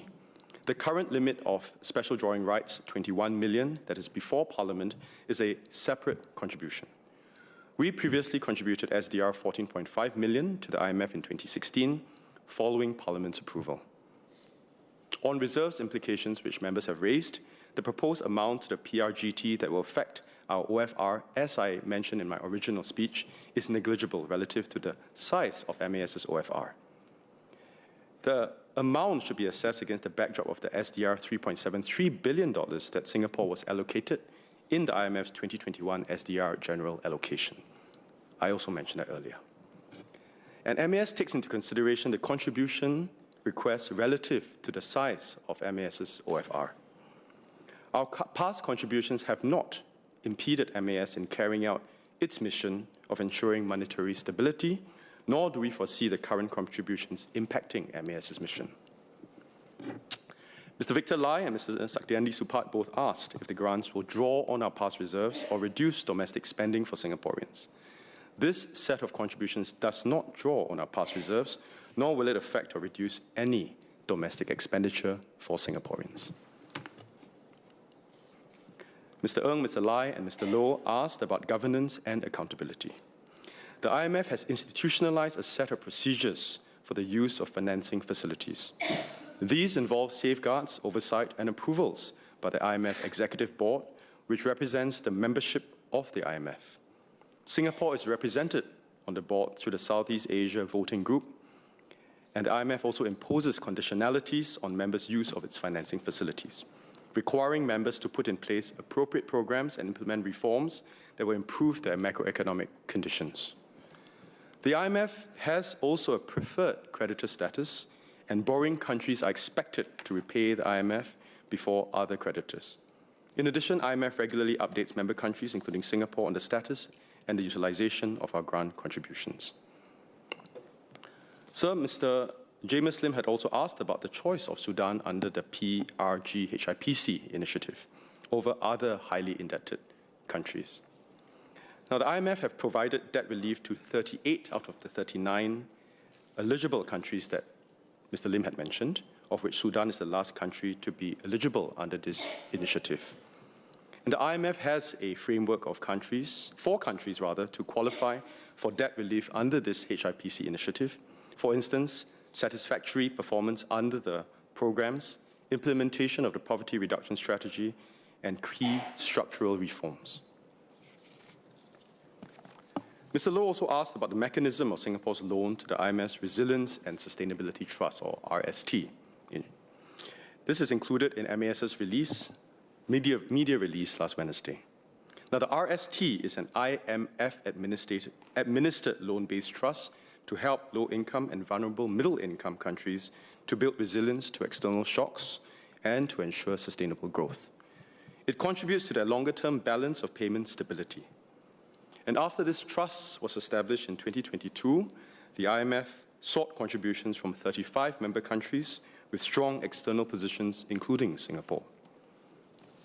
Last Wednesday, the IMF announced that Singapore will channel 746 million SDR from the 2021 SDR allocation to the RST. And we will join 22 other countries in supporting the IMF to meet its initial fundraising target of SDR 33 billion. Now, the contributions to the RST are considered loans and other financial assistance under the Bretton Woods Agreements Act, which do not require Parliament's approval. Mr. Sean Loh rightly pointed out that the loans will continue to be recognized as assets on MAS's balance sheet and are not expenses, in contrast to the 2 grants that we are tabling today. Mr. Loh also asked about the risks associated with this contribution. Now, when Singapore provides a loan in support of an IMF program such as the RST, for the benefit of 1 or more countries, we are providing the loan to the IMF and entering into an agreement with the IMF. So we take on the credit risk of the IMF, which is low, instead of the direct credit risk of the countries that the IMF lends to. And as I shared earlier, the IMF has formal procedures for the use of its financing facilities with safeguards and approvals and conditionalities on members' use. As the IMF enjoys preferred creditor status, loans granted by the IMF must be repaid ahead of all other creditors. The IMF, with the advantage it has from its preferred creditor status and the sizable reserves it can use to protect its members, has always repaid its own creditors. In addition, member countries' loans to the IMF under the RST are remunerated at the SDR interest rate. To Mr. Supat's question on the loan exposure under the RST, the recent contribution to the RST announced is a once-off. Any future requests will be similarly carefully considered on a case-by-case basis. As I highlighted earlier, our considerations will be based on the merits of the requests, whether the amount sought is reasonable, and as Mr. Supat mentioned, the implications for our reserves. Mr. Ng also asked about the options Singapore can exercise in the event of budgetary constraints. Singapore's loan agreements with the IMF include a safeguard that the IMF is obliged to immediately repay the loan in the event Singapore has a balance of payment need. I also thank Mr. James Lim's support for these motions and his call for Singapore to do more. He's made that in previous sittings. And it is, in fact, a sentiment that members today and many of us share. We want to be a force for good in the world, and I think it's heartening that Parliament has expressed that. Indeed, Singapore has benefited from funding provided by the World Bank in the early years of our infrastructure development, which Mr. Saktiandi had mentioned earlier on. But even as we want to do good, we need to take a balanced approach. Our resources, as we have articulated many times in this House, is not infinite. Every dollar we commit abroad must be weighed against our needs at home, for our seniors, for our healthcare, and our social safety nets. And as I shared earlier, our contributions to the IMF are fair, in that they are pegged to our quota share and assessed to be reasonable. It does not require Singapore to overextend ourselves, even as we do good. Mr. James Lim made a suggestion that he has made previously about institutionalizing foreign international assistance. Our approach first looks at what is commensurate with Singapore's resources and which best leverages our specific strengths. Last year, in April 2025, Prime Minister announced a new unit in MFA, then called the Development Partnership Unit, and now the Development Strategy Unit, to coordinate efforts across government agencies to strengthen coordination and collaboration and focus on areas where Singapore can make a meaningful impact. We continue to extend capacity building and skills training to developing countries through our Singapore Cooperation Program, and to date, now over 160,000 officials from 180 countries have attended our SCP program. In other areas, we have also delivered international aid assistance across the world, such as the Cyclone Dilwa in Sri Lanka last year, and most recently to Gaza.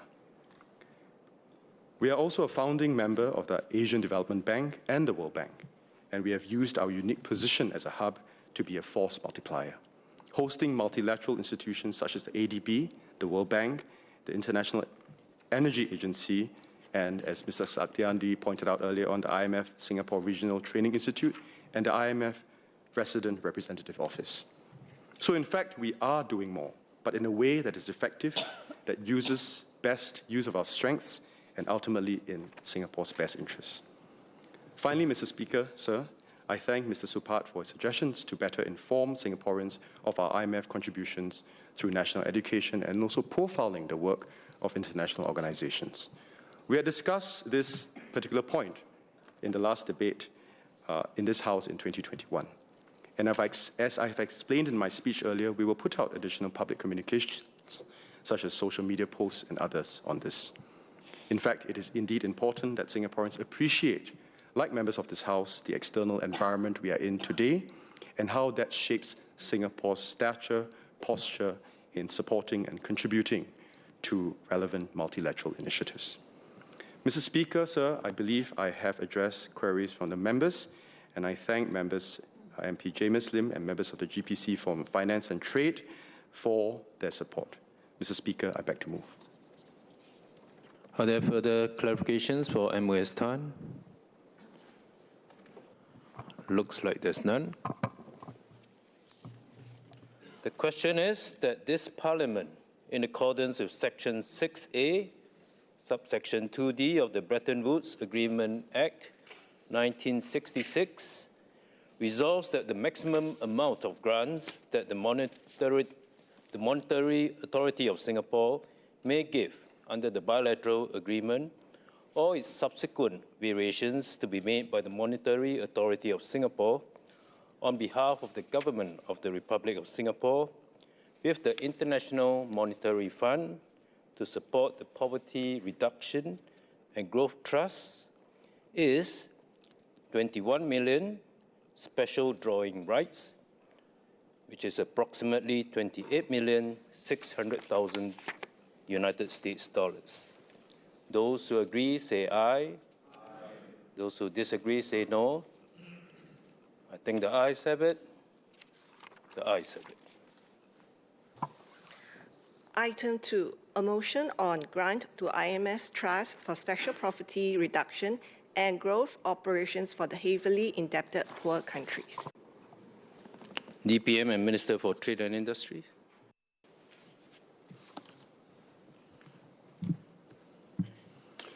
Mr. Speaker, sir, on behalf of the Deputy Prime Minister and the Minister in charge of the Monetary Authority of Singapore, I beg to move that this Parliament, in accordance with Section 6A, 2D of the Bretton Woods Agreements Act 1966, resolves that the maximum amount of grants that the Monetary Authority of Singapore may give under the bilateral agreement or its subsequent variations to be made by the Monetary Authority of Singapore on behalf of the Government of the Republic of Singapore with the International Monetary Fund to support Sudan's debt relief via the Trust for the Special Poverty Reduction and Growth Operations for the Heavily Indebted Poor Countries is special drawing rights SDR 4.48 million, approximately US 6.1 billion. Mr. Speaker, I beg to move. As a formality, any other members wish to speak again? No.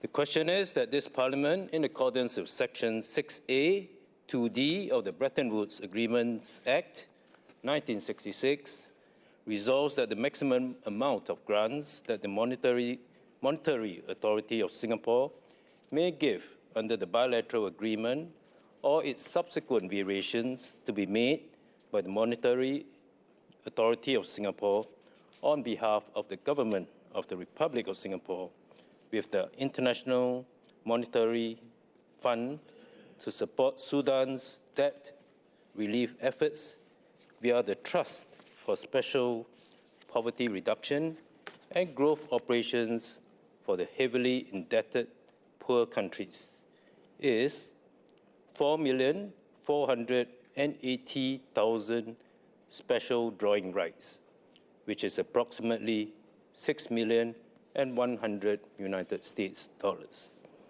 Those who agree say aye. Those who disagree say no. I think the ayes have it. The ayes have it. Deputy Leader. Mr. Speaker, on behalf of Leader, I move that at its rising today, Parliament do now stand adjourned to 12 February 2026. The question is that at its rising today, Parliament do stand adjourned to 12 February 2026. Those who agree say aye. Those who disagree say no. I think the ayes have it. The ayes have it. Deputy Leader. Mr. Speaker, I move that Parliament do now adjourn.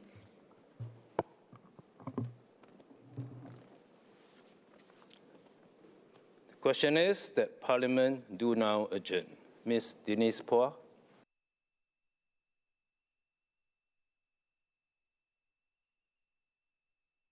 Thank you, sir. Mr. Speaker, sir, thank you for the opportunity to speak on the topic of protecting residents' well-being amidst commercial activity. It's a matter close to residents and I believe some of my fellow parliamentarians in this House. This adjournment motion is not in opposition to commerce, enterprise or progress, nor is it an attempt to pit residents against businesses. Rather, it seeks to highlight, one, the situations faced by residents arising from commercial activities in their neighborhoods, and two, how these amenities may be addressed in a way that preserves both livability for residents and also sustainability for businesses, especially for responsible business operators who play by the rules. I'd like to first commend the agencies on the ground, HDB, Singapore Police Force, especially the Neighbourhood Police Force, posts, and the Licensing Unit, Director Jared Pereira and their teams, NEA, LTA, SLA, town councils, as well as partners such as the People's Association staff and grassroots volunteers who work tirelessly to manage these amenities on the ground. Their efforts often involve difficult trade-offs, difficult situations, and I thank them for navigating these with professionalism and care. I also wish to pay tribute to the late Dr. Liu Tai Ker, who passed away on 18th January 2026 this year. Often described as the father of urban planning in Singapore, Dr. Liu wisely reminded us that cities exist first and foremost to serve the people who live in them, not merely for aesthetics or for economic efficiency. Dr. Liu emphasized quality of life, dignity, and community well-being as the ultimate goals of urban planning. At the same time, he also recognized that a good city must support livelihoods and enterprise, not suppress them. Singapore's residential neighborhoods are meant to be safe and family-friendly environments, homes for our people, while at the same time remain economically active and inclusive. Hope and reality. Many residents of ours embrace the vision of mixed-use neighborhoods with shops, cafes, and services such as preschools, active aging centers at their doorsteps. They hope for convenience, vibrancy, and a more connected community. Indeed, when done well, such commercial activity adds value, creates jobs, and strengthens neighborhood life. However, when intensity, scale, or behavior crosses certain thresholds, tensions can arise. Not because this mixed-use model is flawed, but because the safeguards have not kept pace with lived realities. Residents, of course, are not homogeneous. Some are more sensitive to disturbance than others and can make unreasonable demands. But many other residents recognize that well-run businesses add vibrancy and convenience to residential estates. However, when this commercial activity intensifies without adequate planning or safeguards, even these residents experience persistent day-to-day challenges. Challenges such as noise and smell, continuous noise from exhaust fans, amplified music, late-night operations, as well as cooking odors from kitchen vents, can travel into common residential areas and upper floor rooms, homes, affecting residents' rest and living comfort. Challenges such as safety. Residents have also raised concerns about how certain ground floor businesses operate in close proximity to homes. During my house visits, for example, in the Crawford Estate, families and seniors often shared that visible solicitation activities outside some massage establishments made walking home very uncomfortable. Not just the wives, but also the husbands felt uncomfortable. While some of these premises have since vacated, my residents at Crawford remain anxious about what types of businesses may subsequently replace or occupy these spaces. Many members will also be familiar with the reported situation at Tanjong Pagar Complex under the Honourable Member Mr. Foo Che Siang. This is a neighbourhood which is frequented by families for enrichment classes and daily necessities. It was reported that recent enforcement actions resulted in the closure of 10 massage and spa establishments offering illicit services, but only after an extended period of uncertainty and disruption for your residents and nearby businesses alike. Member Ms. Cassandra Lee also has appealed recently for assistance to counter vice activities in licensed massage establishments. Challenges such as congestion and conflict. Finally, increased commercial footfall can lead to congestion and conflicts in shared spaces. Queues, waste disposal issues, and competition for parking between residents and patrons can strain hygiene standards and create friction in otherwise peaceful neighborhoods.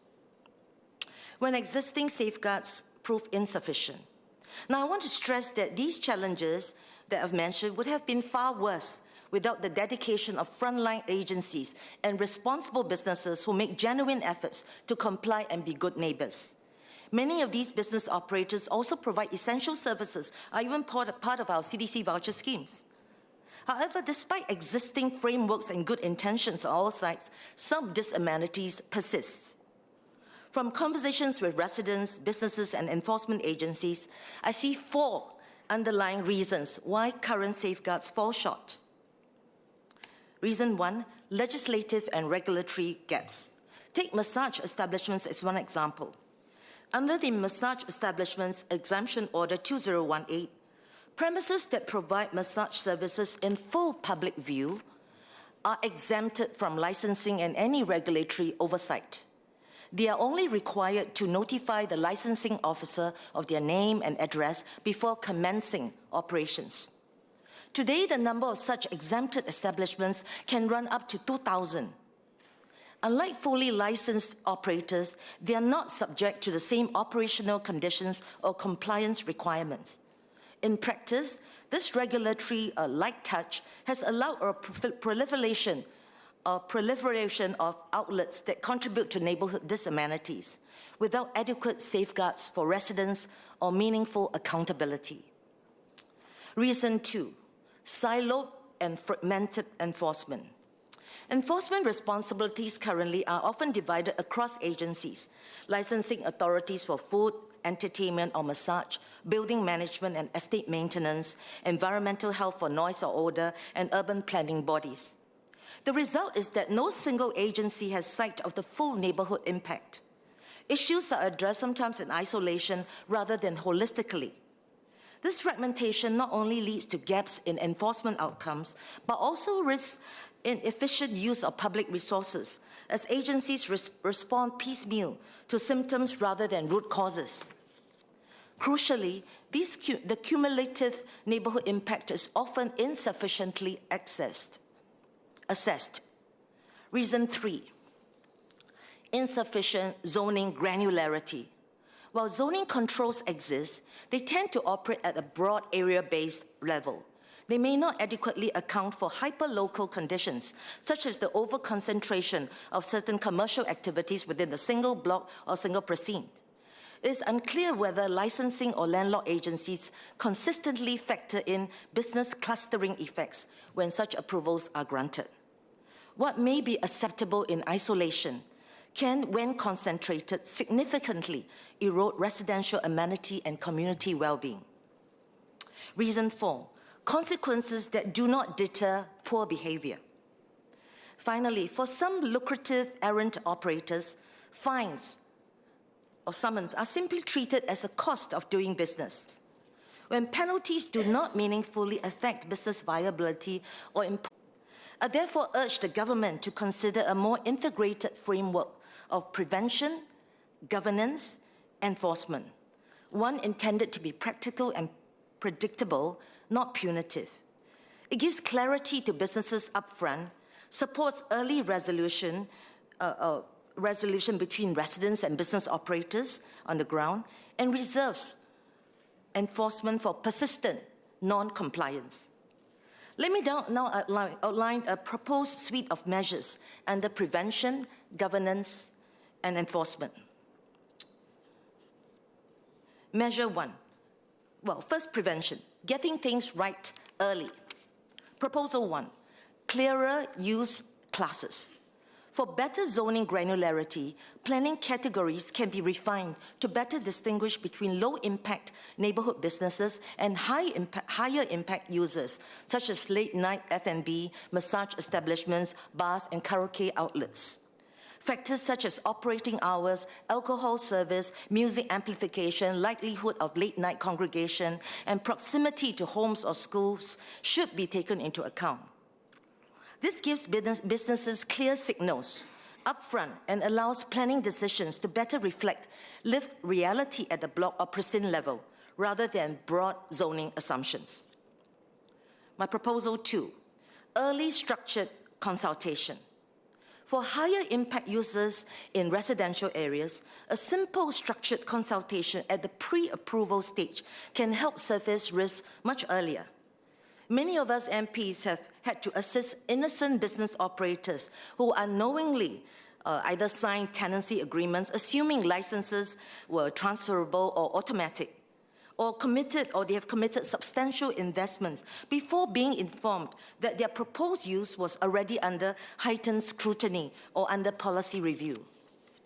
So a clearly scoped consultation process, similar in nature, in principle, to ICA's long-term visit pass consultation framework or checklist, helps to clarify regulatory expectations upfront, reduce costly missteps for businesses, minimize future disputes with residents, and lower the likelihood of enforcement appeals or litigation downstream.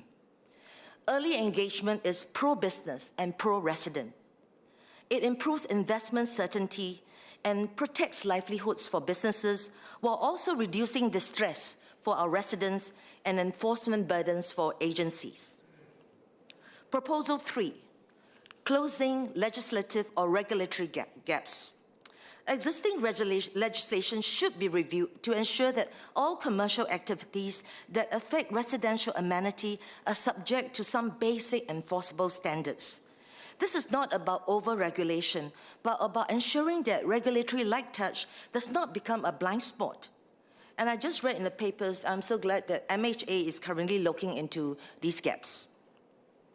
Second, on governance, managing day-to-day realities on the ground.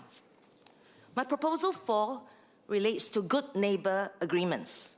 For higher impact users, operators could enter into a simple good neighbor agreement, setting out expectations on noise, waste management, crowd control, solicitation behavior, and responsiveness to complaints. This provides a practical way to resolve issues early without immediately resorting to enforcement. And good behavior should also be recognized. At a community level, many of us already give out good neighbor awards to residents. We should consider extending similar recognition to commercial neighbors who consistently demonstrate responsible behavior, and explore benefits such as greater flexibility in their outdoor dining or arrangements, or longer renewal extensions for them, for those with strong compliance records. This reinforces the message that good behavior is rewarded, not just bad behavior punished. My proposal 5 relates to better coordination across agencies. Oversight today can be fragmented and siloed. A shared single case view across planning, licensing, environmental health, estate management, and public order agencies would allow patterns to be seen earlier, rather than each issue being handled in reaction in isolation. This improves fairness, reduces duplication, and helps agencies act with consistency and institutional memory. My last proposal relates to enforcement, firm but proportionate enforcement. Proposal 6, a transparent, graduated response. Enforcement should focus on repeated and substantiated non-compliance, not isolated lapses by responsible operators. A transparent, graduated framework would allow consequences to escalate only when problems persist, from tighter conditions or shorter renewal periods to restrictions on hours or business activities, and as a last resort, license suspension or revocation. This approach provides certainty for businesses, protects well-run operators from unfair competition, and allows agencies to focus on the small minority that repeatedly undermine neighborhood livability. In conclusion, Speaker, at its heart, this adjournment motion is not about opposing commerce nor resisting vibrancy. Shops, cafes, services bring convenience, they bring jobs, they bring life to our estates. Many operators, business operators, invest their savings, employ local workers, and genuinely want to be good neighbors. We should support, not penalize these responsible businesses. And we should also not condone residents who are unreasonable. The residents I speak up, and many of my colleagues here speak up for, are not calling for blanket bans or heavy-handed crackdowns.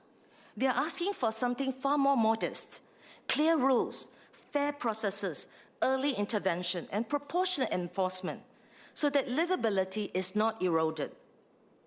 Done well, the 6 proposals I suggested in this adjournment motion can benefit responsible operators by creating predictability, leveling the playing field, and ensuring that those who cut corners do not impose hidden costs on our residents or on their better-run business counterparts nearby. Speaker, a good city is not measured only by how lively it is at night, but by how livable it remains at home. As Singapore continues to intensify and mix users more closely, our governance tools must evolve accordingly. So I look forward to the government's favorable consideration of the proposals that I've put up to protect our residents' well-being while sustaining vibrant, responsible commercial activity in the neighborhood. Thank you, sir. SMS Sun Xueling.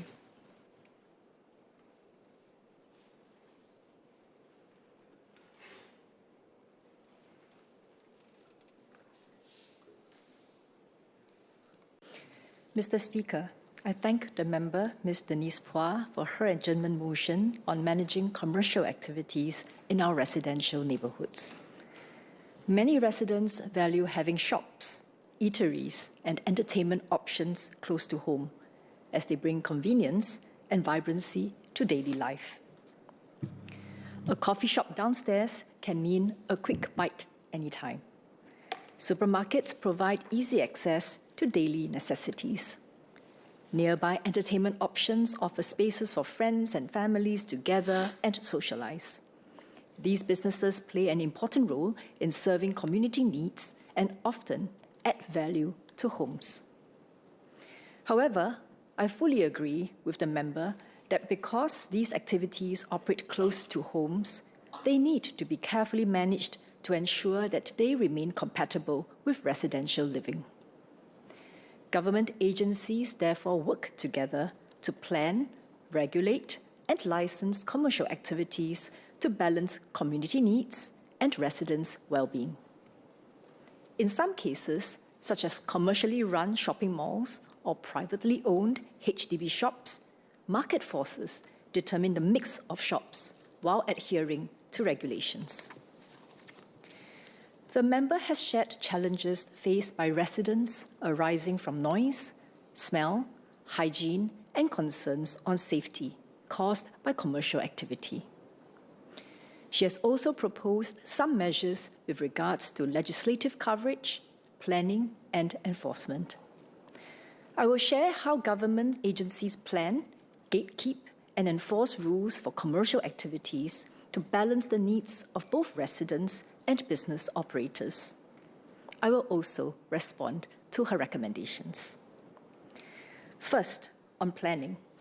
The Urban Redevelopment Authority considers where and what type of businesses can be located, knowing that different businesses can affect residents differently. Most businesses benefit residents and cause little disturbance, like retail shops and medical clinics.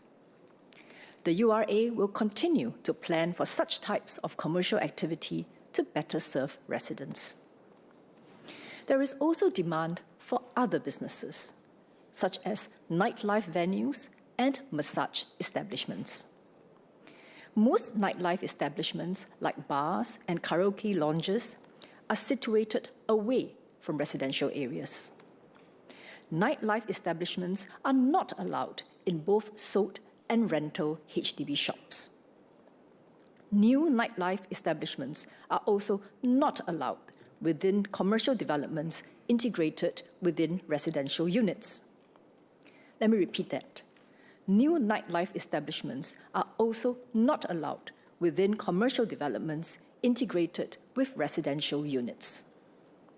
Responding to the member's point to look at local concentration of such outlets, the URA and the Singapore Police Force have identified exclusion areas, including Jalan Besar, where new nightlife or massage establishments are not allowed due to the high concentration of existing outlets and complaints from residents.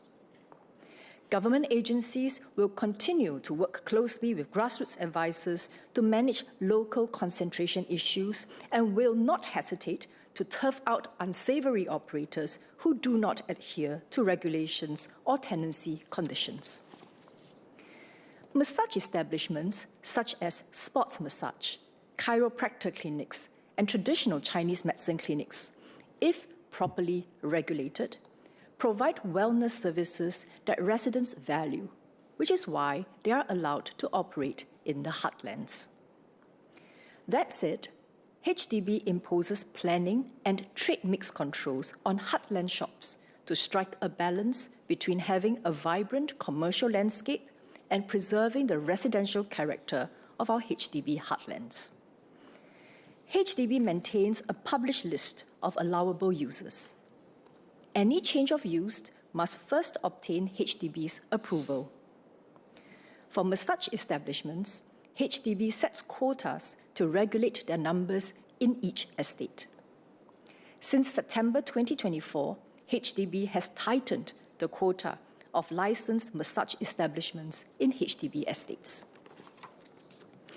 Beyond determining where businesses can locate, agencies also have approval mechanisms to assess who can operate and under what conditions.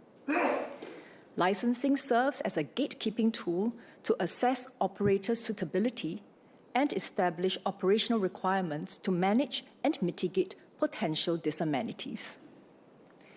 Nightlife establishments and massage establishments are regulated by the Singapore Police Force, and the licensing framework ensures that these venues are not misused for vice activities and to minimize law and order concerns.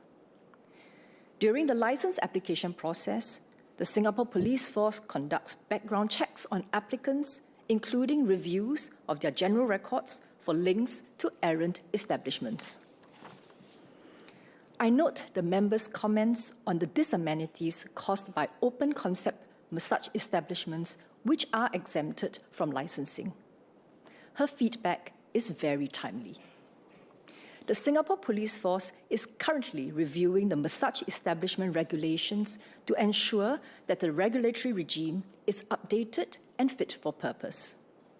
Industry consultation will be done in due course. Beyond licensing, agencies use tenancy conditions as an additional lever to mitigate disamenities. For example, food establishments such as coffee shops and small eateries are often located near residential areas to serve residents' daily needs. For food establishments operating in HDB estates, HDB imposes tenancy conditions to manage potential disamenities.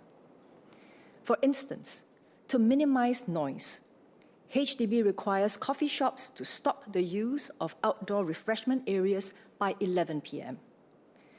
To control odor issues and maintain hygiene, coffee shops are required to install appropriate exhaust systems and grease traps, and to implement proper waste management practices.